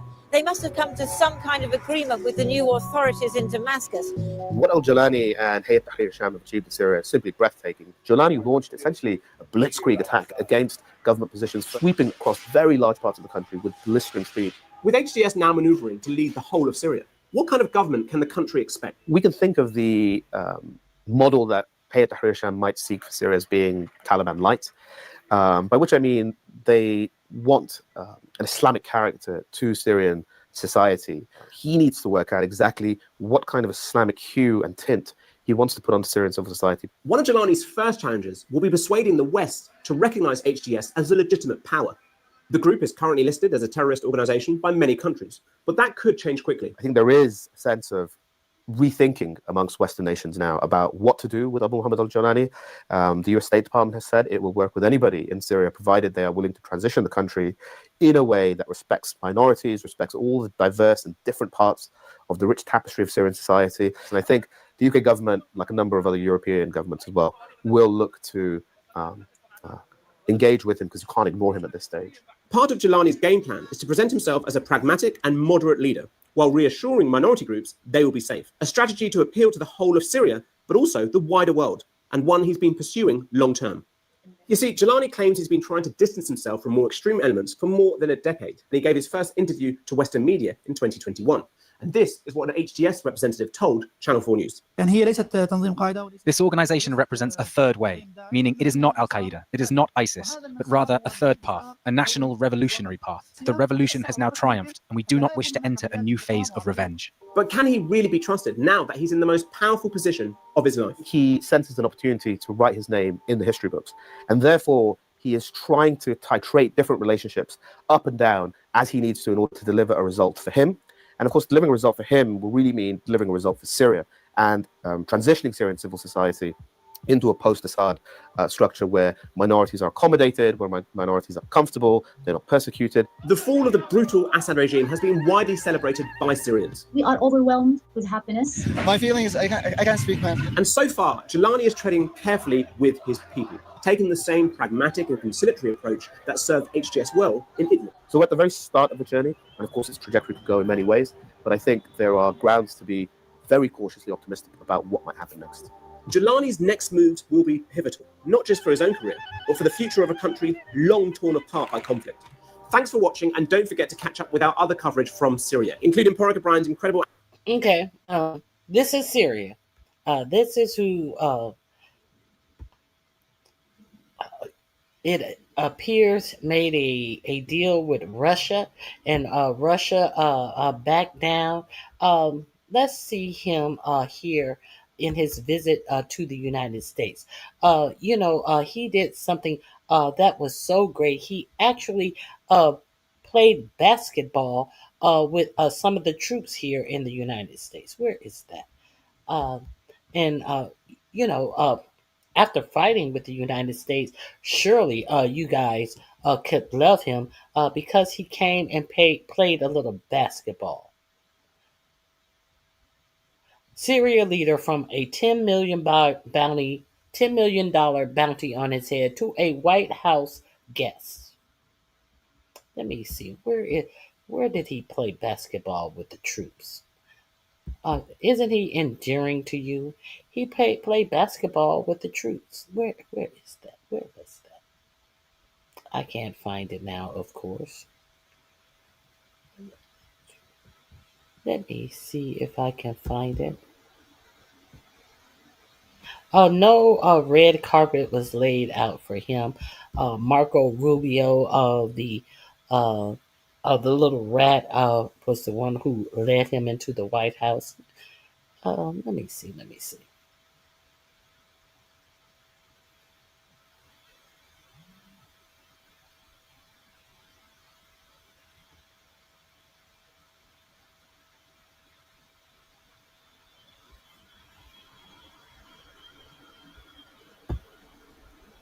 This is something about Iran. Hold on. I wasn't expecting to see this. This is 1 hour ago.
So you mean to tell me that Iran captured a whole ship and your for-profit media never mentioned that at all? And it was just released today and it was captured on the 15th and today's the 19th? And your local media did not tell you about that? I thought that Iran was brought to their knees and heal after that strike that they did. That reportedly didn't even damage their ability to make nuclear weapons. I thought that they had learned their lesson, and they out here capturing whole ships, and the media don't want you to know about it. The American media, the for-profit media, don't want you to know about it.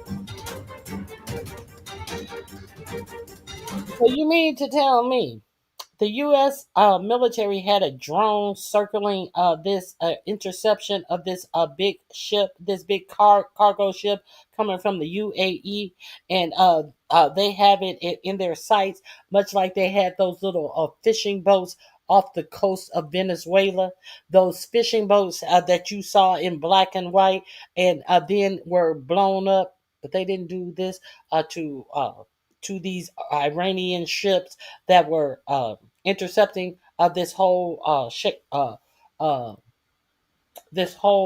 cargo ship. America first.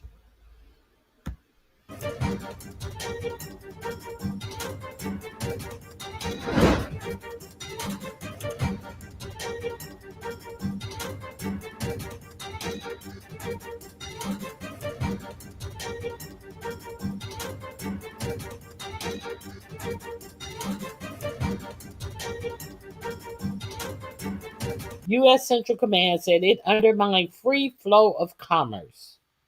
U.S. Central Command is saying that someone did something illegal out in international waters as they bomb people and ships in the Caribbean international waters and tell you that they were narco terrorists. Well, could it be possible that Iran thought that these were narco terrorists on this cargo ship? Could Iran say anything is the reason why they intercepted this cargo ship? You know, kind of like America is intercepting little fishing boats in a region where fishing is one of the ways that they earn their living.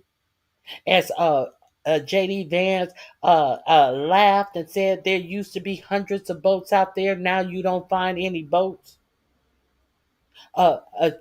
Totally being unaware that that is part of their economy. Fishing.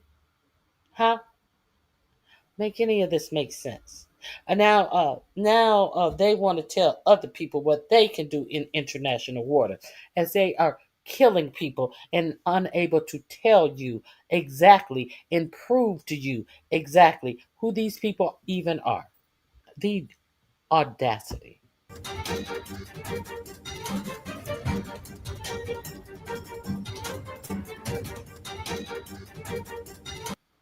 U.S. demand Tehran to explain the legal basis for the operation, as per reports, when they haven't explained the legal basis for their own operations in the Caribbean.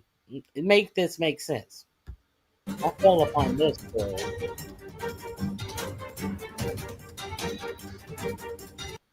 Tehran claimed the cargo was being smuggled illegally to Singapore.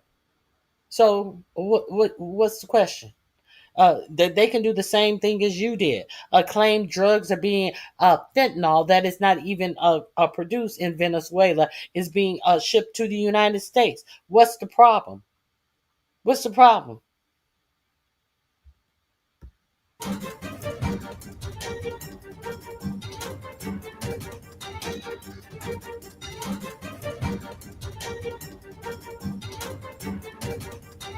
At least they bothered to get a judicial order.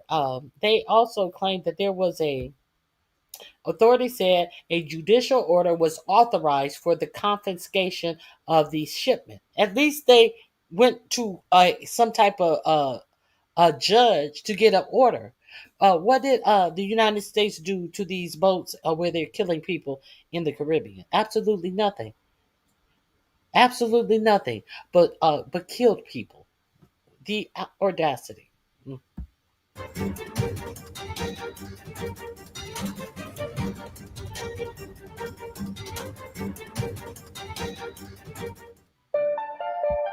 I fell upon that by mistake. I wasn't looking for that. I fell upon that by mistake. I apologize. I was looking for something else. Let's go back.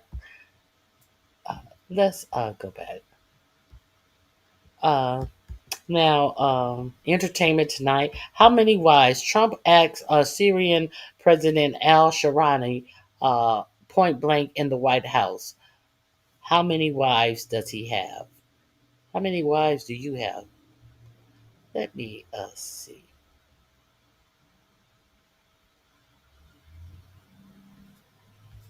Let's see what he has to say about inviting. We want to see Syria become a country that's very successful, and I think this leader can do it. I really do. I think this leader can do it. And people said he's had a rough past. We've all had rough pasts, but he has had a rough past. And I think, frankly, if you didn't have a rough past, you wouldn't have a chance. He gets along very well with Turkey, with President Erdogan, who's a great leader. Erdogan's a great leader and very much in favor of what's happening in Syria. We have to make Syria work. Syria is a big part of the Middle East. And I will tell you, I think it is working and really well. We're working also with Israel on, getting along with Syria, getting along with everybody. Of course, you're working along with getting along with him. We know you work along with Israel, with getting along with whoever Israel tell you must get along with. Okay, so I ran across those by mistake. Let's move on. There is a lot of more things I want to share with you.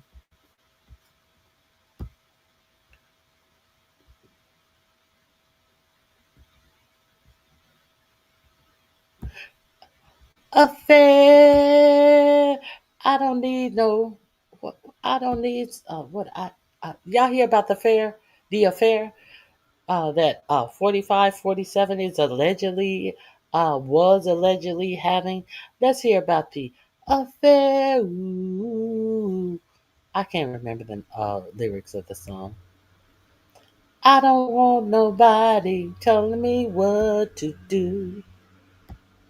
Tell you is absolutely nuts, but probably this as Madeline Western-Hout. And what I'm about to tell you is absolutely nuts, but probably not shocking, knowing what we know about Donald Trump. Now, Donald Trump is someone who has never been faithful. Donald Trump has cheated on all 3 of his wives. Trump had an affair with Marla Maples, with his first wife, Ivana.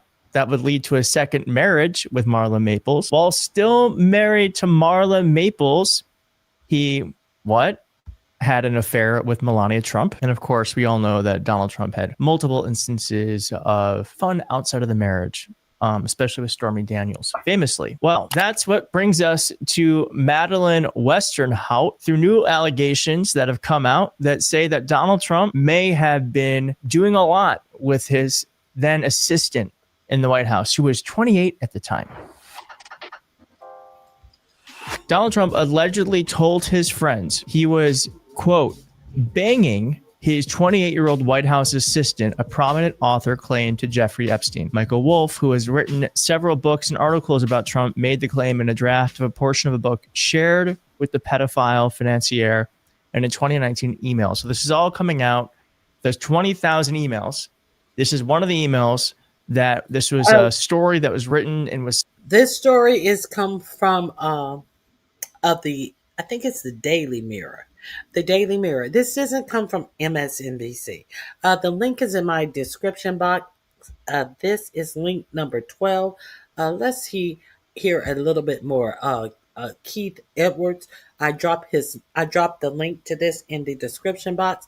Let's hear a little more of this. Sent to Epstein to review. I don't know why a journalist would be sending their story to someone they were covering to review. That's a side issue, but still, maybe in some ways we're glad he did, because the story is now coming out. Now, Miss Western-Hout has replied to this, and I will give you that reply in just a moment. But as I said, the email was released as part of the 23,000 document trove of communications and papers handed to Congress by Epstein's estate. The draft recalls Trump's decision to spend the 2018 Christmas holiday at the White House rather than to camp with his family to Mar-a-Lago. First Lady Melania Trump had already left for Florida, but did return briefly to spend Christmas Eve and Christmas Day in D.C. But in text, which was edited to remove the identity of the aide in his 2019 book Siege, Wolff claimed in an empty White House, Trump's personal secretary, 28-year-old Madeline Western-Hout, brought his papers and call sheets from the West Wing up to the residence, finding him,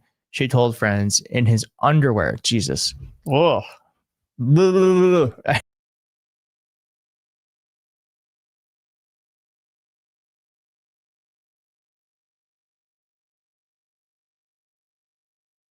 Wait a minute. You mean to tell me that a poor woman went upstairs and found him sitting like this in his underwear? That is just too much. I can imagine. You mean to tell me she went to deliver papers to him and this is what she found? How ghastly. Oh my God. He did not need that image. No. Miss Western-Hout.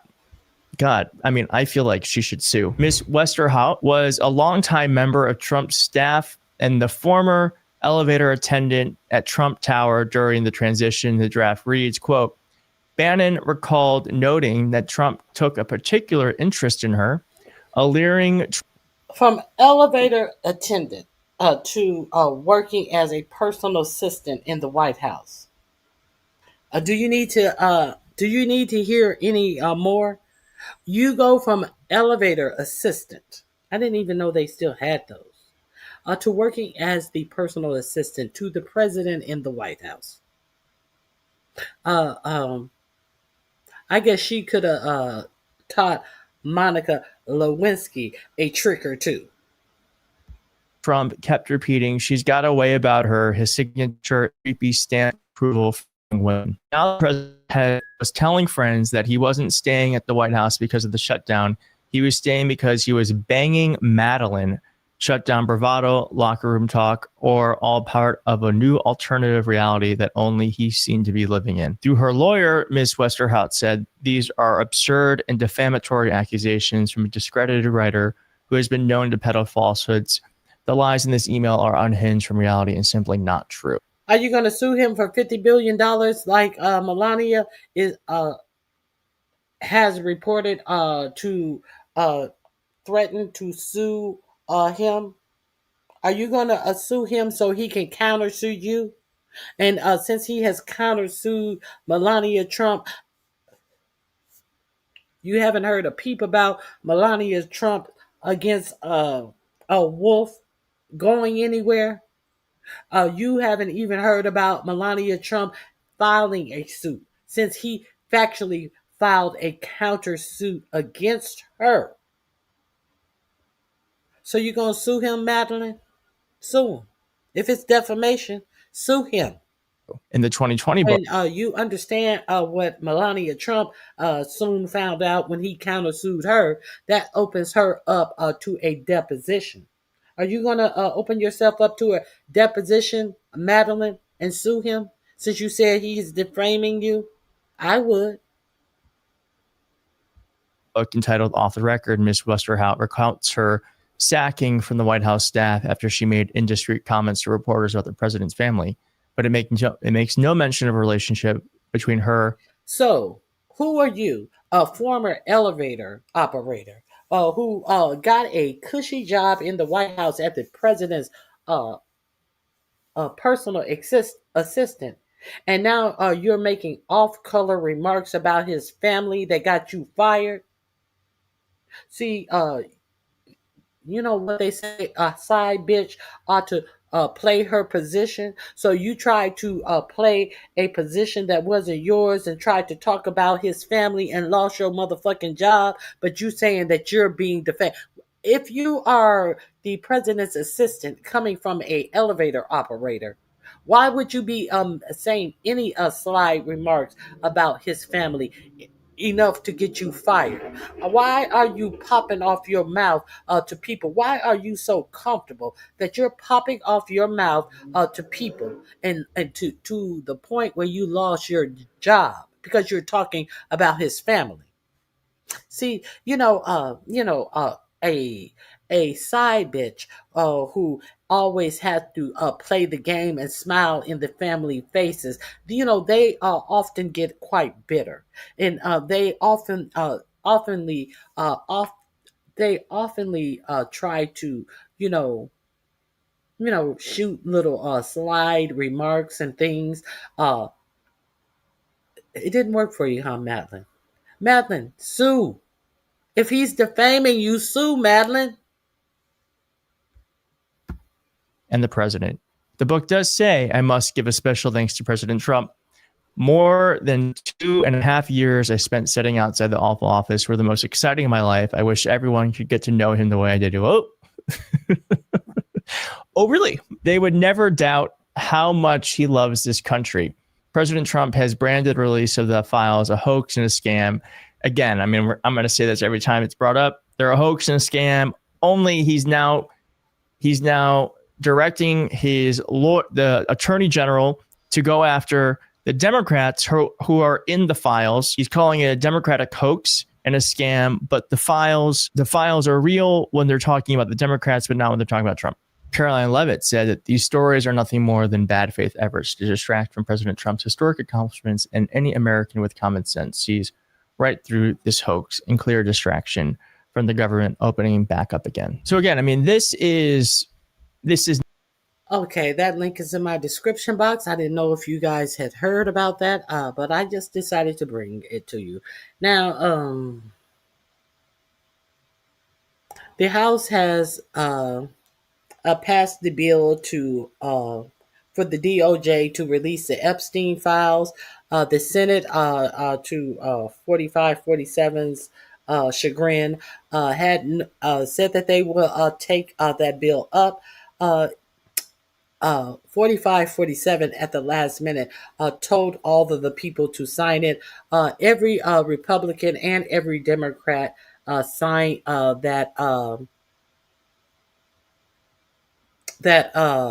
I think it's a petition, whatever it is, to give for the DOJ to release the Epstein files, except one person, Republican Chip Roy. Chip Roy is concerned that it will open up people up to some type of persecution. So, you mean to tell me Chip Roy was willing to keep the Epstein files a secret, but he's not worried about it opening it up for the victims who were asking it to be released? No, he's not worried about them. He's worried about other people named in the Epstein files may get caught up in some things. So if their names are mentioned, if there's no things for them to get caught up in, Chip Roy, what could they get caught up in? Huh? And if their names are mentioned and it is questionable if they have done something untoward with underage girls, shouldn't there be an investigation, Chip Roy? I'm just asking. Isn't Chip Roy a congressman in San Antonio, Texas? I think Chip Roy is absolutely from San Antonio, a representative from San Antonio. Let me see what else I have to share with you. I do want to share this with you. Elon can't stop telling lies. If you guys didn't see the interview with Elon Musk's daddy, his daddy who remarried and a woman who had a child, and he came into the child's life when she was 2 years old, and now actually has a baby with said child who he came into her life at the age of 2. Elon Musk's daddy. Let me see if I'll find that. I'll tell you what his daddy had the nerve to say. Let's see what Elon Musk is lying about. I don't want to misquote Elon Musk's daddy, but Elon Musk's father said something to the effect that if don't black people want to have electric cars, what do they want to do? Go back to the jungle. As if there was no civilization until white people came into black people's lives. Let's make all of this make sense. Let's see what Kyle has to say. Here we go. I'm going to put this link in my description box. I want to come to this conclusion, but I feel like I have to. Hold on. Oh, that's normal speed. One of the things, I don't want to come to this conclusion, but I feel like I have to. I think we're kind of a nation of rubes. And when I say that, what I mean is, for some reason, there are certain scam artists who can just keep scamming and they just keep getting away with it. I mean, Trump's whole life has been one giant scam. Like, he's a scam guy. He's always been a scam guy. I mean, he was stiffing his workers back in the day when he was building casinos and hotels and shit. I mean, he wouldn't pay the plumbers. He wouldn't pay the electricians. The word would get around. And then for some reason, he'd still get a loan from the bank, and then he would continue to stiff the workers. I mean, this is who this guy is, right? And there's another guy who's been scamming us for a very long time. His name is Elon Musk. His name is built off fucking hype. It's built off other people's work. It's built off of his relentless marketing, him pretending like he's, the world's biggest genius. And now they just voted to make this man a trillionaire. A trillionaire. The Tesla board. A trillionaire with a T. T. Well, guess what? Elon is now onto his next scam, his next grift, and he's out there telling absurd lies about his new Optimus. Ready? So Mario Nawfal says here, Elon Musk's Optimus will ultimately be better than the best human surgeon. People often talk about eliminating poverty, about giving everyone amazing medical care. Well, there's actually only one way to do that, and that's with the Optimus robot. With humanoid robots, you can actually give everyone amazing medical care. Optimus will ultimately be better than the best human surgeon with a level of precision that is beyond human. People always talk about eliminating poverty, but Optimus will actually eliminate poverty. He's saying his robot will eliminate poverty and be better than the best surgeon ever. Here's him saying this quite literally. People often talk about eliminating poverty, giving everyone amazing medical care. Well, there's actually only one way to do that, and that's with the Optimus robot. How is medical care going to eliminate poverty? Because people in poverty, people who don't have health insurance are not seeing doctors or surgeons. So make any of this make sense. The next grift, as Americans are looking at losing health insurance, but they don't want to talk about that when they talk about poverty. He wants to talk about a goddamn robot in eliminating poverty, as he is the biggest welfare queen on the United States tit. With humanoid robots, you can actually give everyone amazing medical care. Optimus will ultimately be better than the best human surgeon with a level of precision that is beyond human. So I think that's a pretty wild concept to say, okay, if people always talked about eliminating poverty, but actually Optimus will actually eliminate poverty. He keeps saying poverty. Exactly how would a robot doing medical care eliminate poverty? Connect the two. While everybody has these key words when they see that the American people are worried about affordability, American people are worried about their health care. Now you see 45-47 administration talking about affordability. When prior to Mandami and this past November election, all that they were talking about was in billions and trillions of dollars. Now, so how did someone who was so accustomed to talking about billions and trillions of dollars demand $1 trillion pay package, which he got? And the only thing that he did of notice this year was take away jobs from the American workers. So this is the person who is telling you that he has a cure for poverty in his new robot who is underperforming. Make that make sense. But let's finish the grift. Optimus will actually give people incredible medical care. Okay, so the reason why Elon does this, for those of you who don't know, here he is quote tweeting it: Optimus will eliminate poverty and provide universal high income for all. Which, by the way, a guy who's like ruthlessly anti-socialist and anti-leftist saying we're going to do universal high income for all. That's against your own fucking ideology that you preach. So, by the way, stop, think, why is he doing this? Why is he doing this? Well, the answer is very simple. He's doing this because it's his next con job. He's doing this because this is how he raises money from dipshit fucking investors. This is how he fleeces the public, is you overpromise, you get a shitload of money, then you massively underdeliver, and then you move on to the next con. This is always what he's done. Elon has said in the past, I'm going to have robots by 2021. He said, I'm going to have robo-taxis by 2020. He said in 2017 that we're going to have fully autonomous driving by 2017. Here we are in 2025. It still hasn't happened. He overpromised with the Hyperloop. Now the Hyperloop is totally fucking defunct. He overpromised with solar roofs. He said the Tesla sports car, the Roadster, that it was announced in 2017. He was going to roll it out in like 2018. Here we are in 2025. Nobody ever got their fucking Tesla sports car Roadster.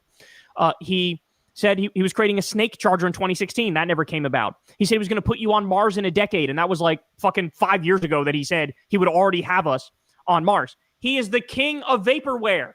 He's the king of vaporware. Do yourself a favor. I know I plug this all the time, but I mean it. What you need to do, go type in Thunderfoot Elon Musk to YouTube. Watch all of the videos that Thunderfoot, the YouTuber, did on Musk. And he meticulously details how this guy is nothing but a scam artist. He goes from one scam to the next, to the next, to the next. People, he over-delivers, he overcharges people, under-delivers. Oftentimes he'll take deposits for products that literally never come about, ever. Okay, but ready? So here's Elon saying, oh, my robots are going to give high income for everybody, and it's going to be better than the best surgeons ever. It's going to eliminate poverty. Really? So here is where we're at right now with robot technology. Ready? It's here. The first humanoid robot housekeeper. Thank you, Neo. For $20,000, you can pre-order 1X's Neo robot now with delivery in 2026. I think you missed a tiny spot over here. Just one little catch. There may be a human behind the curtain pulling the robot strings. If I throw up, will the robot throw up? A company representative may need to peer into your house via Neo's camera eyes to get things done. So this is where we are with the robot technology, is you need a human being on the other end to be like doing the tasks. And Elon says, don't worry, it's going to eliminate jobs, but you're going to have universal high income for all. And it's somehow going to eliminate poverty. Some of these things are like, even if you had the perfect technology with the perfect robots to do all these things, there is no connection whatsoever between that existing and poverty being eliminated and everybody having universal high income for all. That would never fucking happen. Because in order to do that, you would need a fucking revolution where the billionaires are overthrown and the people hold the billionaires accountable, and we get codified into law that, hey, everybody gets a robot assigned to them and the work done by the robot, you get the fruits of that, right? So that, like, he just says shit to fleece you, to rob you, to fucking, he's a con artist. This is what con artists do. This is what scam artists do, is they say shit like, now, understand with all the shit that he puts out of his mouth that he is working on at SpaceX or at X or what is that other? Whatever he makes these robots at Grok as he's poisoning Memphis, the black community in Memphis, where he just put up that Grok data center. Understand, all of this is bullshit, and understand that they have decided to pay this fraudster $1 trillion in a pay package of $1 trillion. And he has produced absolutely nothing. So the next time you see 45, 47 sitting down with these grifters talking about what they are going to do, understand they're just looking out for themselves. He don't give a shit about poverty. And even if these robots worked perfectly, how is that going to eliminate poverty? If there were robots that could do surgery better than a surgeon, would surgeons then be out of work? Isn't that contributing to poverty? If the surgeon can do the job, can you imagine how many robotic nurses there would be? If the nurses could do the job, could you imagine how many robotic personnel in all aspects of the healthcare would be? And who would make the money? And where would the jobs go? This is a whole crock of shit. And this is the newest crock of shit that Elon Musk is up to. So I just wanted to give you this. This is link number 13 in my description box. Go ahead and peruse the rest. Let me see. Is there a little bit more? Go ahead and peruse the rest of this at your leisure. Now, I told you about the big feud that is going on between Nick Fuentes. Oh, wait a minute. Let's get to the Elon Musk and his daddy and his daddy's bullshit. Is this it? I think, yes, this is it. Let's get to what Elon Musk, dumb daddy, said about black people. Now, understand, Elon Musk's father said he never saw any bad things happen during apartheid. Elon Musk said that growing up in apartheid Africa was one of his fondest memories. Let that sink in. So let's. I don't know if you guys saw this interview. This is the one who had a baby with his stepdaughter. America. Reporting live from Roberts Club in Atlanta for Comedy Hype News, I'm John Ob. America, in the next 20 years, will become, for the first time in its history, a minority white country. You don't like technology, or what is it? You want to go back to the jungle, or? Elon Musk's father, Errol Musk, is not doing a good job at hiding some of his conservative views and Eurocentric ways of thinking. For a new interview with CNN, Errol Musk would open up for a piece called Misinformation, White Genocide, where he speaks to a CNN correspondent on a variety of things involving his experience with apartheid in South Africa and his outlook on the future. Now, this moment would be just part of a larger report that would cover the recently reported all-white town built in Arkansas. The investigation looks to understand fears some may have with an alleged white genocide in places like the U.S. and, interestingly enough, South Africa. One moment in particular would interesting enough that they're talking about a white genocide anywhere. So they are so afraid. He said just because it appears that pretty soon the world is going to be a more non-whites than white. What do you don't like electric cars? You want to go back to the jungle? Well, are we trying to pretend like there was the black civilization came before the white civilization? Are we going to pretend like the black civilization and all of their inventions were actually stolen by white people? Kind of like how Elon Musk daddy got on in the first place. Isn't it rumored or reported?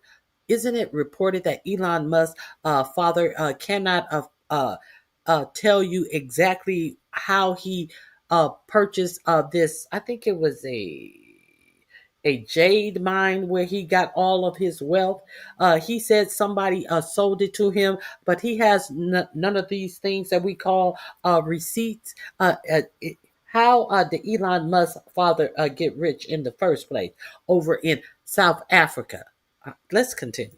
Caused many to raise their eyebrows when the 79-year-old Musk would respond to white people possibly becoming the minority in America in the next 20 years, and how coming up in South Africa showed the positive side of white people existing in foreign countries. For Musk, he would go on to express that it would be a very bad thing and would even ask, "You want to go back to the jungle?" America in the next 20 years will become, for the first time in its history, a minority white country. Well, that will be a very, very bad thing to happen. You want to see the US go down? Why? Oh, you don't like cars and electric cars, and you don't like technology, or what is it? You want to go back to the jungle, or? Do you really think the US is doomed if it goes under? Yes, it goes under then. Seriously? Yes, of course. You see, if you take South Africa, we have a small white population that projects the European culture. And oppressed millions of black. So because they project the European culture, a small white population, but has South Africa gone down? We project the European culture. What have you what have you created to keep South Africa afloat? What have you done to keep South Africa afloat? Or did you just rob and pillage in South Africa? And you were allowed to stay comfortable robbing and pillaging in South Africa under apartheid. Let's be clear. Had there not been apartheid in South Africa, would you small or white people with your European values stayed in South Africa, or would you had kept it pushing? The fuck out of here. No. For decades. How do you oppress? We gave them. See, if you take South Africa, we have a small white population that projects the European culture. And oppressed millions of black people. No. For decades. How do you oppress? We gave them work. We fed them. They grew from a tiny little group into... We gave them work. We fed them. We didn't oppress them. How did you... You took over their land. White South Africans are about 7% of the actual population, and they own up, I think it's 93% of the land. But you fed them after you stole their land so they couldn't feed themselves. Is that what you're saying? We fed them, we put them to work on the land that we stole from them. And we got wealthy on their land, and we are saying that we did something for them, keeping them poor, but a minuscule amount of money that we paid them to work their own land that we stole from them. The fuck out of my face. This is why so many educated black women are out of jobs in government. right now. Over 300,000 black women lost their jobs when under Elon Musk and Doge. Let's be clear about it. But then Elon Musk wanted to turn around and tell you that his robot is going to do something for poverty.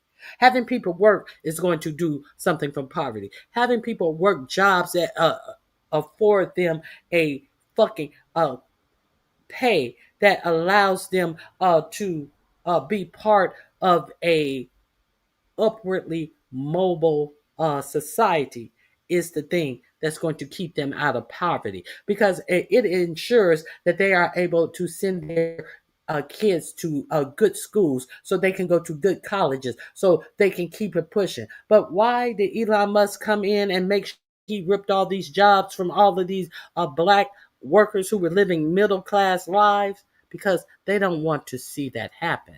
They want to be able to say that they treat you well, they feed you. What did Pete Hegseth, pastor, say? That he's sure that all slave owners didn't treat their slaves badly. Some slave owners were good to their slaves.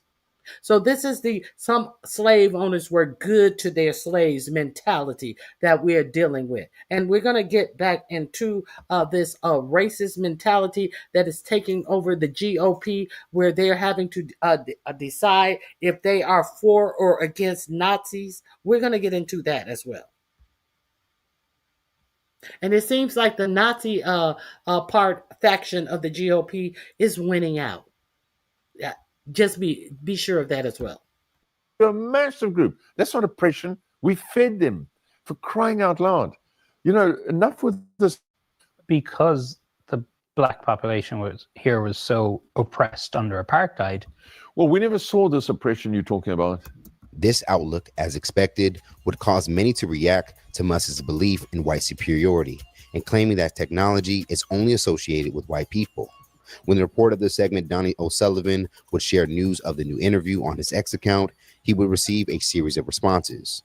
Now, one user on X would go on to say, "This is how they see us. They speak like this behind closed doors." Now, over on Instagram, while sharing that same moment, Dio Hugo would write, "Apple meet tree," referring to some of Elon's way of thinking had to have been influenced by his dad. Now, for comedian Godfrey, one of the most recognized Africans in the world, he would have a lot more to say about his comments about America losing its majority white population and how South Africa is serving as an example as the importance of white people in parts of the world.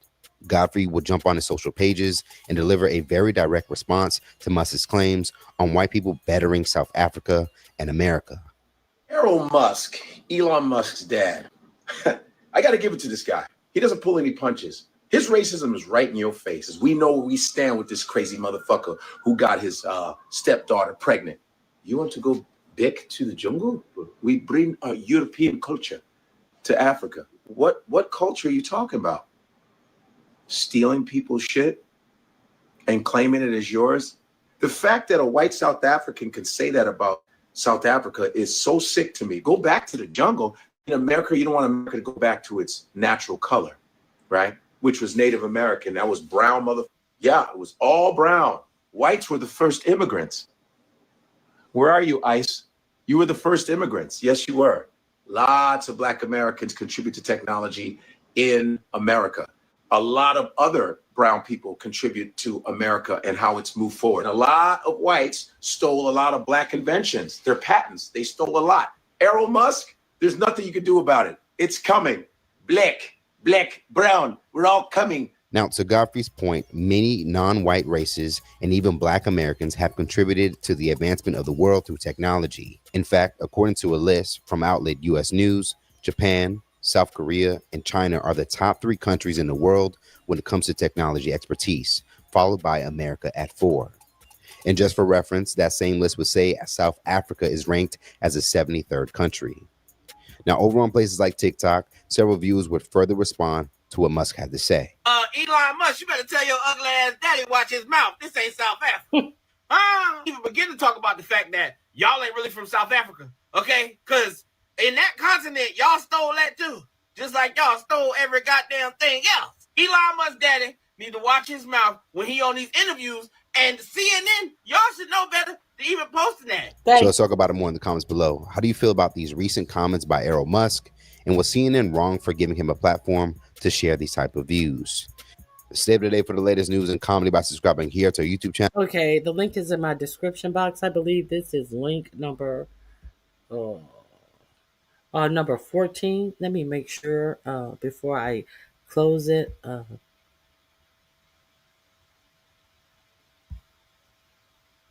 Yes, link number 14 in my description box. Now let's get into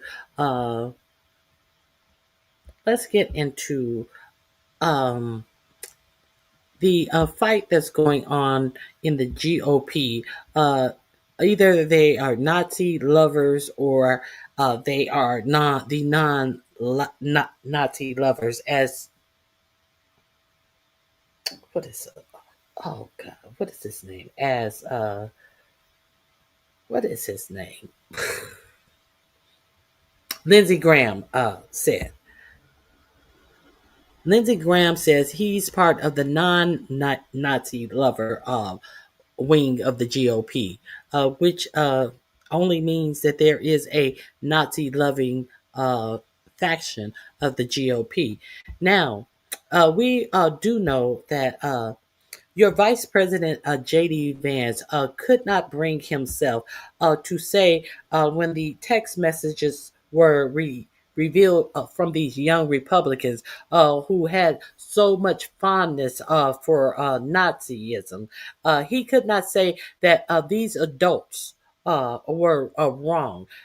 So he also could not say that Tucker Carlson was wrong to have Nick Fuentes on his channel. Now, some GOP members have, been shocked and appalled that Tucker Carlson could actually platform someone with such hateful views.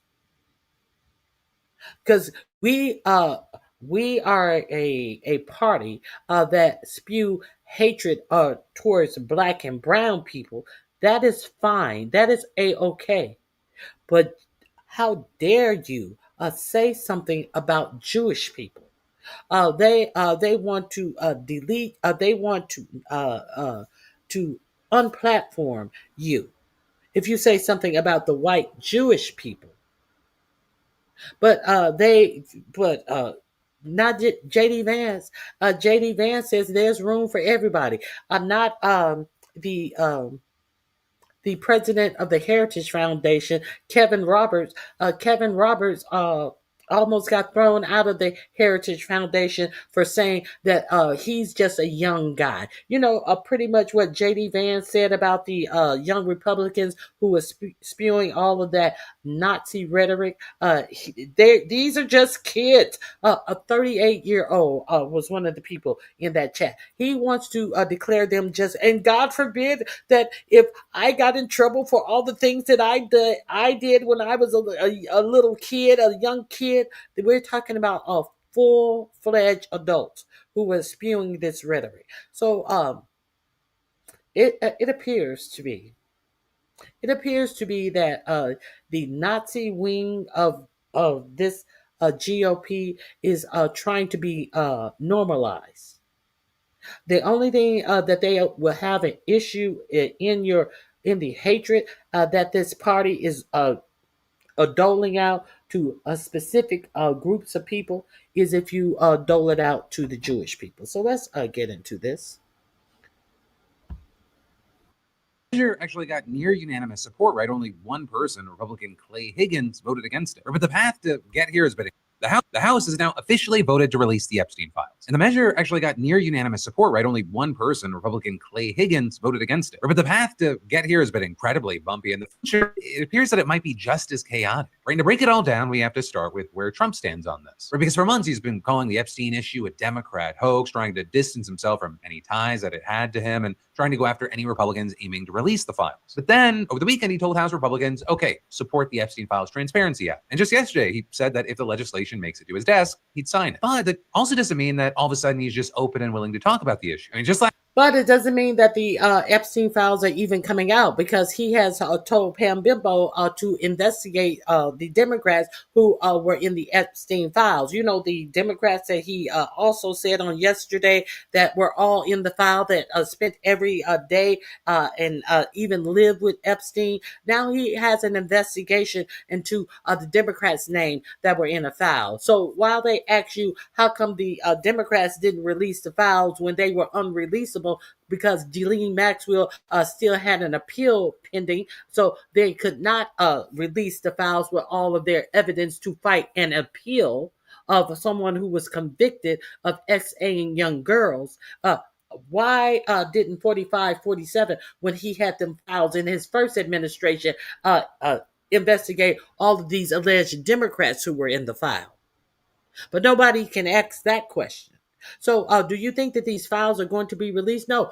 Why do you think he had her to go in and open a new investigation? Because when there is an investigation into something, they are not going to release it because it's under investigation.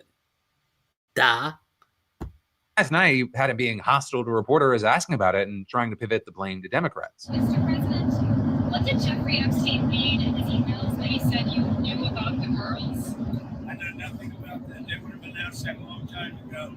It's really, what did he mean when he spent all the time with Bill Clinton? Sir, Yeah, if Jennifer, there's go ahead. nothing Go ahead. incriminating in the file, sir, why not take us in? Yep, and so this Quiet, piggy.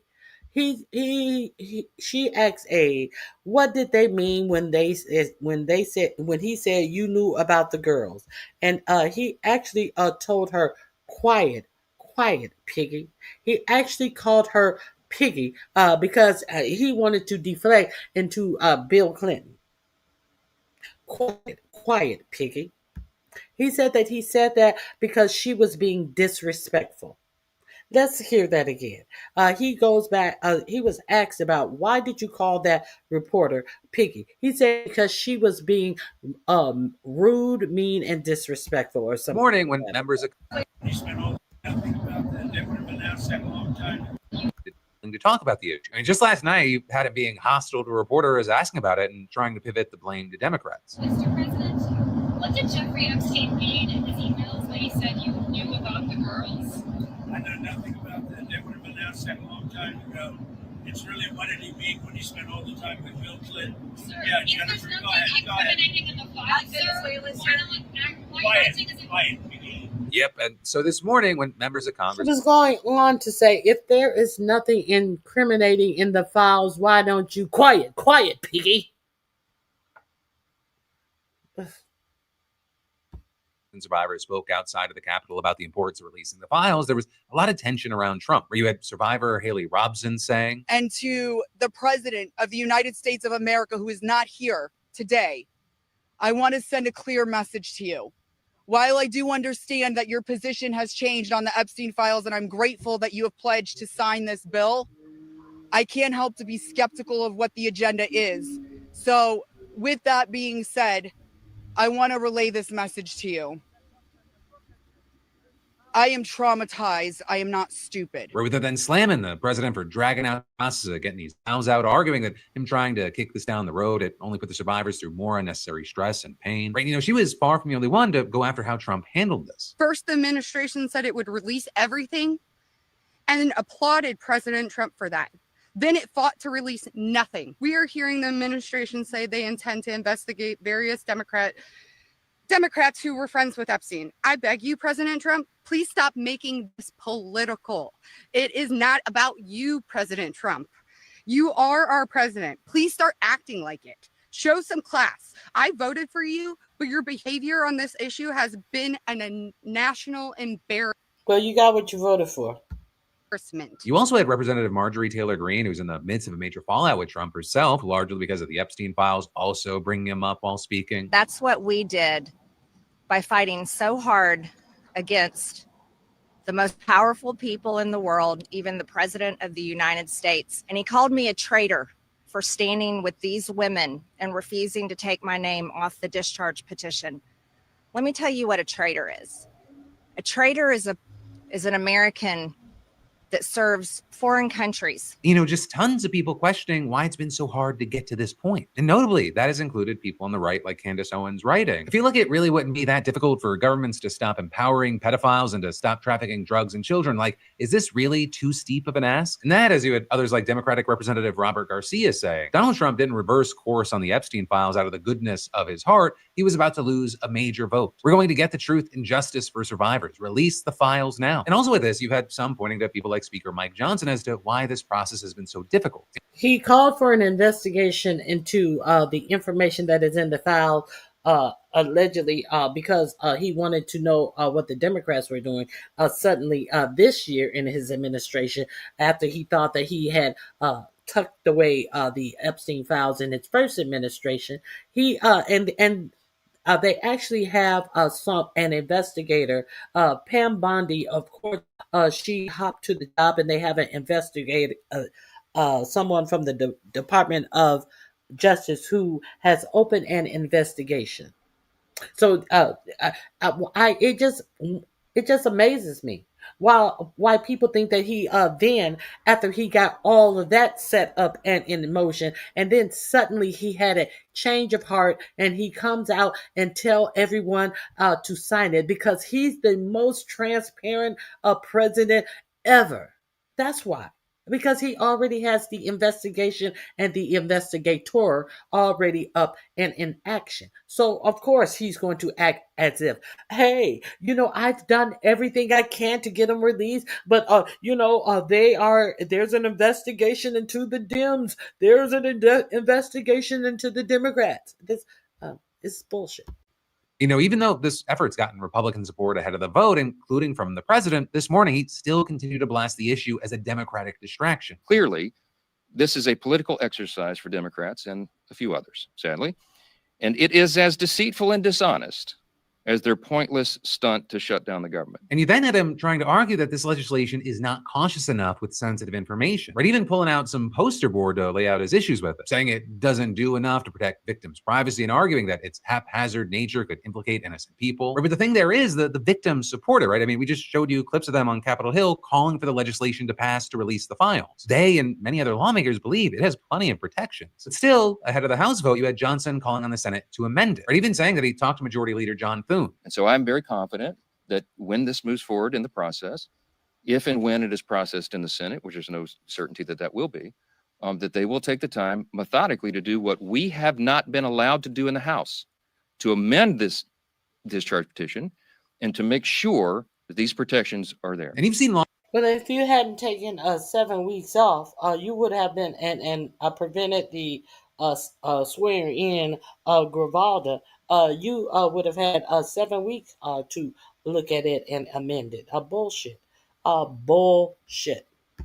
Lawmakers just furious about this, especially the ones that have been leading the Epstein files efforts in the House. Or Democrat Ro Khanna writing, Swamp is trying to get it amended in the Senate and saying anyone who tried to amend a bill POTUS says he will sign is betraying the survivors. As well as Republican Thomas Massie adding, this is how Speaker Johnson plans to protect perverts who went to the rape island from embarrassment. Do not let the Senate add an amendment to avoid disclosing those rich and powerful men who have evaded justice for so many years. You know, all of this it's playing out is there are already people noting that there are concerns about the public ultimately getting very little information, even if this passes. Right? Some thinking that Trump ordered the DOJ to investigate Democrats to block access to certain files. And so this is still not over. This could have a long, long way to go. But for now, I'd love to know your thoughts, opinions, and reactions here. Right? But then next up today, this MAGA civil war, it's been getting bigger and messier by the day. Right? With one of the big flashpoints now being Vice President J.D. Vance jumping headfirst into this whole civil war to defend Tucker Carlson's son. Right? Because if you don't know, because you're a normal person, Tucker's son Buckley was actually hired in January to work on J.D. Vance's press team. Right? So he works in the VP's orbit. And also for some background to the story, you also need to know who Tucker's brother is, as he frequently posts about politics online and is also confusingly named Buckley. Right? And so that Buckley actually recently shared a clip of white nationalist grouper leader Nick Fuentes saying, we didn't vote for Trump because he was an obnoxious boomer. We voted for Trump because he was going to put America first. And Tucker's brother agreed with Fuentes there, saying 100% where within this clip is he wrong? And so that it stoked some of the MAGA civil war flames, which makes sense because Tucker Carlson's interview with Nick Fuentes is what kind of just put such such a big spotlight on this. It's something that really divided the right, MAGA world, Republicans. I mean, you'd go online and see tons of people saying things like, oh, he shouldn't have given Nick a platform, saying that Nick's very anti-Semitic. Right, but then with Tucker sitting down with him and Tucker's brother seemingly posting in support of him, you had conservative commentator and journalist Sloan Rackmuth posting about the family, right, claiming that Tucker... Before we get there, don't forget 4547 says he doesn't know anything about Nick Fuentes. The same Nick Fuentes who he sat down in Mar-a-Lago and had a dinner with him. So as do you think that 4547's team had not thoroughly combed through exactly who Nick Fuentes was? You think that anybody is just sitting down with the president and having dinner with him without them knowing a full background check on them? So he pretends like he doesn't know who he is. Let's continue. His brother idolizing Nick Fuentes and then writing, racism and anti-Semitism is a Carlson family trait. Is Tucker's son Buckley, who serves as J.D. Vance's top aide, also a vile bigot? America deserves to know how deep the Carlson's family ethnic and religious hatred runs. You know, while some people, they thought it maybe wasn't fair to project the views of the two elder Carlsons onto the younger Buckley, in a follow-up post, she continued, the fact that Tucker and now his brother are prominently platforming Fuentes, it's reasonable to wonder about other Carlsons. Do the people at the highest levels of our government who influence policy share noxious views of Jews? But then the person who came to Buckley's defense probably the loudest was J.D. Vance himself, who wrote, Sloan Rackmuth is a, quote, journalist who has decided to obsessively attack a staffer in his 20s because she doesn't like the views of his father. Every time I see a public attack... He's in his 20s. His age matters. We're not going to talk about specifically what she's talking about. That this was raised by... he was raised by Tucker Carlson. So we're not going to talk about the racism and discriminatory nature of Tucker Carlson, and it obviously has passed on family bloodlines to his brother. So do you not think that it was passed on to his son, who worked for J.D. Vance? On Buckley. It's a complete lie, with him then continuing to argue with the journalist in a thread journalist who has decided to obsessively attack a staffer in his 20s because she doesn't like the views of his father. Every time I see a public attack on Buckley, it's a complete lie, with him then continuing to argue with the journalist in a thread, noting that her bio says she defends Judeo-Christian values, but JD argued, is it a Judeo-Christian value to lie about someone you don't know? Not in any church I ever spent time in. With him adding, I have an extraordinary tolerance for disagreements and criticisms from the various people in our coalition, but I am a very loyal person and I have zero tolerance for scumbags attacking my staff. Right? And then in response, you had people like Megyn Kelly, JD for this defense, arguing they can't bring down Tucker, so they're going after his son. And then also you had Candace Owens retweeting his message and likewise slamming attacks against Tucker. But then also a very big reaction was JD's remarks eliciting more backlash, or with many noting that he hasn't really commented on the whole Nick Fuentes situation the right's been infighting about. Right? Trump sort of has. He actually just told reporters the other day that he had no problem with Tucker interviewing Nick. I had some great interviews with Tucker. You can't tell him who to interview. I mean, if he wants to interview Nick Fuentes, I don't know much about him. But if he wants to do it, get the word out. Let him, people have to decide. Ultimately, people have to decide. While JD has touched on the infighting, mostly to dismiss it as a stupid distraction, he hasn't really weighed in on where the party should draw the line with Nick Fuentes. Right? And that's something that has shocked a lot of Republicans because Fuentes has said some kind of just plainly awful things about JD and his family. And now they're all in favor of a fat race mixer who's married to a Jew who named his son Vivek. Your guy is literally a fat gay race trader who married a Jew. And so you had a lot of people, including plenty of people on the right, seeing JD rushing to Buckley Carlson's defense over this and saying, seeing our VP attack a small reporter over serious and legitimate concerns about Carlson's son working for him. You know why they're not saying anything? Because JD Vance thinks that he is going to be the next presidential nominee. So they will take any vote that they can get, even votes from people who support Nick Fuentes. So he's not going to open his mouth, Nick Fuentes. He's not going to say a motherfucking word, and because he needs Nick's audience of hate mongers. This is who your party says that they have no problem with, and you hear what he directly said. Ciao, bye. Me everything I need to know about where he stands. It should be pointed out that he didn't even defend his wife this strongly after Groypers viciously attacked her. You then also had conservative like Dave Rubin adding, "You were totally right. Nobody should be judged for their parents' words or actions. But, and I think you know this, the very people relentlessly attacking Jews now have Indians next up on the docket, and that includes life, even if she eventually converts to Christianity." So yes, Tucker can interview whoever he wants. His brother can post garbage memes all day, and his son, who maybe just fine, can work for the vice president. But I think people are asking you to stand up when you see something evil. Right? And with that, moving forward, you have some saying they wouldn't support any potential presidential run from him because of this, saying supporting Reuters and woke right will destroy his career. Yesterday, Vance demonstrated his priorities. So I will say, with all this, it is worth noting that he has addressed Nick in the past. Right over a year ago, he actually disavowed him. Nick Fuentes, an avowed anti-Semite, went after your wife. He had previously dined at Mar-a-Lago with Donald Trump. Does this have any room in your movement, in the MAGA movement? Of course, it doesn't have any room in the MAGA movement, and of course, you disavow him and this. And of course, Donald Trump has criticized this person. Look, I think the guy's a total loser. Certainly, I disavow him. Of course, the big issue for a lot of the Republicans that are concerned about this is that was August of 2024. Right? When you're talking about J.D. Vance, you never kind of know where he stands at that exact moment until he says it. This is a man who once equated Donald Trump to America's Hitler, and now he is his vice president. And also, it's changed since 2020. Right, has drastically changed. He's more mainstream. And so you're kind of seeing people in two camps. Some saying this shows that J.D. Vance is scared of the Nick Fuentes wing of the Republicans. So then you also have others saying, well, J.D. Vance actually, he's more on this side now. He doesn't want to alienate them in case he needs their support at some point. And also with this, I'll say, and this part is my opinion, I can't really tell if J.D. Vance talking about the infighting that he's seeing on the right as being kind of small and stupid, if that's the way he actually sees it or not. But if he does see it that way, he is incredibly wrong. The following that Fuentes has built up on the right is enough to, I think, derail a 2028 election. Tucker Carlson having Nick Fuentes on his podcast, that wasn't him opening up the tent. That was him bending the knee. As far as what that means for the future of the Republican Party, that's what we're going to have to wait to see. But it does feel like more and more every day, and this could obviously change at the drop of a hat, that MAGA, as we know it, is kind of getting torn apart and becoming a different thing with different goals. Right? And there's the question of, well, what takes the stage after Trump? But for now, as we wait to see how things play out, even in the short term, let me know your thoughts, opinions, and reactions. And then there's even more we're going to dive into in a minute. But first, let me say, you ever Google your symptoms and 5 minutes later, you're convinced you have web pages load? And so that means that, well, today. And on the grand rather than an if. The next step today soon became the target of righteous fury from all over the country. We're talking death threats, doxing, protests, mass became it lit up his own patrol car with a man that was handcuffed. It's different, but it kind of reminds me of that cop that just lit up his own patrol car with a man that was handcuffed inside because he got spooked by an acorn. But this story, it takes place in Sturgeon, Missouri, which is a small town of little more than 1,000 residents. So it then soon became the target of righteous fury from all over the country. We're talking death threats, doxing, protests, mass resignations, calls to change laws around police training. And I'm getting ahead of myself because while Nicholas Hunter was out having dinner, his adorable little 5-year-old, 13-pound deaf and blind Shih Tzu named Teddy, he escaped. I'm not gonna do this. This story was years ago.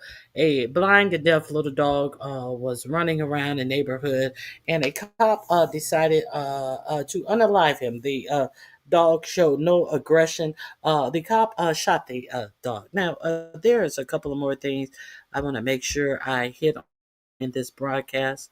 Kash Patel's girlfriend is being protected by a whole FBI SWAT team as her personal security perk. Now, we already understand how Pete Kegbreath is abusing security to secure three or four different premises where he lives because he got to protect all of his ex-wives that he was cheating on, and his children, and all of these different homes that he cheated on these wives with, and had all of these extra kids, some ghetto ass shit. Now, we understand that they are getting full details, but Kash Patel actually has his side piece. I didn't even know that Kash Patel was married previously, and he left his wife for this side piece. And now the United States tax dollar is going to give her 24/7 FBI SWAT patrol. Did you know that this was what your dollar is going towards? Also,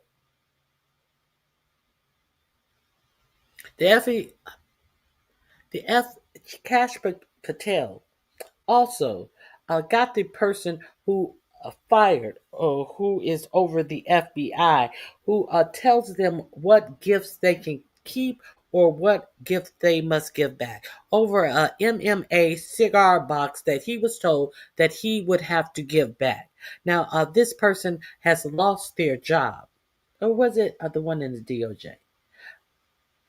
Yes, it's the same one because the one in the DOJ is the one who oversees gifts for the FBI as well.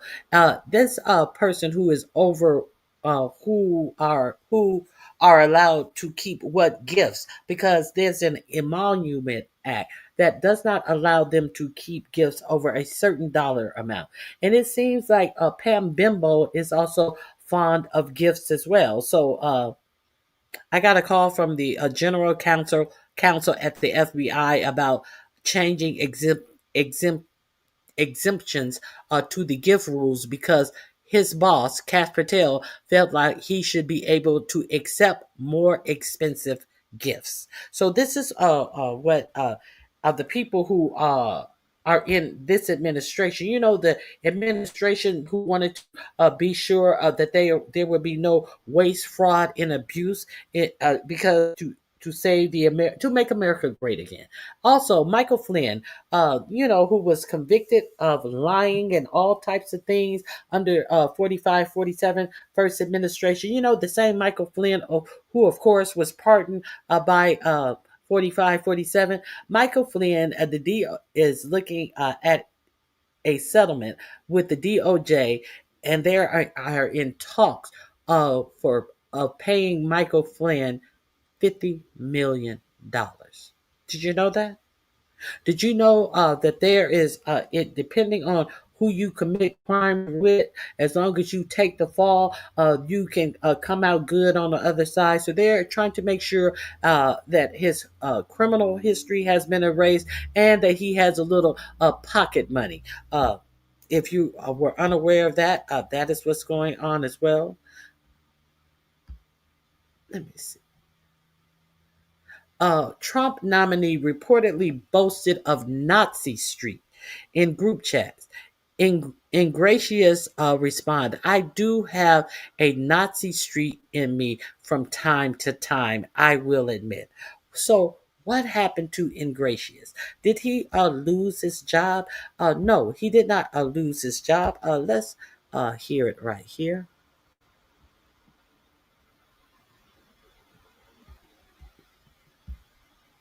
Here it is. Let me share this with you.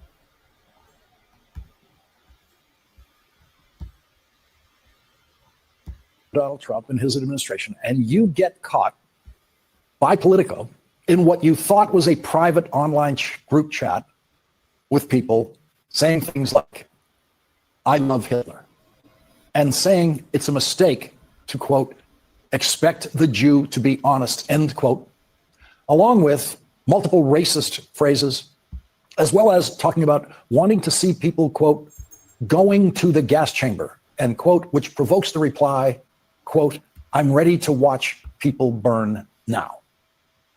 Imagine what would happen to someone working in the Trump administration who's in group chats like that. What would you do if you were that Republican guy and Politico called you before publishing their investigative report about the I Love Hitler chat group that you're in? What would you say to Politico? He declined to comment, and he still has his job in the Trump administration. Imagine you work for Donald Trump and his administration, and you get just a kid. You know, he was just a kid. Let me see. What did I want here? Let me see. What did I want here? Okay, let's get to a couple of more things I wanted to talk about.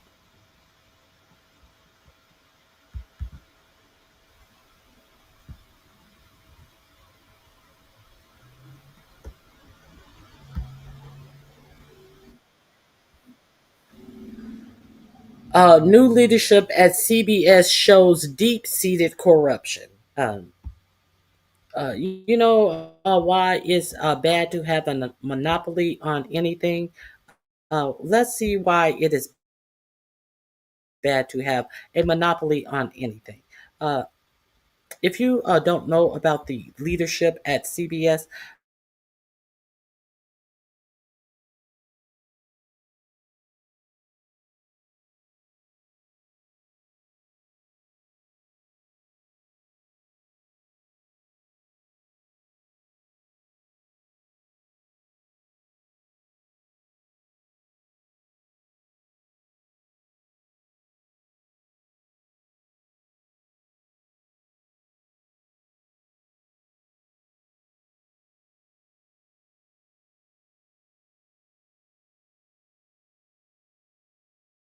for-profit media, how they may be. But let's get into the CBS story.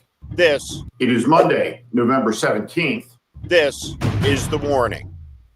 Let's observe together an incredible moment from CBS's Sunday morning show. Here's the question to Democrat Tom Suozzi. Can you explain the focus this past week in the House by Democrats on the Jeffrey Epstein files? Is this a tactic to distract from the failure to extract healthcare changes, or is there something else going on here? I mean, does the speaker putting it to a vote end this issue? Now, we'll get to the... Now, did you hear that question? Did you hear this question? This is a news agency. Come on. The answer in just a second. But it is an incredible question, is it not?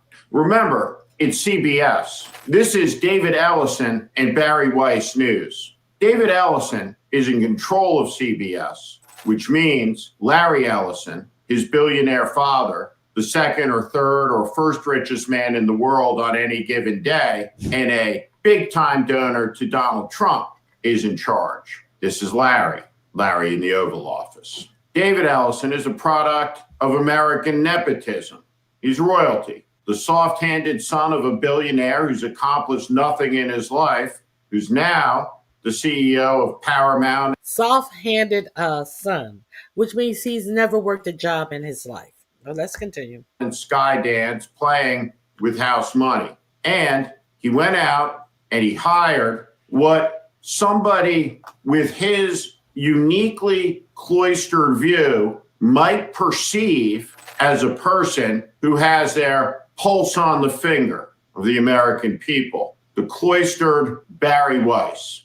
Barry Weiss is a fellow traveler of Donald Trump's. She is an engine and an agent of the American fascist cause. She's no journalist. She has terrible news judgment, and she's unethical. Now, her shaping of the news here, in this instance, supports a very specific type of evil, pedophilia. Let's just look at the facts and ask a question that would be recognizable to Walter Cronkite.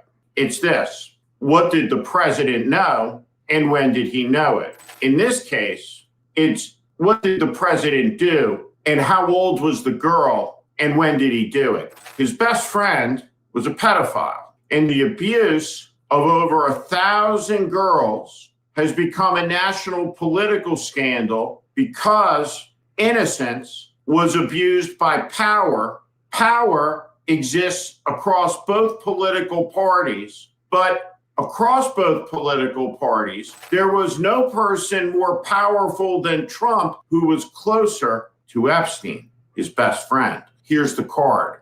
Pam Bondi said this. The DOJ may be releasing the list of Jeffrey Epstein's clients. Will that really happen?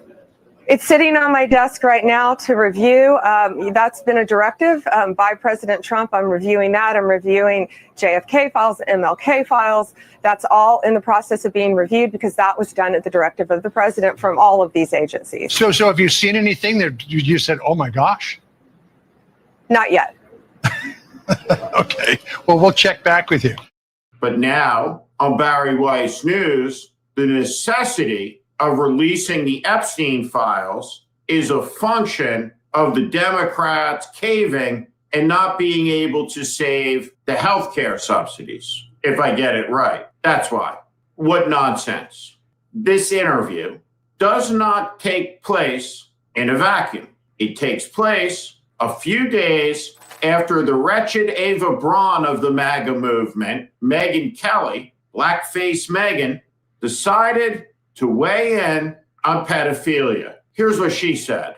As for Epstein, I've said this before, but just as a reminder, I do know somebody very, very close to this case who is in a position to know virtually everything. Not everything, but virtually everything. And this person has told me from the start, years and years ago, that Jeffrey Epstein, in this person's view, was not a pedophile. This is this person's view, who was there for a lot of this, but that he was into the barely legal type. Like he liked 15-year-old girls. And I realize this is disgusting. I'm definitely not trying to make an excuse for this. I'm just giving you facts. That he wasn't into like 8-year-olds. Listen, but he liked the very listen. young teen types that could Listen pass for at even a younger than they Jewish were, star but would wearing look. bata. Bata. You hear a Bata just a Bata who has no problem with Palestinian children being used for target practice. Bata who has nothing to say with SAR children's being allowed to go back to Israel. I have played this story for you many a times. A high-ranking Israeli official was just caught in a sting, and instead of showing up to jail, he was allowed to hightail it back to Israel. And of course, a Bata would understand there's nuances in a pervert's mind between someone who looks like a young teen and that same young teen, according to this disgusting Megyn Kelly. They are young teens, and they can look like they're younger, but then when you look at them, it looks like they can pass for older. Which one is it, bitch? She's being an apologist for a pedo. Let's continue.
I am back. I apologize. StreamYard is this is all of the fault of StreamYard.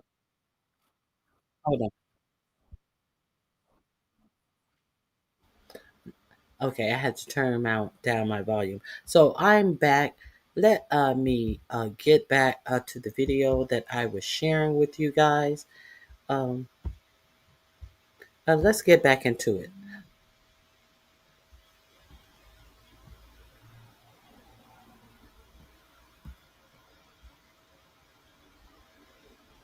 Which one? Which one is it? I think it's this one right here.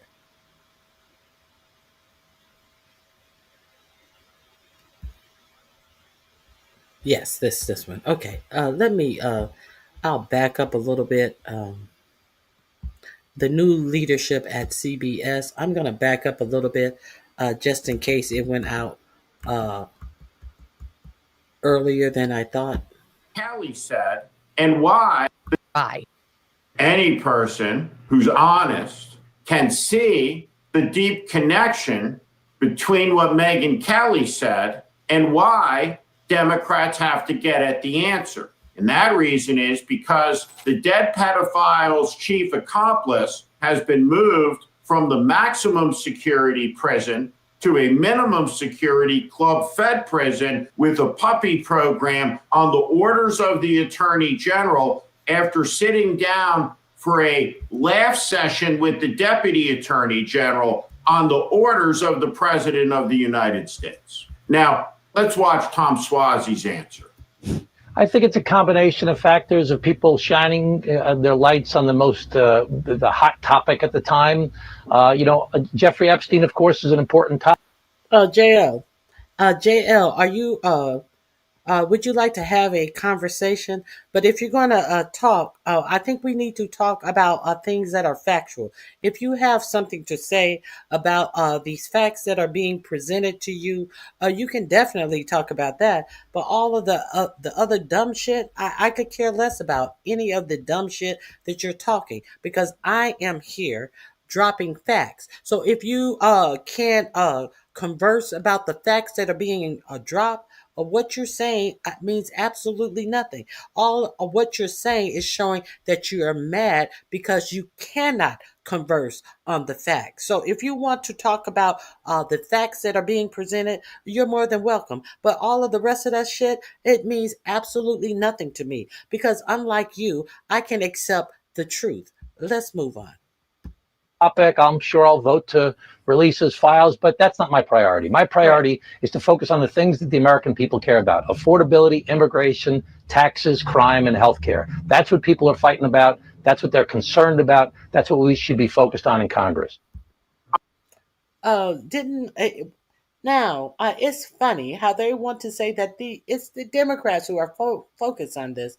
It is your own Republicans who campaigned on this, who said that they were on their desks, and they actually had some YouTubers, influencers come up and wave back binders that supposedly had these files in. It was the Republicans who hoopla all of this to the point where 4547 said, "You guys are still talking about these files. I don't even need your support anymore." Was that Democrats who did all of this about this Epstein shit? And to the point that the Republicans think that they are making a point. Well, if you wanted them out so badly, how come you guys didn't talk about them the last 4 years? Because we weren't talking about them any year. It was the Republicans who were talking about them. It was the Republicans who were talking about them. Let's continue. I'm so sick and tired of Democratic politicians telling me what I should care about. Here's the deal. Donald Trump has wrecked the American economy, and the AI stock bubble is about to implode. Everywhere there is misery. Things are falling apart. The White House has been demolished. And though that too was called a distraction, as it turns out, when you're able to look at the polling a month on, it began the Trump cratering. A lot of us, maybe because we're decent, moral, and normal, do care. if the president of the United States is a pedophile. And I absolutely do care about the victims. I care about the evil. I care about the insanity. I want it to stop. And you should want it to stop. And together, as Americans, we can demand that it stops. Margaret Brennan is a sad case. She was never the greatest Sunday show host, but nobody, until now, would have ever questioned her integrity. You can tell it's under strain. You can see that she appreciates how banal and stupid her question is by the tortured expression on her face. Look at it. No, Margaret, that's not the reason why they're asking. And you know that. But standing off in the corner, surrounded by a security detail of 6 or 8 or 10 or 12 to protect her from the dangers in her head, is Barry Weiss. And Barry Weiss, bullied in the New York Times newsroom, like Trump, is on a mission of revenge. And she's going to take it out on all the people that she feels slighted by, on behalf of the people who validated her genius. First among them, the son of one of the world's richest men. And he got his present paramount because another greedy billionaire, Shari Redstone, participated in a form of bribery. And every detail of every act by every person in every corrupt instance will be known ultimately, as it always is. One of my favorite emails in the Epstein files just released is the one between Andrew Windsor Mountbatten and Jeffrey Epstein, where Epstein assures Andrew that together they will always be invited to Royal Ascot. Well, Epstein's dead and Andrew's been kicked out of royalty and he lives in isolation and exile. And that's what's coming for so many of these people. Tick, tick, tick goes the clock. In the end, the right tick, tick, boom. It will prevail, as it always has in America. But the corruption will be long remembered. And in an age where there is corruption everywhere, political corruption, corporate corruption, there is no corruption that quite exceeds that place of connection between the media and our government's corruption. That place of partnership that now exists between CBS News and Carolyn Levitt and the Trump administration to misinform the American people on behalf of an evil cause, a fascist cause, and in this instance, to mitigate the connections between Donald Trump and a convicted child sex trafficker. The Nazis have infested MAGA. But that's not a story at CBS, even though it's the MAGA conservatives being swallowed by the MAGA Nazis that say it's an emergency. None of that will be seen by anybody who watches CBS, because CBS is a corrupt institution run by corrupt men, starting with David Ellison. You can't trust it. You can't believe it. You shouldn't watch it. And if you do, you shouldn't be deceived by it. There's a small number of people at CBS who you can trust, not named Robert Costa. Don't trust them. Don't trust anybody who works for corporate media unless you know who they are. And you can appreciate that maybe standing off stage is someone glaring down at them, someone like Barry Weiss, surrounded by our security detail so she can be safe to misinform you. This is the warning on another Monday of lies and deceit. So, I do believe that it was the CBS reporter who asked that question in the Oval Office. So what I want to know is, how soon, if she hasn't already been fired, how soon will she get fired? How soon will it be before we understand that she has lost her job? I'm very curious about that. I think we will find that out very shortly. Okay, so let me get into more things that I wanted to share with you. Let me see. Right quick. I beg your pardon.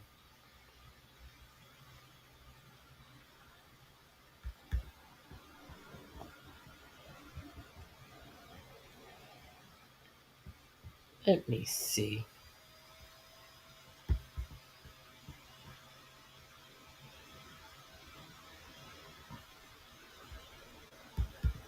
One second. There are a few more things.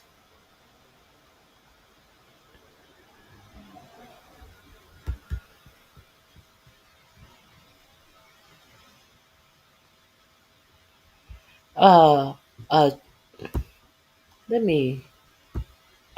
If you guys remember the Tate brothers who were up on charges of essaying many women, and uh, while they were awaiting trial, where was it? I forget. While they were awaiting trial, they suddenly showed up in America in a chartered jet. And it was so important that 4547 was in the middle of a press conference, and someone whispered in his ear and let him know that they were in Florida. And what is the governor? Uh, uh, Ron DeSantis threw them out of Florida, said that he didn't even want them in Florida. So they went somewhere else. Now, it was very strange that 4547 was had to be alerted that they had reached the United States, but they did go back. I forget where they were. But they did go back for their trial. Now, Katie Fain has some new reporting out this morning about 4547 caught red-handed as Tate Brothers scandals blows open. So this is from this morning. I have not had a chance to peruse it myself. Let's see how this has blown open, shall we? I will drop the link in my description box. I will also drop the link in the chat. Go over there and check out Katie Fang. What is so fabulous about Katie Fang is she reads the actual court dockets. So when you get mad and write dumb shit in the chat, understand that I don't give a fuck what you writing in the chat. I want you to discuss what I am presenting you, the facts of the matters that I bring to you. Saying something to me means absolutely nothing to me. I will continue to bring you the facts from people who get the facts from factual places. Okay? Let's hear what she has to say about this. That would, as the United States House of Representatives vote on a bipartisan bill that would force the release of the entirety of the Epstein files, thereby setting it up for the United States Senate to take a similar vote, and then ultimately for convicted felon Donald Trump to do the right thing. What's the breaking news that we're hearing concerning Andrew Tate? You know, the self-described manosphere influencer who has taken a lot of pride in talking about his, ability to be able to treat women in a certain way. Well, we're finding out, according to ProPublica, one of my favorite publications, that the Trump White House actively intervened on behalf of the Tate brothers, and specifically Andrew Tate, during a federal investigation. Now, listen, folks, that's pretty on brand, isn't it? I mean, this idea that if somebody is, looking at exposure for sex trafficking, hell, the Trump administration will be the first to come to your rescue. You'll go to team, the Trump administration, protecting all SAers wherever they may be. Your best friend is the Trump administration. So here's what the allegations are. Andrew Tate apparently arrived with his brother via private plane in Fort Lauderdale, Florida, of course. And when I did not see this story. I just told you a little preamble to this story. Let's continue. When they did,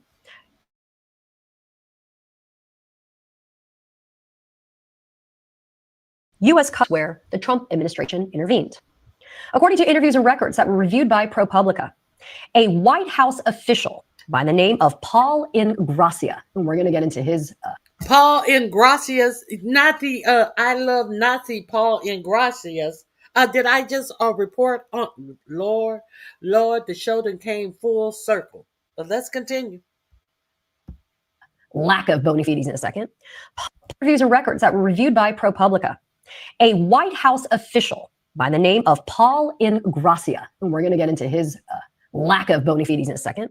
Paul Ingrassia told senior Department of Homeland Security officials to return those electronic devices to the Tate brothers several days after they were seized.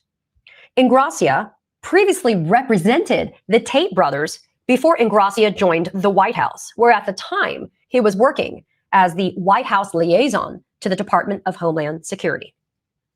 In a written request by Ingrassia that ProPublica was able to view a copy of, Ingrassia, quote, chided authorities for taking the action, that being seizing the electronic devices, saying that the seizure of the Tate brothers' devices was not a good use of time or resources.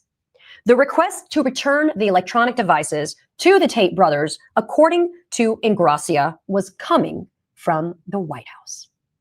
Now, again, on brand to have felon Trump intervene to help sex traffickers. But this Ingrassia guy is definitely worth a little bit of a deeper dive. But let's just take a second and stay on the Tate brothers, because they're a particularly disgusting pair of, I'd say they're human beings, but I think they're lower than that.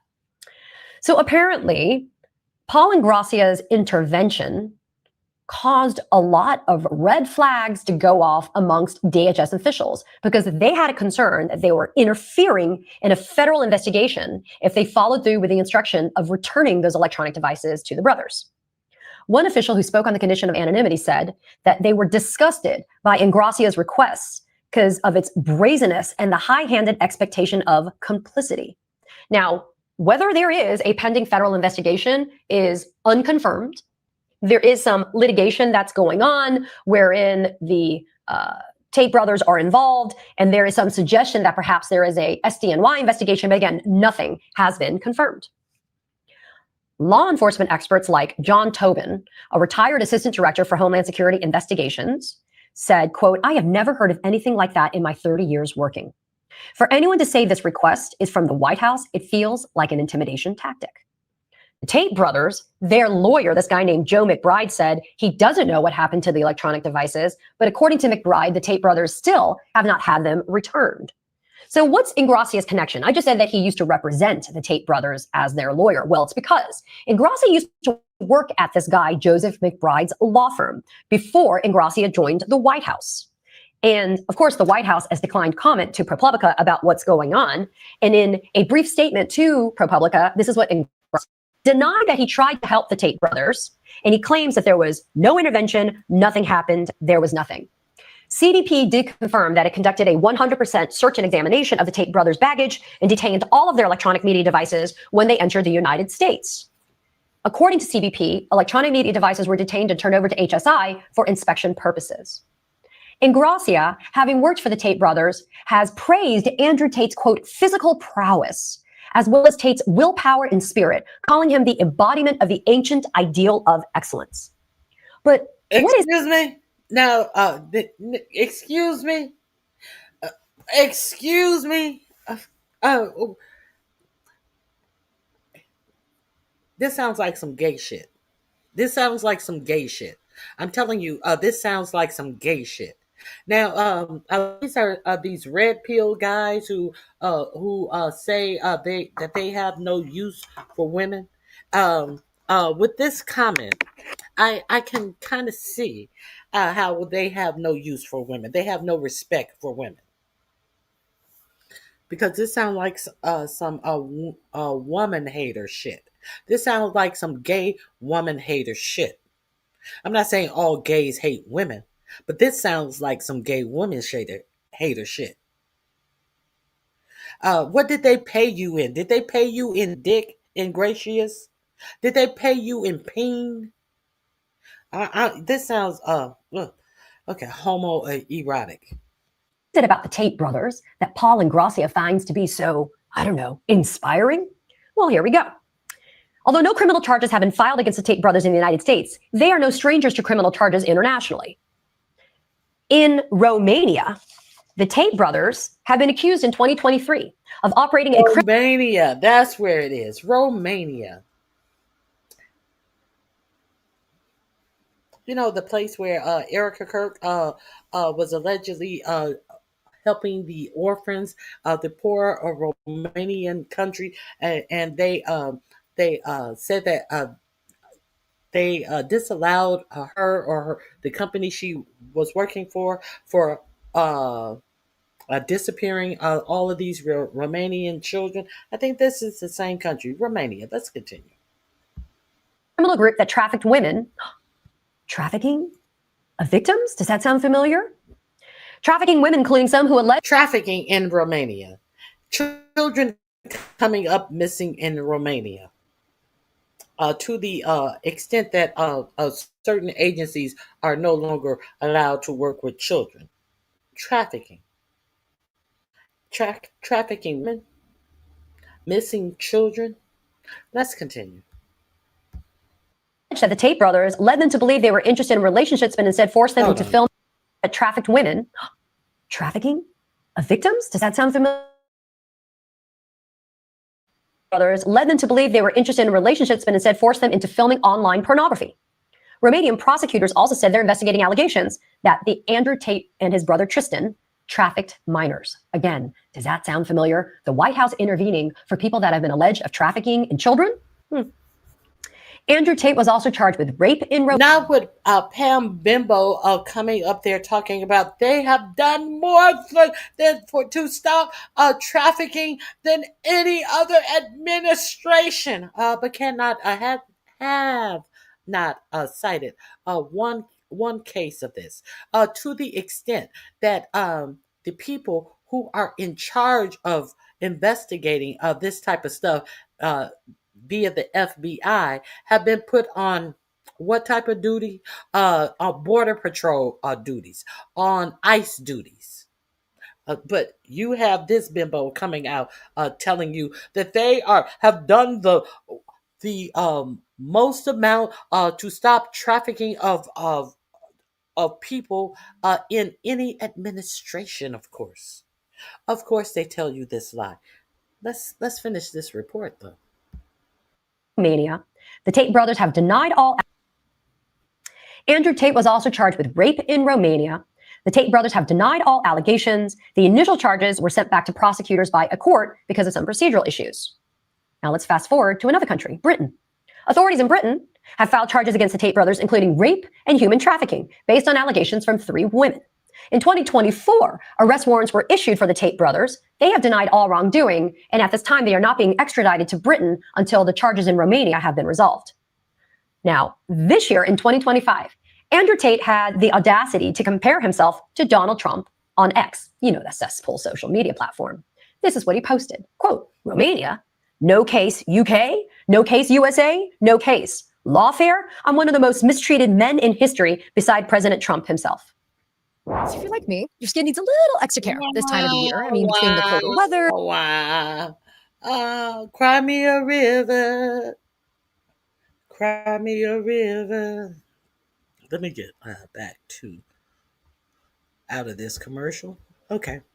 For my mom, I'm also going to get it for a lot of my friends. In February of 2025, Romania's foreign minister said that Richard Grenell, another stellar fucking human being, told him at an international security conference in Germany that he, as in Grenell, remained interested in the fate of the Tate brothers. Andrew Tate has said, for the record, quote, I'm not a rapist, but I like the idea of being able to do what I want, end quote. Pretty disgusting. But again, on brand. But let's talk about Paul and Gracia a little bit more and why Donald Trump having somebody like that in a position at the time being the White House liaison to DHS, and now he is the Deputy General Counsel at GSA, General Services Administration. Why? Because just last month in October, Gracia had to withdraw his nomination to be the head of the Office of Special Counsel. Trump wanted him to have that gig. But then the news came out that Gracia is a white extremist, white nationalist, racist, anti-Semite, according to reports. We'll get into that in a couple of minutes. Now, here's the deal. Trump had nominated Ingracia to lead the Office of Special Counsel. How old is Ingracia, you may ask? 30 years old. But here's the deal. As I said, he had to withdraw his Senate nomination. Why? Because the Senate made it pretty clear through the Senate Republicans that they were not going to confirm him for the job.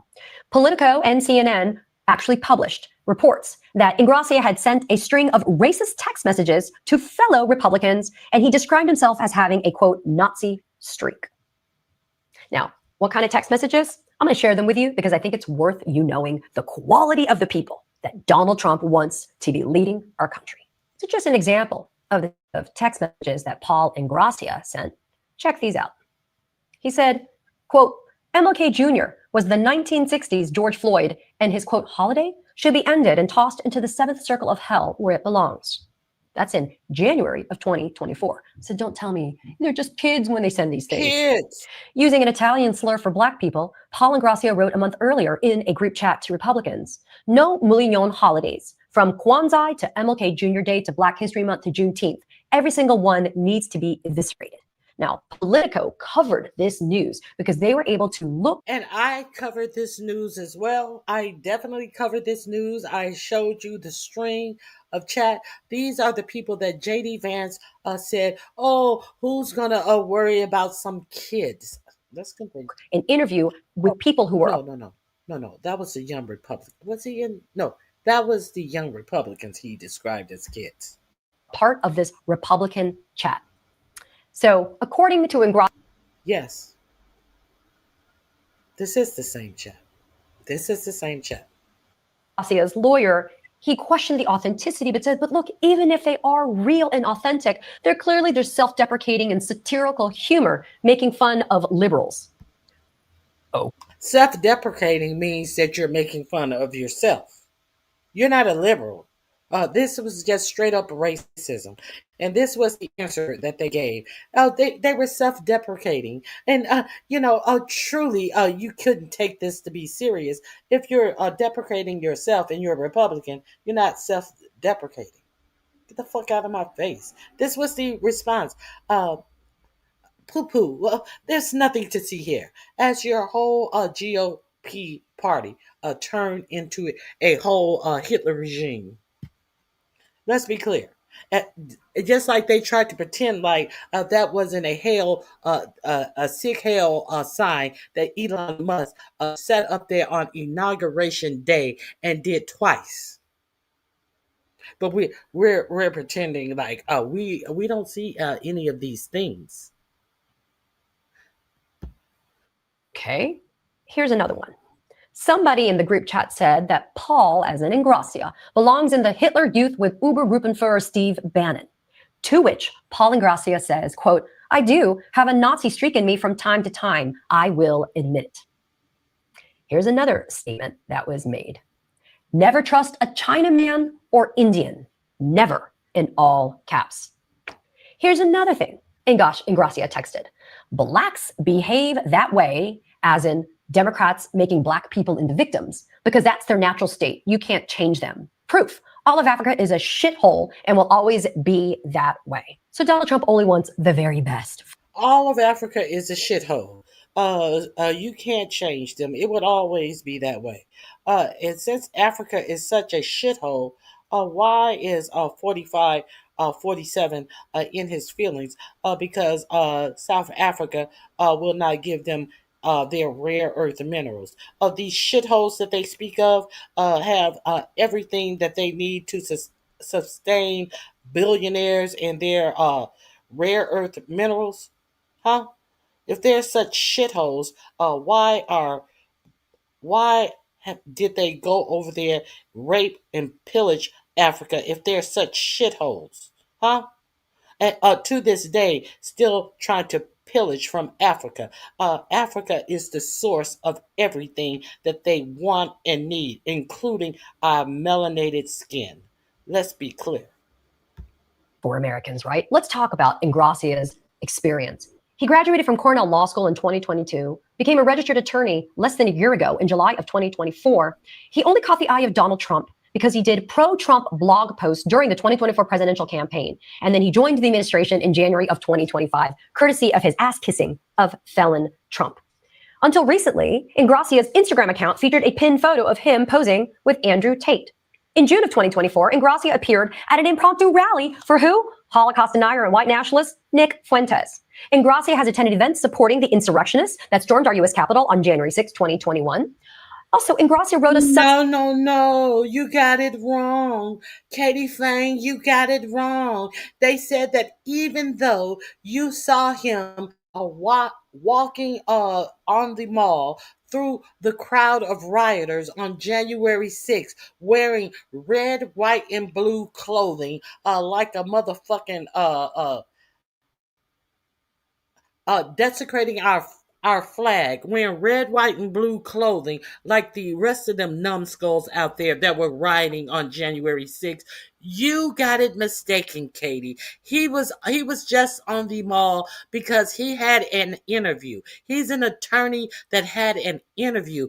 Just happened to have an interview on that day wearing red, white, and blue clothing, casual clothing to his interview, Katie. That is the official story on why he was pictured in the crowd on January 6th, Katie. Don't you know anything, Katie? I know that, Katie. Let's continue. Post calling for X to restore the X account of Nick. I know that was bullshit. That was a story that they gave of him being pictured in the January 6th mob that was attacking the Capitol to be sure that the election wasn't certified. Let's be clear. I'm just joshing with Katie. I'm glad you brought all this up.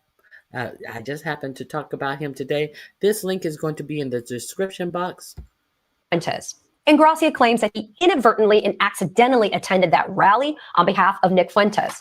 But then shortly after Hamas attacked Israel on October 7th, this is what Ingracia posted, quote, I think we could all admit at this stage that Israel/Palestine, much like Ukraine before it, and BLM before that, and COVID/vaccine before that, was yet another psyop. That is the quality of people that Donald Trump has in this administration. Now, remember, I said, Ingracia at the time, the White House intervened on behalf of the Tate brothers and their electronic devices. Ingracia was working as the White House liaison to DHS. He had been put into that job after he had been forced out of the job of White House liaison for the Justice Department. And then Trump wanted him to head up the Office of Special Counsel, but Senate Republicans said, hell to the no. John Thune and Rick Scott said, it ain't going to happen. So that's when Ingracia withdrew his nomination, and now he's the freaking Deputy General Counsel of the General Services Administration. People, I am going to tell you that this administration is the worst thing to happen to the United States of America in centuries. Because it's bad enough that felon Trump is at the helm, but then to add insult to injury, you have dumbasses like Lindsey Halligan and Alina Habba and Todd Blanche and Pamela Joe and Kash Patel, and I could go on, J.D. Vance. But then you also have somebody like Paul Ingracia, who maybe you wouldn't really know about before the fact that he has racist, white nationalist, Nazi texts that surface because he ends up being nominated and appointed to positions of authority over, I don't know, millions of Americans. People, this is when I say be mad, be outraged, demand accountability, because this type of shit shouldn't stand. And learning that the White House intervened on behalf of alleged sex traffickers, rapists, and just all around bad fucking guys. I know it's on brand, like I've said, but it really should be upsetting, even if you aren't a Democrat. If you're a subscriber, thanks. If you're not, please subscribe. I've been making this pitch. It's a call to action. Please share this video. I shared the video, Katie. Do not whack me for sharing the video. Thank you for all the information. The link is in the description box. Link number 18. I will also put it in the chat for you.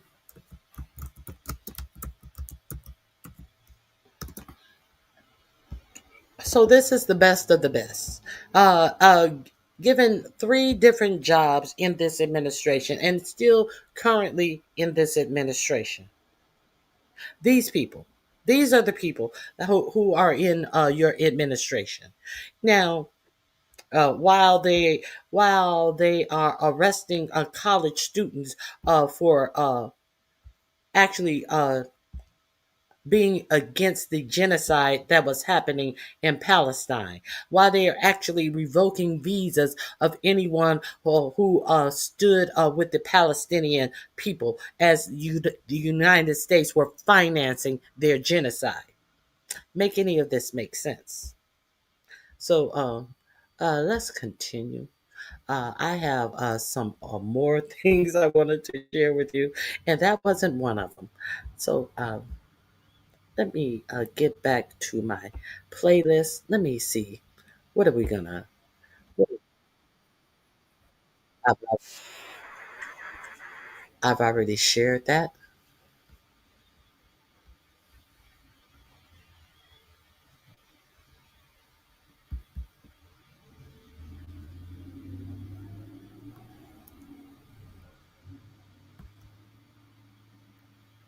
Let me see. Elon can't stop telling lies. I shared that. Judge destroys Pam Bondi after catching her lying to the court. Now, if you're not familiar with this Pam Bondi situation, we understand that Lindsay Halligan, the formal beauty contestant in those uh, 45, 47 pageants where he admitted that he would just walk in and some of them were half nude and half naked and he would do it to inspect the place because I'm the owner and ha ha ha ha, wink and a nod. I had to check out the place and make sure everything was in.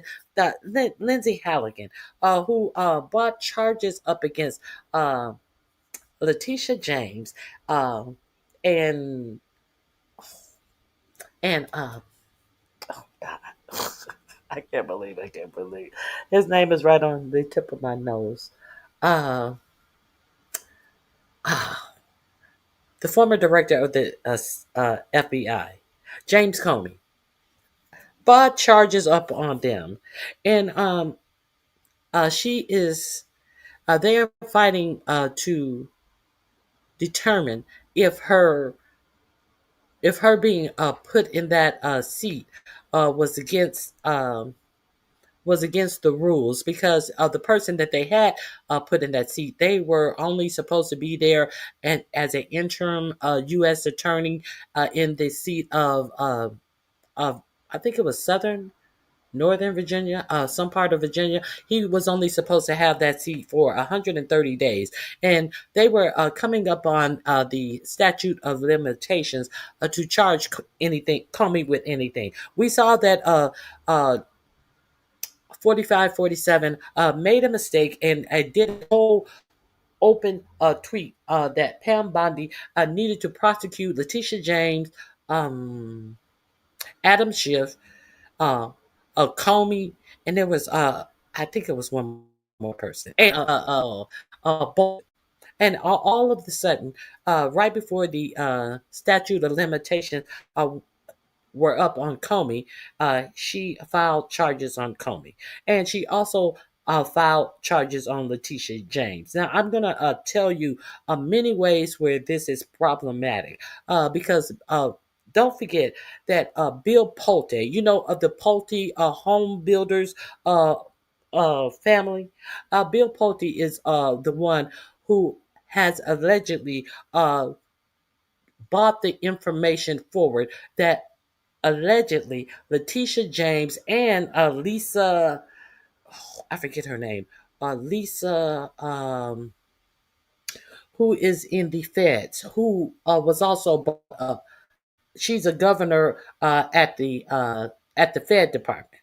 She was also brought up on charges. Another educated black woman like Letitia James. These are the two people. He wanted the Fed to bring down the race. He wanted to put in a sycophant, a somebody who is currently working for him. I gave you the information about that. I forget that guy's name as well.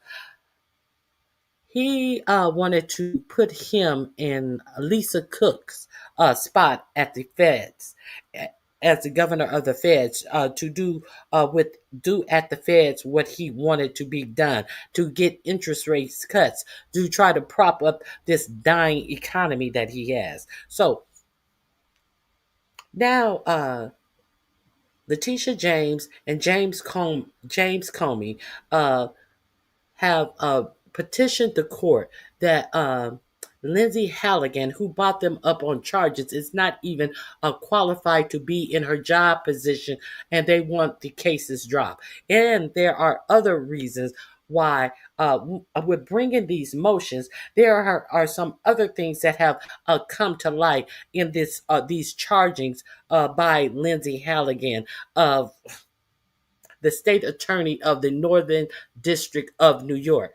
Lindsay Halligan has her up on some bogus home loan fraud bullshit. You know, the Letitia James that successfully got convictions for 45, 47. So they both brought charges up about malicious prosecution, and they both want their charges dropped because of that. And they both brought up charges that she is not supposed to be in the position that she is in. See, once they got rid of the interim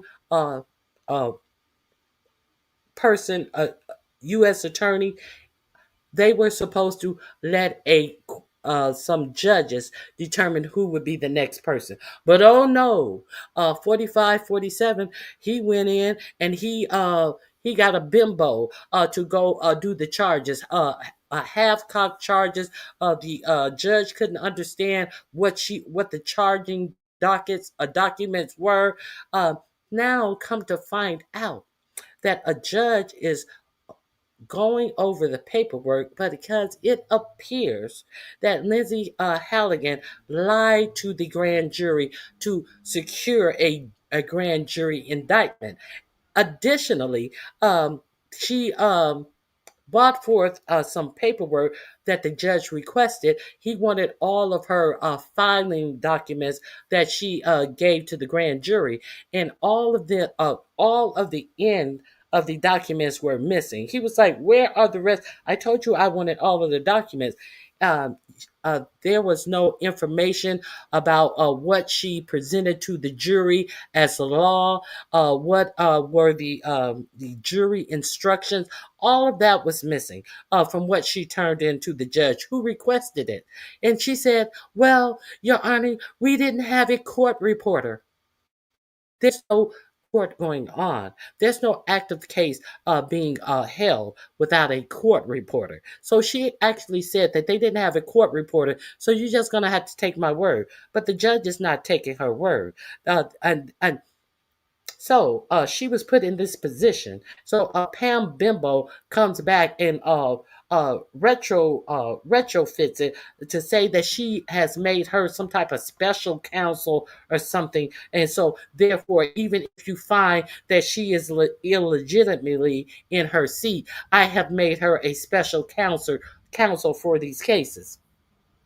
And if you have, and since I've done this after she has already filed the case in the job position that she wasn't even supposed to have, I'm going to retroactively tell you that I had read over all of her case that she brought before the grand jury, and I approve it, even though my signature is nowhere on it, even though it has also been widely reported that I was not even aware that she was going to the grand jury with this, because Ed Martin was the one allegedly, reportedly in her ear telling her what to do with this case. You know, the Ed Martin who couldn't get the job because the Senate said that they would not approve him either. You know, the same Ed Martin who went to Letitia James' house and took pictures out in front of her house like a sycophant, like a motherfucking stalker. You know, that same Ed Martin who couldn't get a job, couldn't get a job where he had to be confirmed. He was the one who led the bimbo Lindsay Halligan into how to go about this case with Comey. So there's my front of the story. Now let's get into what I want to update you with on what the judge actually said. So let's get into this. Oh my goodness. Let's get into this.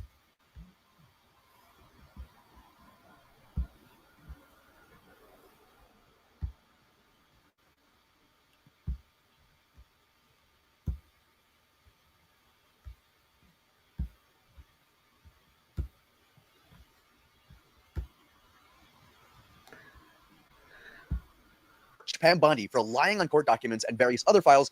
Today, a federal judge just torched Pam Bondi for lying on court documents and various other files in regards to the prosecution of James Comey and Letitia James. This was a shakedown of Pam Bondi's claims and documents as we move towards a trial. But as they seek to challenge the placement of Lindsay Halligan as the U.S. Attorney in Virginia, Bondi had told the judge via filings that the indictments are valid no matter what, because Bondi herself looked over the grand jury transcripts before Halligan even got the job. But now the judge may not be buying that claim. President Trump's appointee for interim U.S. attorney faces a challenge today in federal court as a judge weighs whether Lindsay Halligan was unlawfully given the job. Today's hearing is part of an effort by former FBI Director James Comey and New York Attorney General Letitia James to get their cases tossed before trial. CBS News legal reporter Katrina Kaufman joins me now with the latest on this move. Katrina, good morning. These are separate efforts essentially doing the same thing. What is in these complaints and what will the judge have to decide? You're right, Errol, but essentially Letitia James said that these should be combined because her and James Comey are making the same argument here. They say Lindsay Halligan was unlawfully installed as the interim U.S. attorney and she had no authority to prosecute them. They say she's violating two different laws, or Attorney General Pam Bondi is here. One is a statute that designates you can appoint an interim attorney for 120 days. They say Pam Bondi can only do this once, Errol. They also say this is in violation of the Appointments Clause of the Constitution, which says ultimately the president has to name someone that is confirmed by the Senate. Now, what the Justice Department says is that, in fact, they think Pam Bondi can appoint each interim U.S. attorney for 120 days, more than one, they're saying. But even if the judge disagrees here, she's also given a special attorney title to Lindsay Halligan, which she says gives her the authority to bring these cases. Because the real question, Errol, is if she was unlawfully appointed, can these indictments stand? And how might the outcome impact cases against James and Comey? I mean, they could potentially ultimately be dismissed. It all depends what this judge decides. So there's the question, was she unlawfully appointed? If so, should the cases still be dismissed? What's really unusual here is that Lindsay Halligan went alone into these grand juries, Errol. She was the only one to sign the indictments. By comparison, judges in other states, California, Nevada, and New Jersey, have disqualified Trump-appointed U.S. attorneys, but they let indictments that were brought while they were in office stay because there was no other Department of Justice attorney that would put their signature on these dockets because they respect their education and they respect the rule of law and they respect their law licenses. Let's be clear that the guy that they kicked out of the position that they gave her, he had already told Pam Bondi that there was no case there. Let's get into it.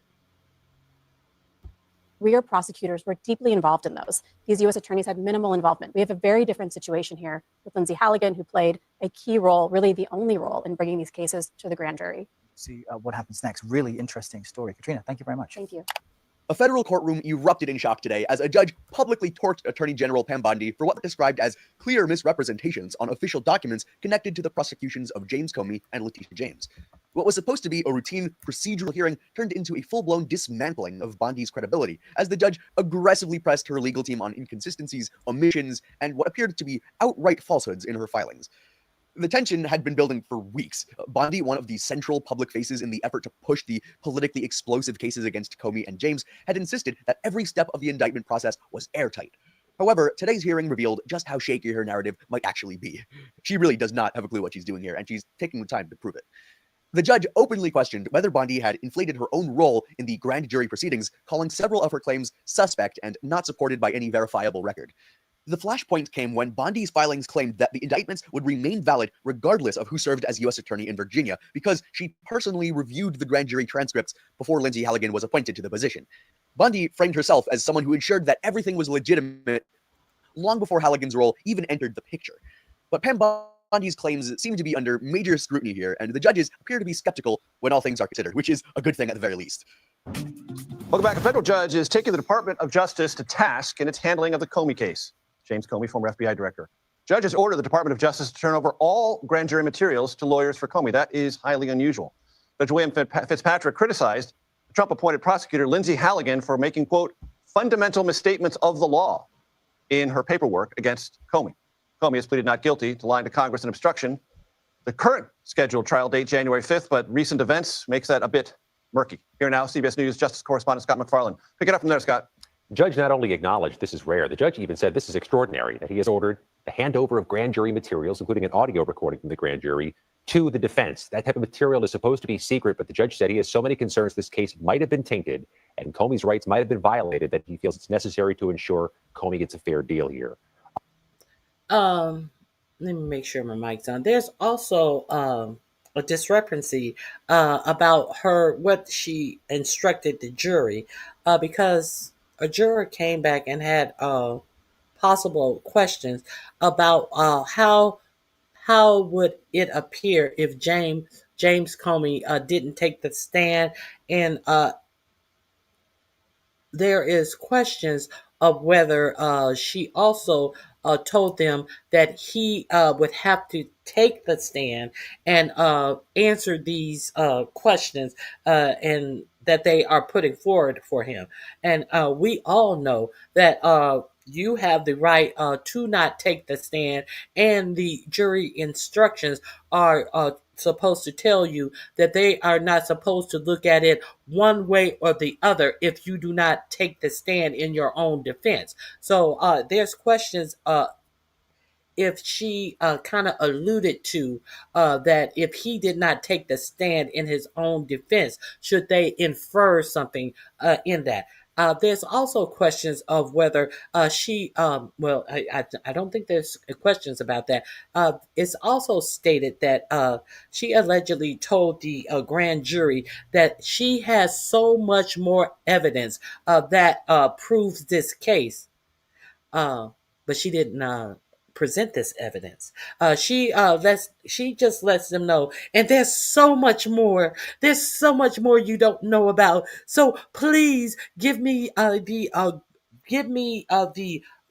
green light to take this case to trial.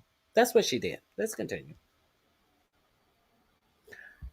That's reportedly what she did. Among the nearly a dozen things, Major, that the judge laid out as concerns or items to be flagged, is what the U.S. attorney said to the grand jury in securing this indictment. According to the judge, Lindsay Halligan, the U.S. attorney newly appointed, suggested to grand jurors that James Comey might not have the capability of testifying in his own defense, or might have that capability of testifying in his own defense. What's more, the prosecutor told the grand jury that among the materials that she'll present to them, there could be more or better evidence still to come in addition to what's in front of them now. Those are among the things the judge said are potentially issues that could impact the case and could potentially lead to a dismissal. What was meant to be a procedural challenge about Halligan's placement instead became a direct challenge to Bondi's truthfulness. The judge warned that providing false or misleading information on federal paperwork is not a minor oversight. That can trigger sanctions, contempt proceedings, or even criminal exposure. Just lying on record to the judge, that's a no-no. As the trial phase approaches, today's exchange leaves Bondi in a fairly precarious position. The judge made it very clear that accuracy and honesty are not optional in federal proceedings, they're mandatory. If Bondi knowingly misrepresented her access to crucial materials, the ripple effect from that could be devastating for her case, not only for her, but for the prosecution's broader strategy for this case and any other case they might try, because the judges are not going to have enough patience to deal with all of their failures and broken legal attempts. So as the court transitions towards the next phase in the process, the spotlight is no longer fixed solely on the defendants. It's now pointed directly at Bondi, at her filings and the authenticity of her involvement and all of her mistakes and all of her failures up until this point and what they'll look like in the future. So unless she can convincingly repair the damage that she's done, this controversy may overshadow the very cases that she sought to strengthen. What began as a procedural dispute over Lindsay Halligan's placement as U.S. attorney quickly morphed into a serious credibility crisis for Bondi herself. The judge's sharp criticism and the lack of evidence supporting her claim that she reviewed the grand jury transcripts now casts a long shadow over the prosecution's integrity. As the court prepares for the final steps, Bondi's filings will likely face even more intense scrutiny, and her opponents will undoubtedly seize on this moment as proof that the process may not have been as clean or straightforward as she claimed. No duh, it's the Trump administration. The judge's warning was unmistakable because misrepresentations on federal documents, in other words, straight up lying, it's not just inconvenient, that is potentially disqualifying for a case. So Bondi now has to work to salvage her own standing and her own case in her own prosecution case, or risk becoming a liability to the very cases she pushed at the DOJ, or even lose her own license if she makes enough errors. So what will ultimately happen in these cases will be revealed in the coming weeks and months. And I think there's a reason to be optimistic if you're on the defendant's side right now, especially since the judge's rhetoric was solely directed towards Pam Bondi in this absolute torching of her tactics. And she's probably going to continue to make these kinds of errors and mistakes. So her cases will continue to fall apart. And I'm looking forward to see that happening. Okay. And now they lost. That link is in your description box. Now, How did this all started with Letitia James, Bill Pulte, who runs Fannie Mae and Freddie Mac. Now, let's be clear. Since Bill Pulte said that Lisa Cook and Letitia James committed a mortgage fraud, the fraud that he says that they committed, it has been found out that his own father had did the same thing on his mortgage, on his father, Bill Pulte's father. These home builders, his father had did the same thing on his mortgage. But he's not up on any federal crimes. He had to correct the mistake. Now, this is the paperwork. This is not what is behind the intent or anything behind the paperwork.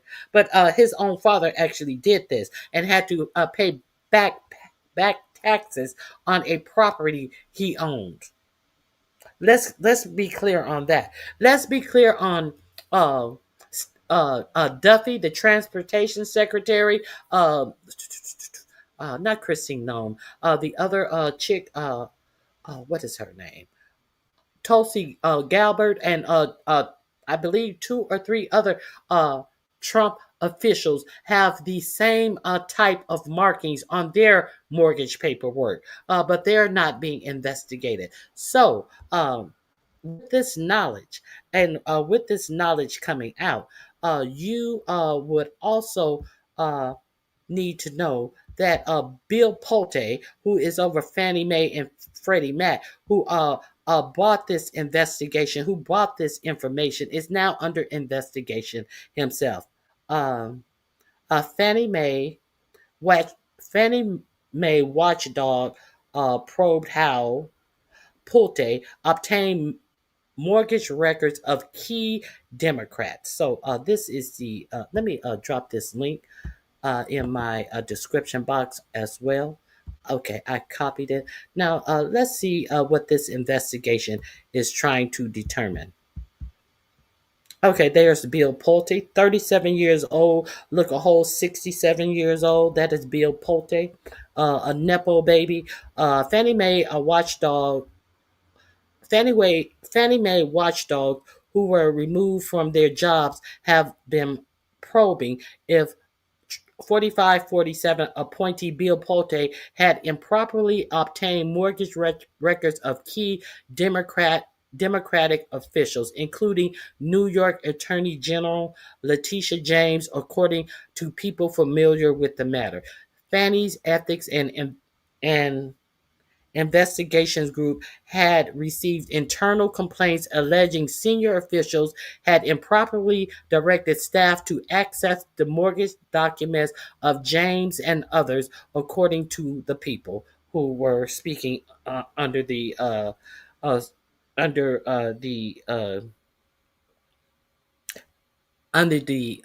commitment to not reveal their names.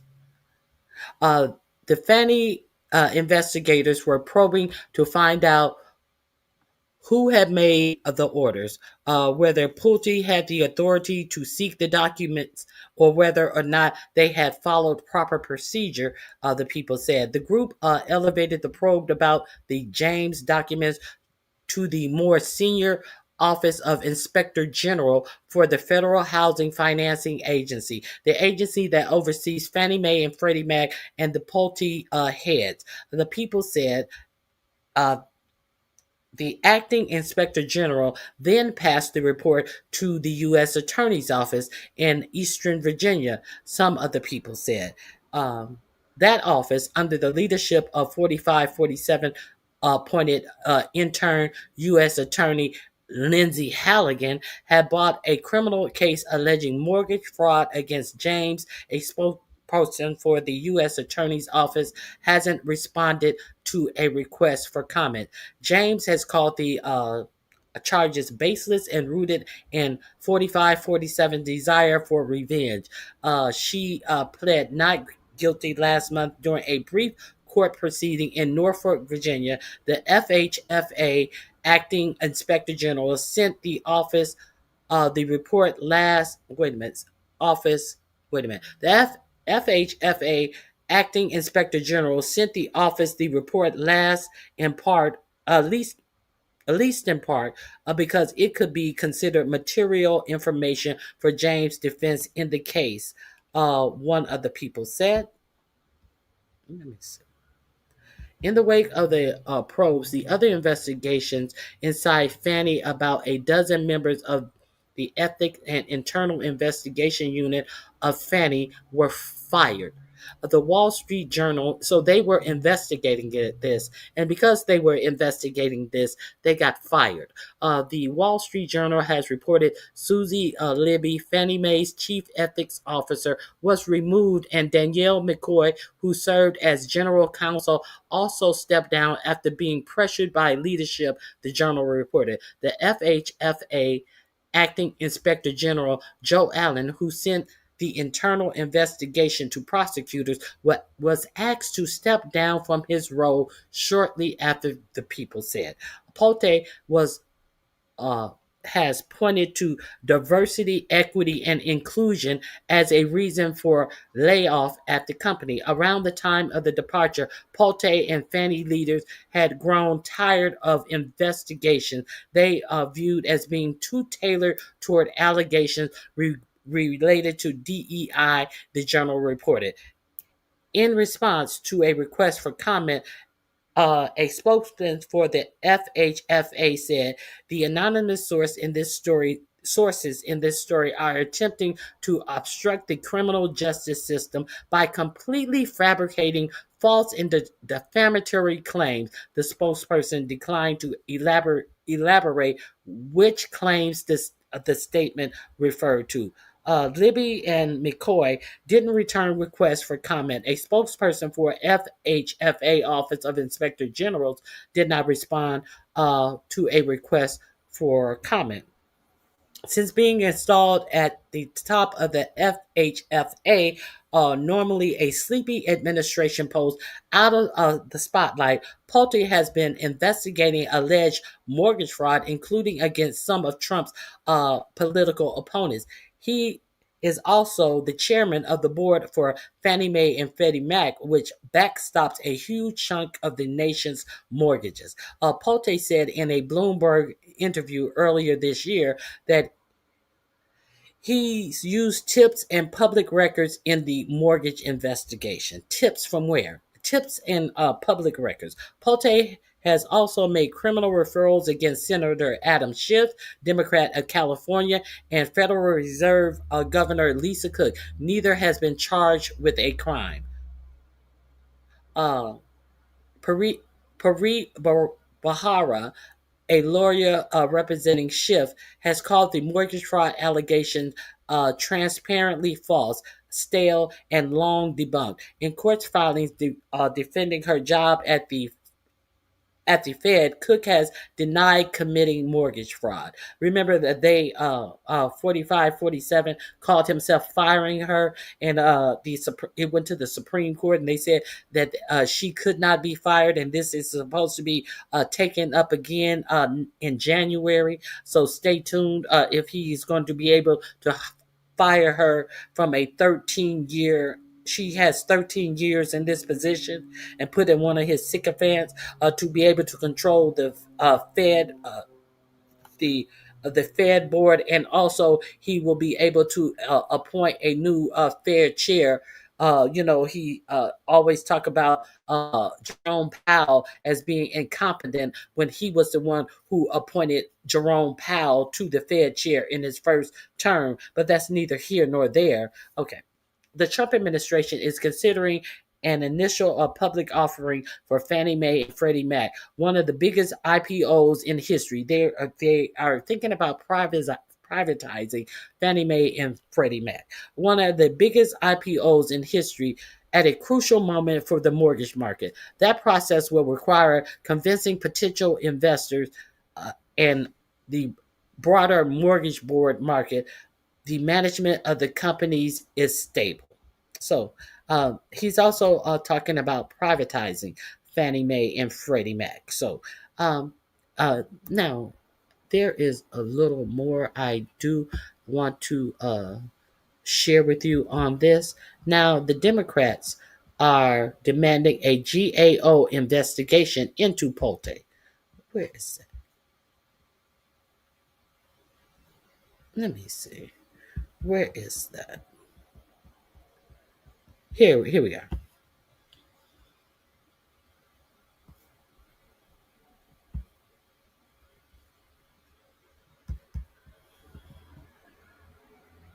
No, that's the one I just did. Excuse me. Here we go. Oh, it's behind a paywall.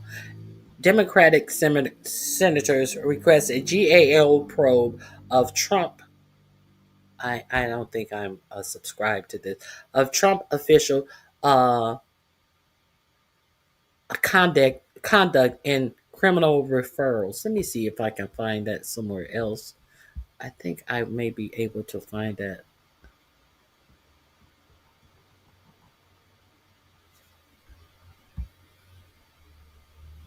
The real deal. Let me see if it's in here.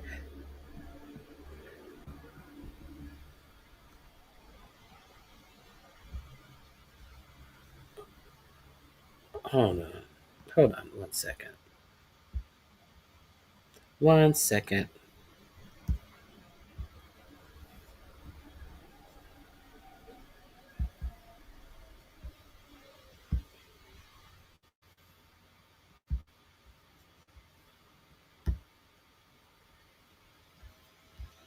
Ugh.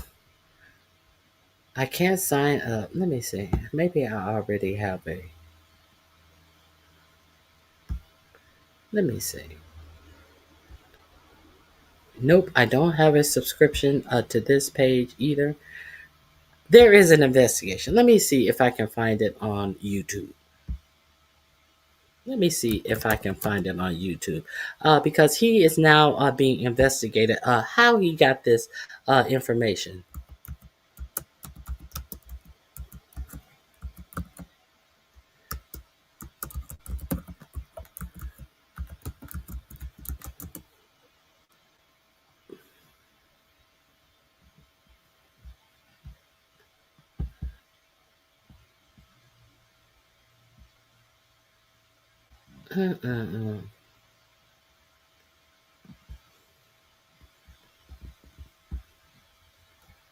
Let me see.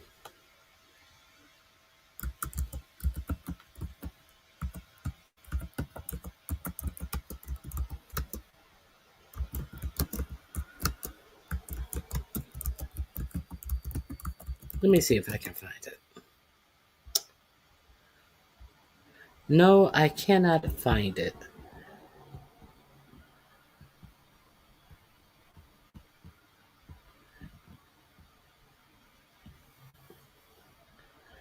There's a whole lot of him talking about Lisa Cook, but no, I can't find it here.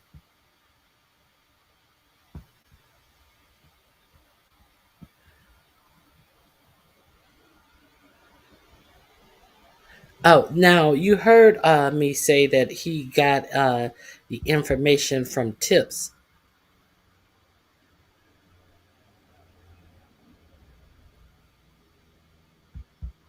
Hold on. Now, here is him refusing to say where he got the tip. Let me show this to you. He refuses to say exactly where he got these tips from. So now they are, I don't know if the investigation is already happening, or are they just calling for an investigation? He refuses. He went on every show that he could sit in front of a camera for and talk about Lisa Cook, an educated black woman who has a job that he would never get, and say that she did mortgage fraud. However, he won't say where he got these tips from. Agency Director Bill Pulte, ready and waiting, joining us now this morning. Mr. Pulte, it's good to have you on. Thanks. Good to see you, Joe. So, Bill, you had a news conference scheduled for later this morning. It's postponed, but I don't know whether that matters. From what we already know, there's just a lot going on, a lot of questions, a lot of differing viewpoints. And as you know, everything nowadays is very political. And I've noted, you have noted and tweeted about the great lengths that we've seen some former Fed officials and Fed watchers have gone to minimize what we're talking about. Things like, well, mortgage applications are hard. They're complex. It's a clerical error, et cetera, et cetera. Nonetheless, though, Bill, a lot of discussion centers on the legal meaning of cause and whether it can be used to justify the firing. Here's an op-ed piece. I don't know if you saw it this morning, from a couple of Republicans, from Phil Gramm and Hensarling. And just tell me respond to this. This is what they said. There has yet to be a formal investigation. He hasn't been formally charged, much less convicted of anything.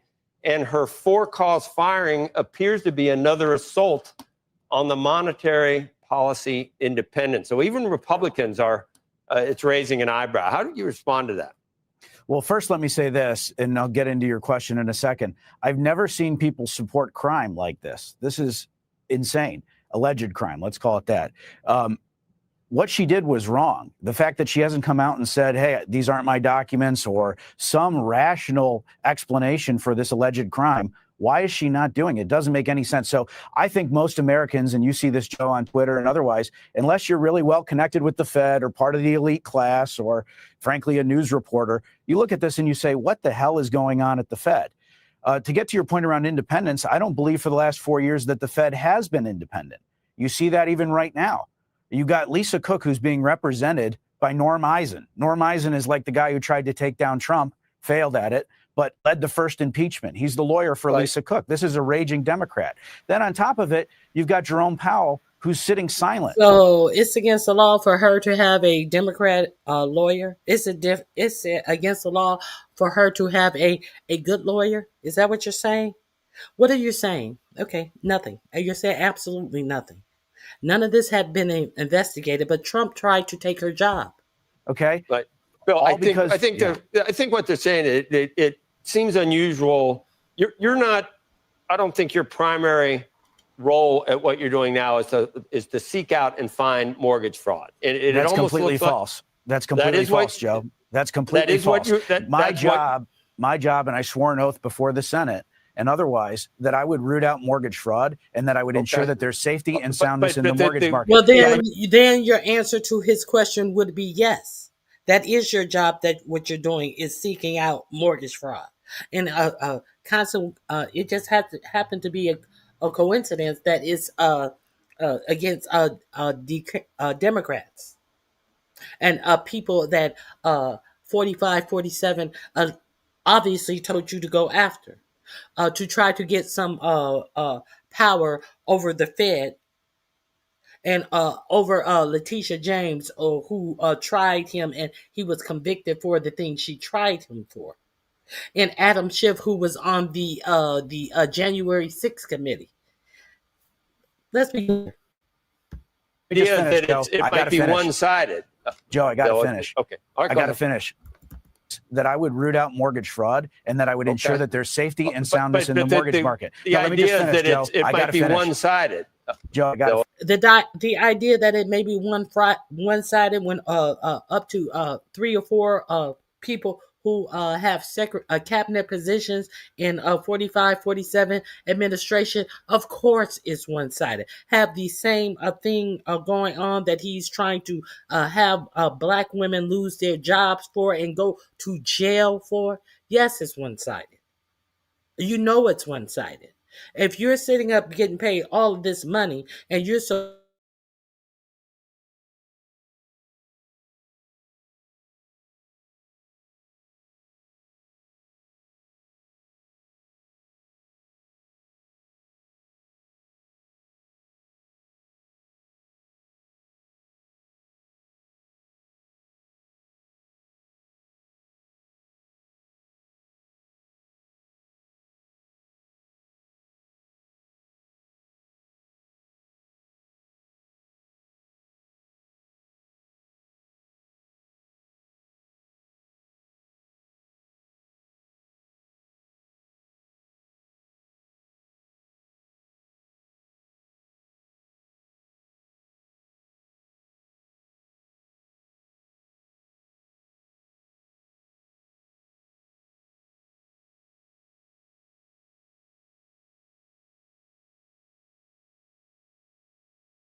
I am back. I apologize. StreamYard is tripping up once again. I don't know where I left off at. I'm going to start with there's one or two things that happened. Let's get back to the one or two things that happened.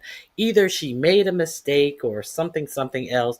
Never given the option that this is all bullshit. Um, let's get into the one or two options. Where are the one or two options? I think it's right here. Taking place here. Our agency Let's get to the one or two options. Here we go. And looking at these mortgages, who told you to do that? What kind of conversations you've had about that so people can understand the dynamic taking place here? Our agency to commit mortgage fraud, you need to be held accountable, period. Bill, speak to this. And I think that there's two ideas that could be held at one time. One is, it is very possible that she did something wrong, if not illegal. It is also possible that people will view this as a political weaponization. The third option is she did not do it at all.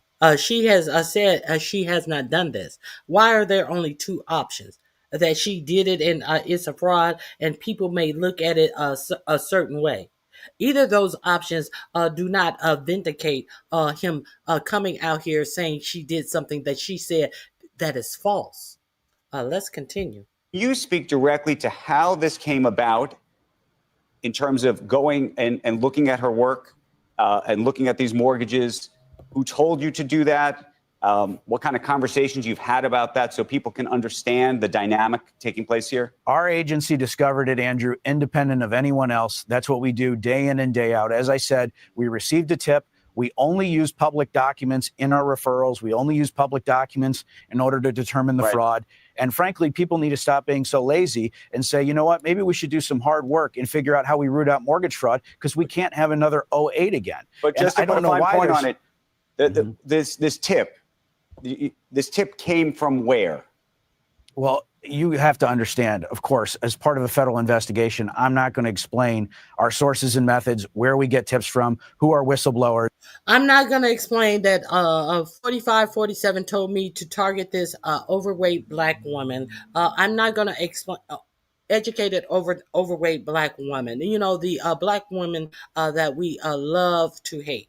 I am not going to explain any of that.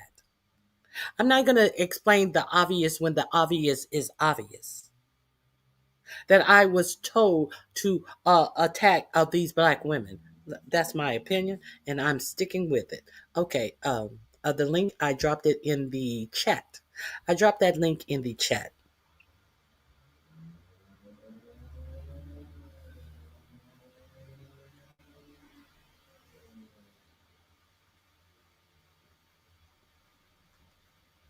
John Stevens, what prosecutors are you talking about?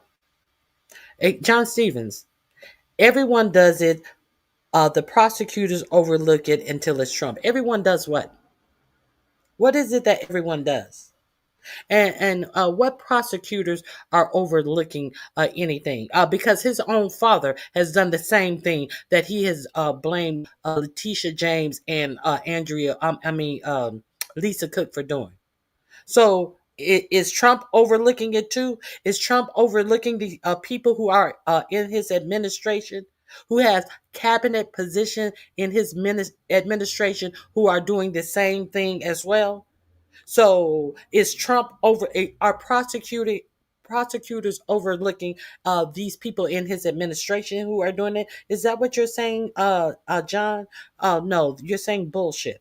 You can't take the truth of what is factually and actually going on here. So I think I have the link is in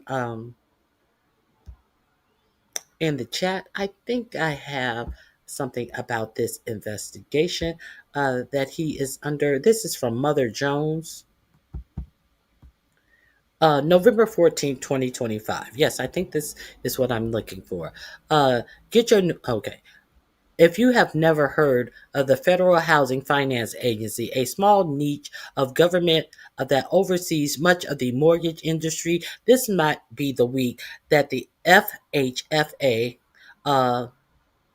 this may be the week that put the FHFA on your radar, all because of its director, a 37-year-old official named Bill Pulte, who was this week's Washington main character, non-Epstein division of this government. Over the past few days, a news story has revealed a slew of criticism and even an agency investigation into the dubious moves he has made in recent months as he had tried to ingratiate himself with 4547, including claims that he fired more than a dozen ethics staff who questioned his action and that he presented bad ideas to the president that have embarrassed the White House. Pulte arrived at his job running the FHFA amid a flurry of criticism that he is both a Nepo baby and unqualified for the job. Pulte is an heir to a real estate and construction fortune and has no professional experience in the mortgage industry. He is now tasked with supervising. Yet, since taking over the FHFA this spring, he has anointed himself as something of a mortgage fraud expert, digging up old documents and using them to accuse the president's political foes, from New York Attorney General Letitia James to California Senator Adam Schiff and FedGov economist Lisa Cook, of financial crimes to his millions of Twitter followers, before referring them to the Justice Department for investigation. He's proclaiming of this on Twitter, and then he goes to the Justice Department. Okay, are we clear? Okay.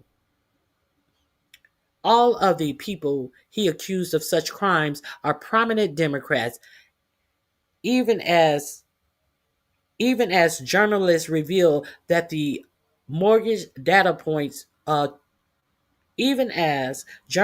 journalists reveal that mortgage data points to similar errors committed by 3 GOP officials in Trump's cabinet. Let me see.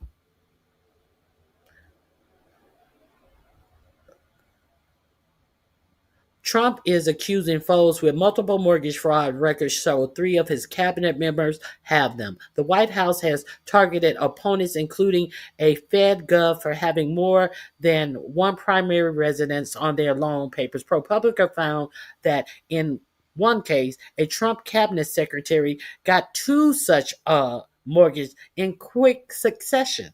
Not 1, but 2. Let me make sure this is showing up. Let me make sure. Yes, this is showing up. Good. Let's get to the full story.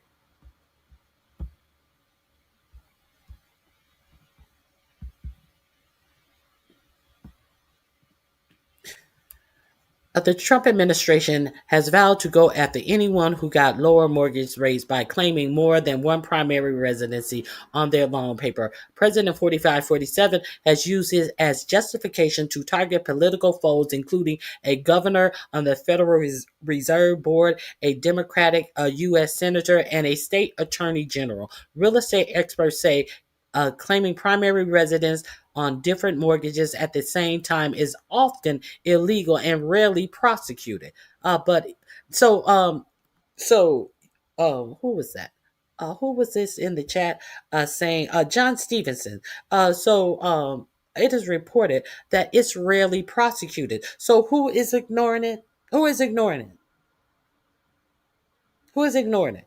Is everybody ignoring it, John Stevens? It says it's rarely prosecuted, but in this case, it's being prosecuted. When Bill Pulte father was found with the same instances of mortgage complaints that he's alleging that Letitia James is being prosecuted for, Bill Pulte's father simply had to pay back property taxes. So who's ignoring what? You're ignoring the fact that this is retribution for Letitia James successfully prosecuting 45, 47? Is that what being ignored? Is that what is being ignored?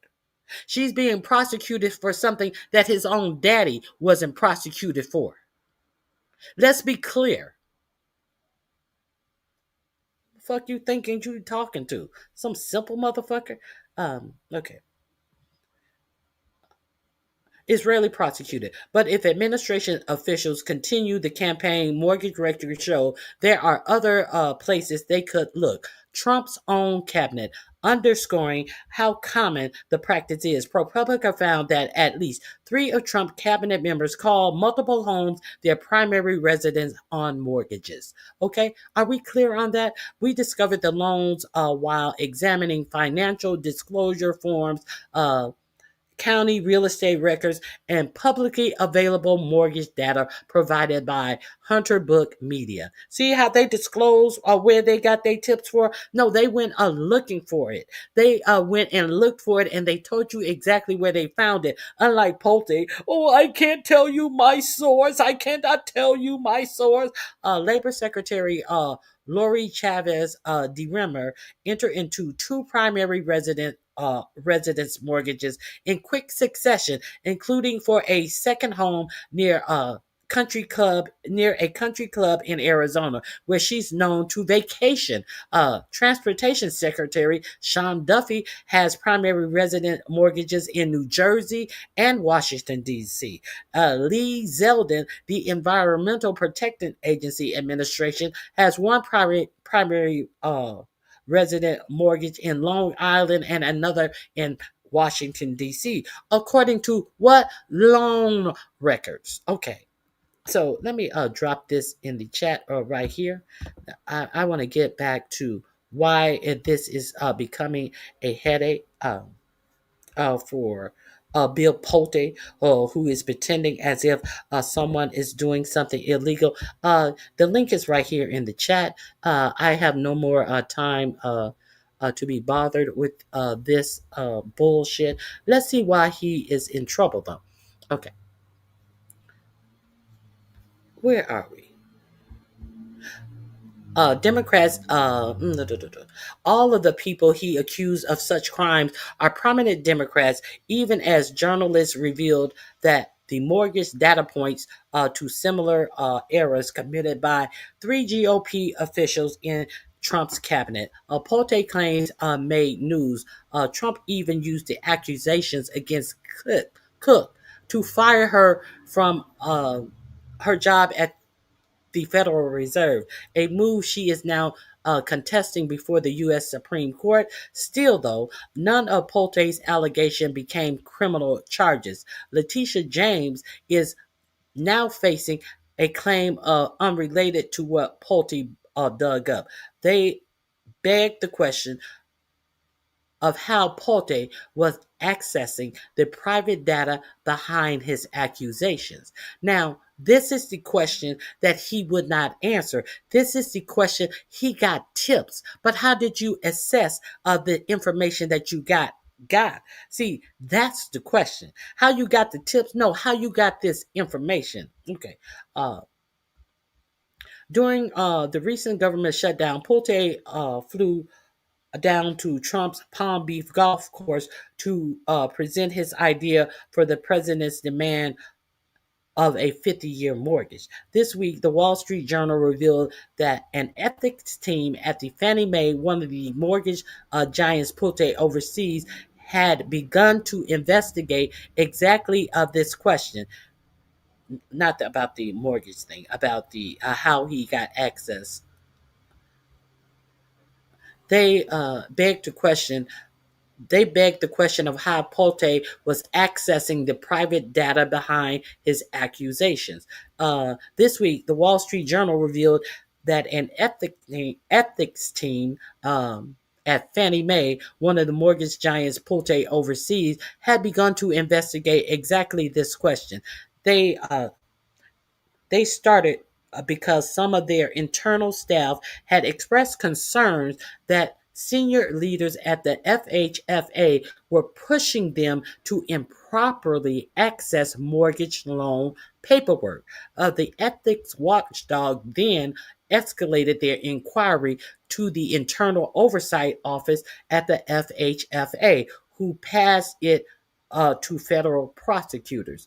Not long after all this, many of the people who had touched the investigation got fired, including a dozen members of the Fannie Mae Watchdog team, its chief ethics officer, and the top investigative official at the FHFA, who had alerted prosecutors to the ongoing inquiry. Yet Pote claimed the Fannie Mae layoffs were merely part of a bid to end DEI program. This week, the Associated Press revealed that around the same time that this probe was ramping up in October, Pote was making other questionable moves at Fannie Mae. Emails show that he asked the company head of marketing, a confidant of his, to share confidential pricing information with officials at Fannie Mae, officials at Freddie Mac, Fannie's main competitor, in a move that could open up Fannie Mae to allegations of collusion to fix mortgage rate. When senior officials at Fannie Mae questioned the conduct, they too were fired. You asked me about the illegal shit that I'm doing to price fix, and I'm going to fire you. Somewhere in the middle of all of this, 4547 directed Pote to think about ways to use Fannie and Freddie to ramp up housing production and address the country's critical housing shortage. You mean to tell me that he asked Pulte to ramp up housing production? A man who's in the house production business, building houses. Pulte houses have some condos and some townhomes right outside of Baltimore that they're selling for $600,000. So what the fuck you asking Pulte to look into creating some more houses? Who is he going to sell these housing to? How is this going to help people who can't afford housing as it is? And you asking him to do what when he's selling condos for $600,000? The low of $600,000 to up to 1 million plus. What you asking him for? Okay, I'm just curious. Okay, to ramp up housing production and address the country's critical housing shortage. During the recent government shutdown, Pote flew down to Trump's Palm Beach golf course to present his idea for the president's demand, a 50-year mortgage. Politico reported this week that Pote went to Trump with a 3-by-5 foot poster board that discussed the idea in a few pictures and captions, and claimed if Trump did this, he would be among the great American presidents. So this is where 4547 got the idea of a 50-year mortgage. And I'm pretty sure Pote would finance their own mortgage if you are able to get a 30-year mortgage and then put it on a 50-year mortgage track where with you paying more than double the cost of your home. I'm sure that Pote would finance the homes themselves. I'm sure. You're paying double the cost in interest to hold a 50-year mortgage than what you would be paying for the house itself. This is who came up with the bright idea. Remember, Pote is Pote Homes. Google them. Do your work. Do your work. While you talking to me about Letitia James and Lisa Cook and the bogus charges that they got up against them. Let me drop this link in my description box. This is link 20. Let me drop this in the description box. The 50-year mortgage plan person. This is the best he can do to find something for housing for the American people. let me see that. 10 minutes later, 4547 took to Truth Social to post in support of the idea with a photo of the poster itself. Soon the White House was flooded with calls pillaring the idea of a 50-year mortgage could actually make housing crisis worse and raise costs to households in the long run. Putin didn't give a fuck because he's unqualified for the position that he is in. Of course. Okay. The thing that became clear from this latest episode, if it wasn't already clear, is that Bill Pulte doesn't know the first fucking thing about. This is what the article said. If the thing that became clear from this latest episode, if it wasn't already clear, is that Bill Pulte doesn't know the first fucking thing about how the mortgage markets operate. One person was familiar with what happened told Politico after the publicity humiliating the president with his moronic 50-year mortgage plan. It is safe to assume that his days are numbered. It is safe to assume that 4547 actually went on this interview with Laura Ingrams and spouted that dumb shit as well. Well, it's no big deal. They go from a 40-year to a 50-year, and she had to tell this stupid fuck that there is no such thing as no 40-year mortgage. Mortgages are at longest 30 years. Well, they'll still save money. Okay, none of these criticism or revelation have seemed to slow Pulte or make him question his action. The day after the Wall Street Journal revealed of the probe looking into how Pulte is accessing private mortgage data, the FHFA director accused yet another prominent Trump critic, California Representative Eric Swalwell, of, guess what? Mortgage fraud. Okay.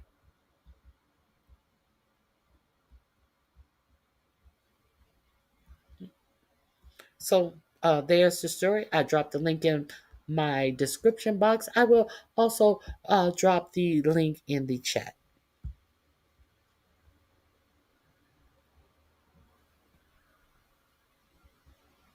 Who is she? Who is she? What are you talking about, she? Who is she? Who is she? Who is this she that you speak of? Who is she? William Kinzer. Who is she? She was a Democrat. What are you talking about? I don't recall talking about any she's. This report were about men. Who are you talking about? What she? Boy, bye. Anyway, nobody worry about you. Talk about. I'm not talking about who was a Republican or who was a Democrat. I'm talking about these idiots that 4547 have over top administration who don't know what the fuck they are doing, who are costing the U.S. taxpayer all of this money. Now, is there any? I think there's a few more media because it's obvious. Some people don't hate it when I put the facts out here. Let me see if there's some more facts out here. Let's put forward. The first Circuit Court of Appeals ruled against 4547's efforts to stop November's SNAP payments after Justice Ketanji Brown Jackson sent them the case.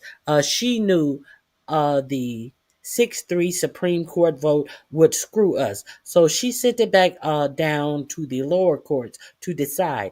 And she is the one who revealed that the contingency SNAP funds are gone. $5 billion has vanished due to the executive branch. They stole from the poor to further enrich the wealthy, as she told us. So you want to talk about that? You want to talk about that? You want to talk about NATO being the Saudi Arabia being the new American ally? You want to talk about that? Do you want to talk about any of that? You want to talk about desecrating the fat flag as it lays on the ground in front of this big ass motherfucking a pole that they put in the White House, trying to pretend like they gave a fuck about the flag? You want to talk about the auto pen when they had to redo 45, 47 signatures on all of these motherfucking pardons that he's giving out, because it is obvious that these signatures have been done with what? An auto pen. You want to talk about any of that? You want to talk about him taking away Biden's picture and putting the auto pen there when he is a motherfucker user of the auto pen? You would have to expect him to be a user of the auto pen with as many motherfuckers as he's pardoned. Do we want to talk about what else? Oh, hundreds detained by immigration agents in the Chicago Midway Blitz could be released after a judge order. 615 people will be released. Their arrest could have violated a 2022 consent decree. So of all of that shit that you saw going on in Chicago, all of that fanfare, why do you think they have tucked their tail and they are now in North Carolina? Because 615 people are expected to be released. All of those ICE arrests that they made in Chicago. And let's talk about that big ICE arrest at that apartment complex where they held people for hours and they had them in half naked children shackled together. Let's talk about that, where they said that we found 38 MS-13. We found 38 Quinde Araga people. They found absolutely no one. There were zero arrests in that apartment complex where they was scaling down ropes off a helicopter. There were zero arrests, and now they have taken their little plan on the road. He's called Little Trump, and his tactics are rattling White House brass. Oh, this is Pulte. Pulte ousting legal and ethical watchdogs. I just told you about that. Internal complaint alleged that he improperly obtained mortgage records of James, that's Letitia James.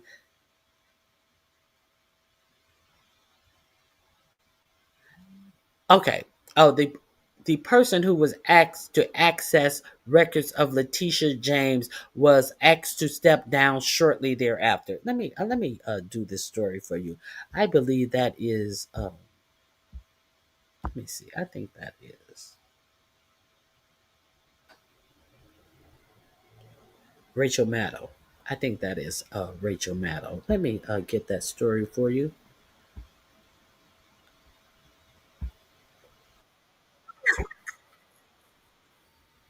We know that. I think every story that I did today actually says that. Let me see if I can find.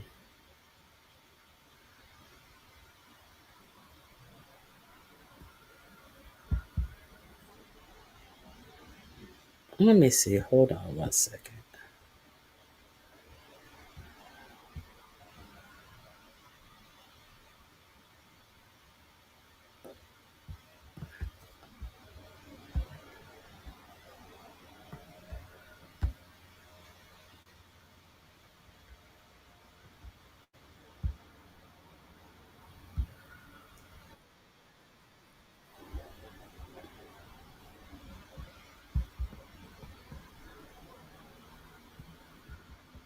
Here we come.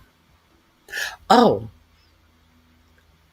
I also I want to you remember I was here on Tuesday and I did a Instagram story about a woman who was ignored in the hospital when she was in active labor. Of course, it was a black woman. I also I also gave you the information that Black women are 3 to 4 times likely to die in childbirth. I shared those stories with you. Now, unfortunately, there is another. Now, there was an alleged update that this woman was fired, when in fact she absolutely was not fired. The nurse who was acting so casually as this woman was in active birth, and they said that they could not take her to the back until they filled out all of this paperwork. The woman had her child approximately 8 minutes later. Let me see if I can find that for you again. Now, there has been another instance of this happening to, of course, a Black woman in Indiana. The first case happened in Texas. Now, it is reported that there are a lot of protests going on in front of this hospital. The hospital has put out a bullshit statement that every birth is important to us, and we make we make sure that we care for the mother, and blah blah blah. A whole bunch of bullshit was put out. So let's let me find let me find this. Let me Let me see if I can find this for you guys again. All these pro-life people, but God forbid a Black woman is having a baby, and they try to make sure neither of them survive. So let me see if I can find this for you right quick, so we can review that again. Is it right here? Because I do want to show you a follow-up story for this. Nope, that isn't it. Russell, where you going? I'm asking my dog where he's going, like he's going to answer me.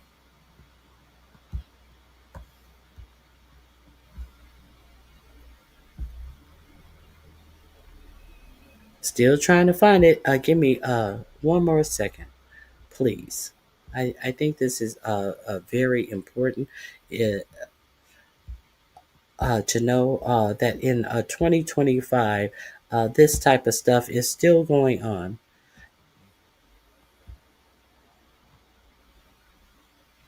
Like I said, there is going to be something you are going to want to protest. There is inevitably something is going to come up that you are going to want to protest. And understand, this is exactly the reason why Project 2025 have put up rules and laws to arrest you from protesting, because they about the bullshit. Okay. Oh my goodness. Oh my goodness. Okay. Let me see if I can find it. One more try. If I can't find it now, oh well. Go look at my video from Monday. It will be there.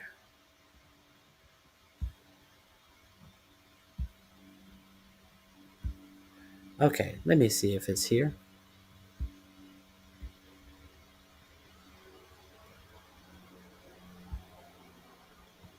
Nope, I can't find it. I apologize. I cannot find it. You'll have to go to my video on Monday to find that.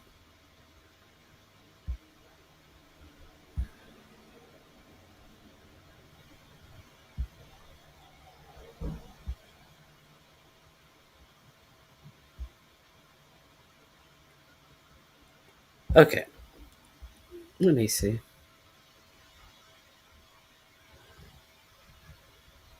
Let me see. I apologize. I can't find it. Oh God, I hate that I can't find that.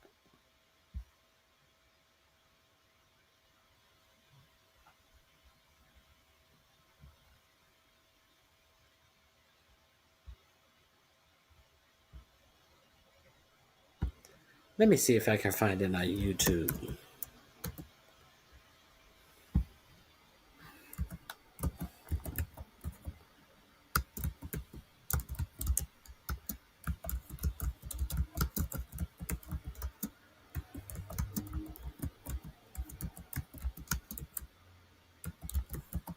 Let me see. Yes, I found it. Because I want to put this together. This still happens in the United States. Ongoing in the United States. Hmm.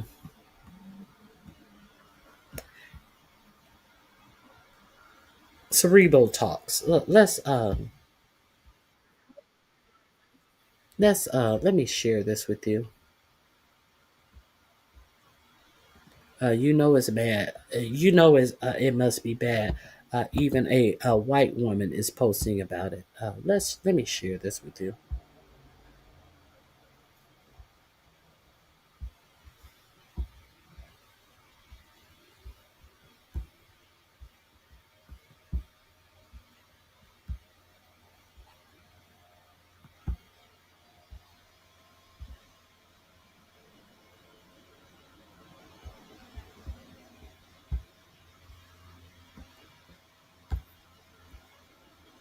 Okay, here we go.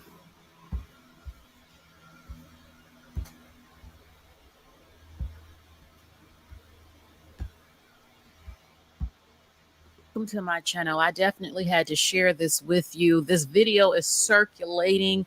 This woman on the left is the nurse. Okay, they have posted her picture. Her name is LaCrista Vaughn. On the right is a black woman who was in labor at the Dallas Regional Medical Hospital in Mesquite, Texas. And there she is on the right, the nurse, ignoring her for 30 minutes. She actually ended up giving birth, I believe, while she was in that room. It says she gave birth 12 minutes later. It says this woman had her in the waiting area for more than 30 minutes and her delivery was awful. She was asking her all of these questions that you would assume is already in the system. We need our own spaces, okay? Her doctor actually scheduled her to give birth there. So if your doctor is scheduling you to give a birth there, obviously they would have your medical records. So let's watch what this woman had to endure. So let's just get into it. When's your due date? Right now. Is your due date? What? How many times have you been pregnant? 3. This is your 3rd pregnancy? Yes. You have 2 babies at home? It's in my ass. You have 2 babies at home? Who's your doctor? Lang is her doctor.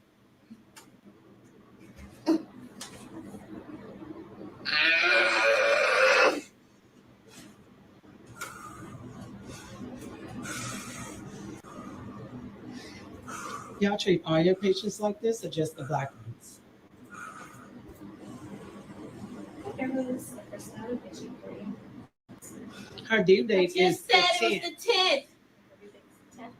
Now she's deaf. She got 3 pregnancies, 2 babies at home.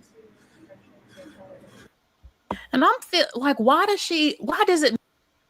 Okay, so I'm gonna drop this link in the description box. This is link number 21. I'm going to also drop link 22 in the description box because this happened the very next day in Indiana. Let me drop this in my description box.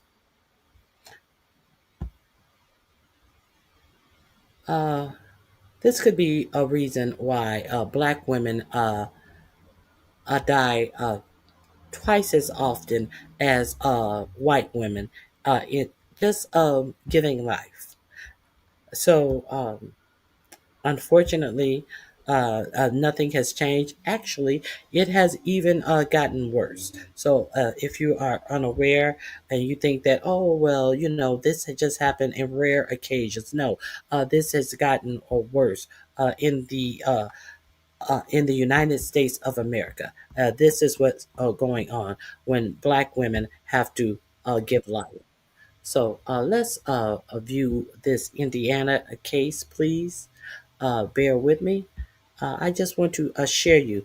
Now, it was reported that that nurse was fired, but there was a nurse who came on and said, oh, she was absolutely not fired. That there are protesters out there at that hospital. They put out a little notice, but no one has been fired from that hospital as the baby was born 12 minutes after having you actually saw her stomach moving down, the baby moving down in her stomach as she was sitting in the wheelchair.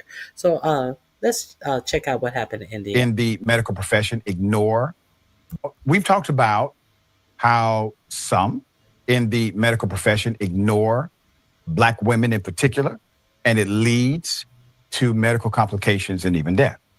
There's a viral video that shows a nurse ignoring a Black woman in active labor.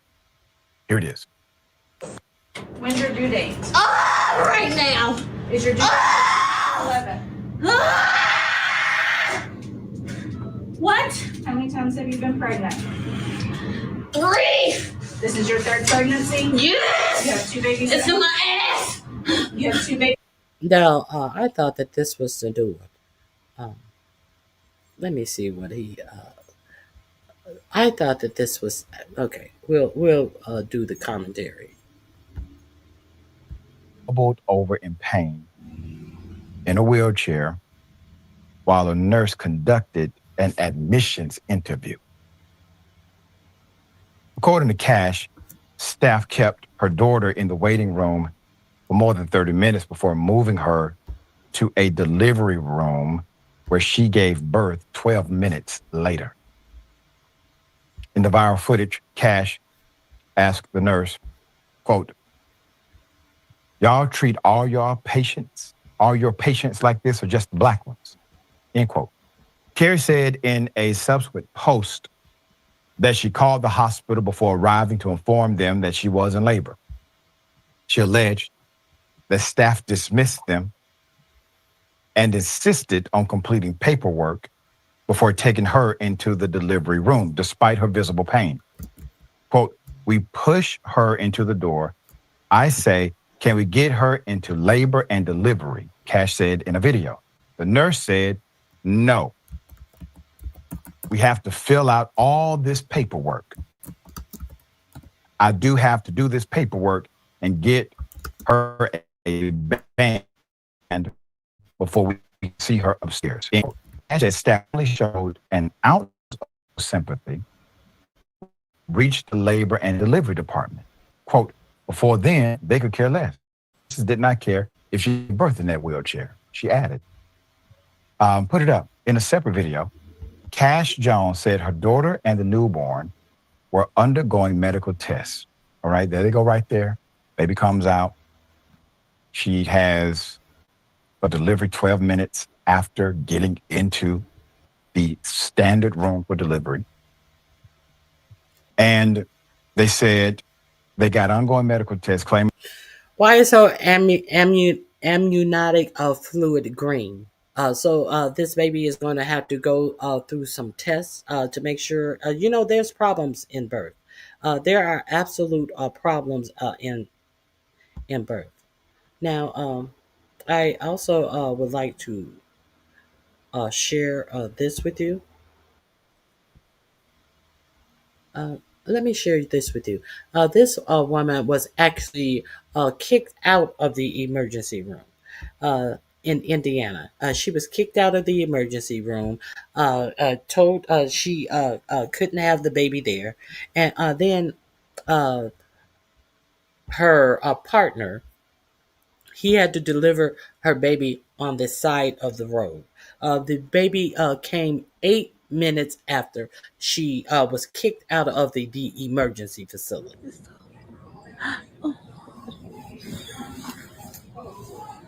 My daughter's in active labor, and this is a Franciscan Crown Point being put out in active labor.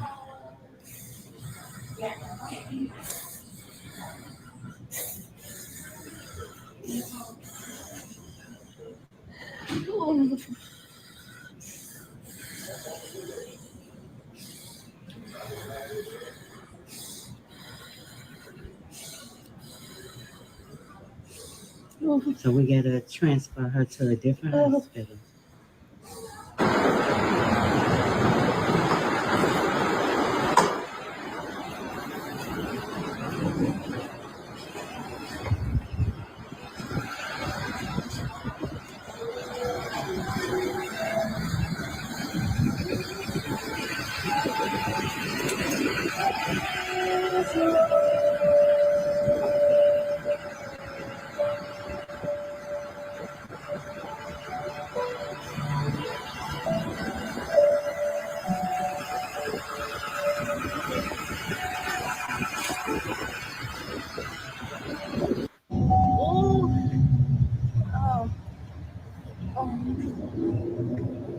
Welcome to 2025.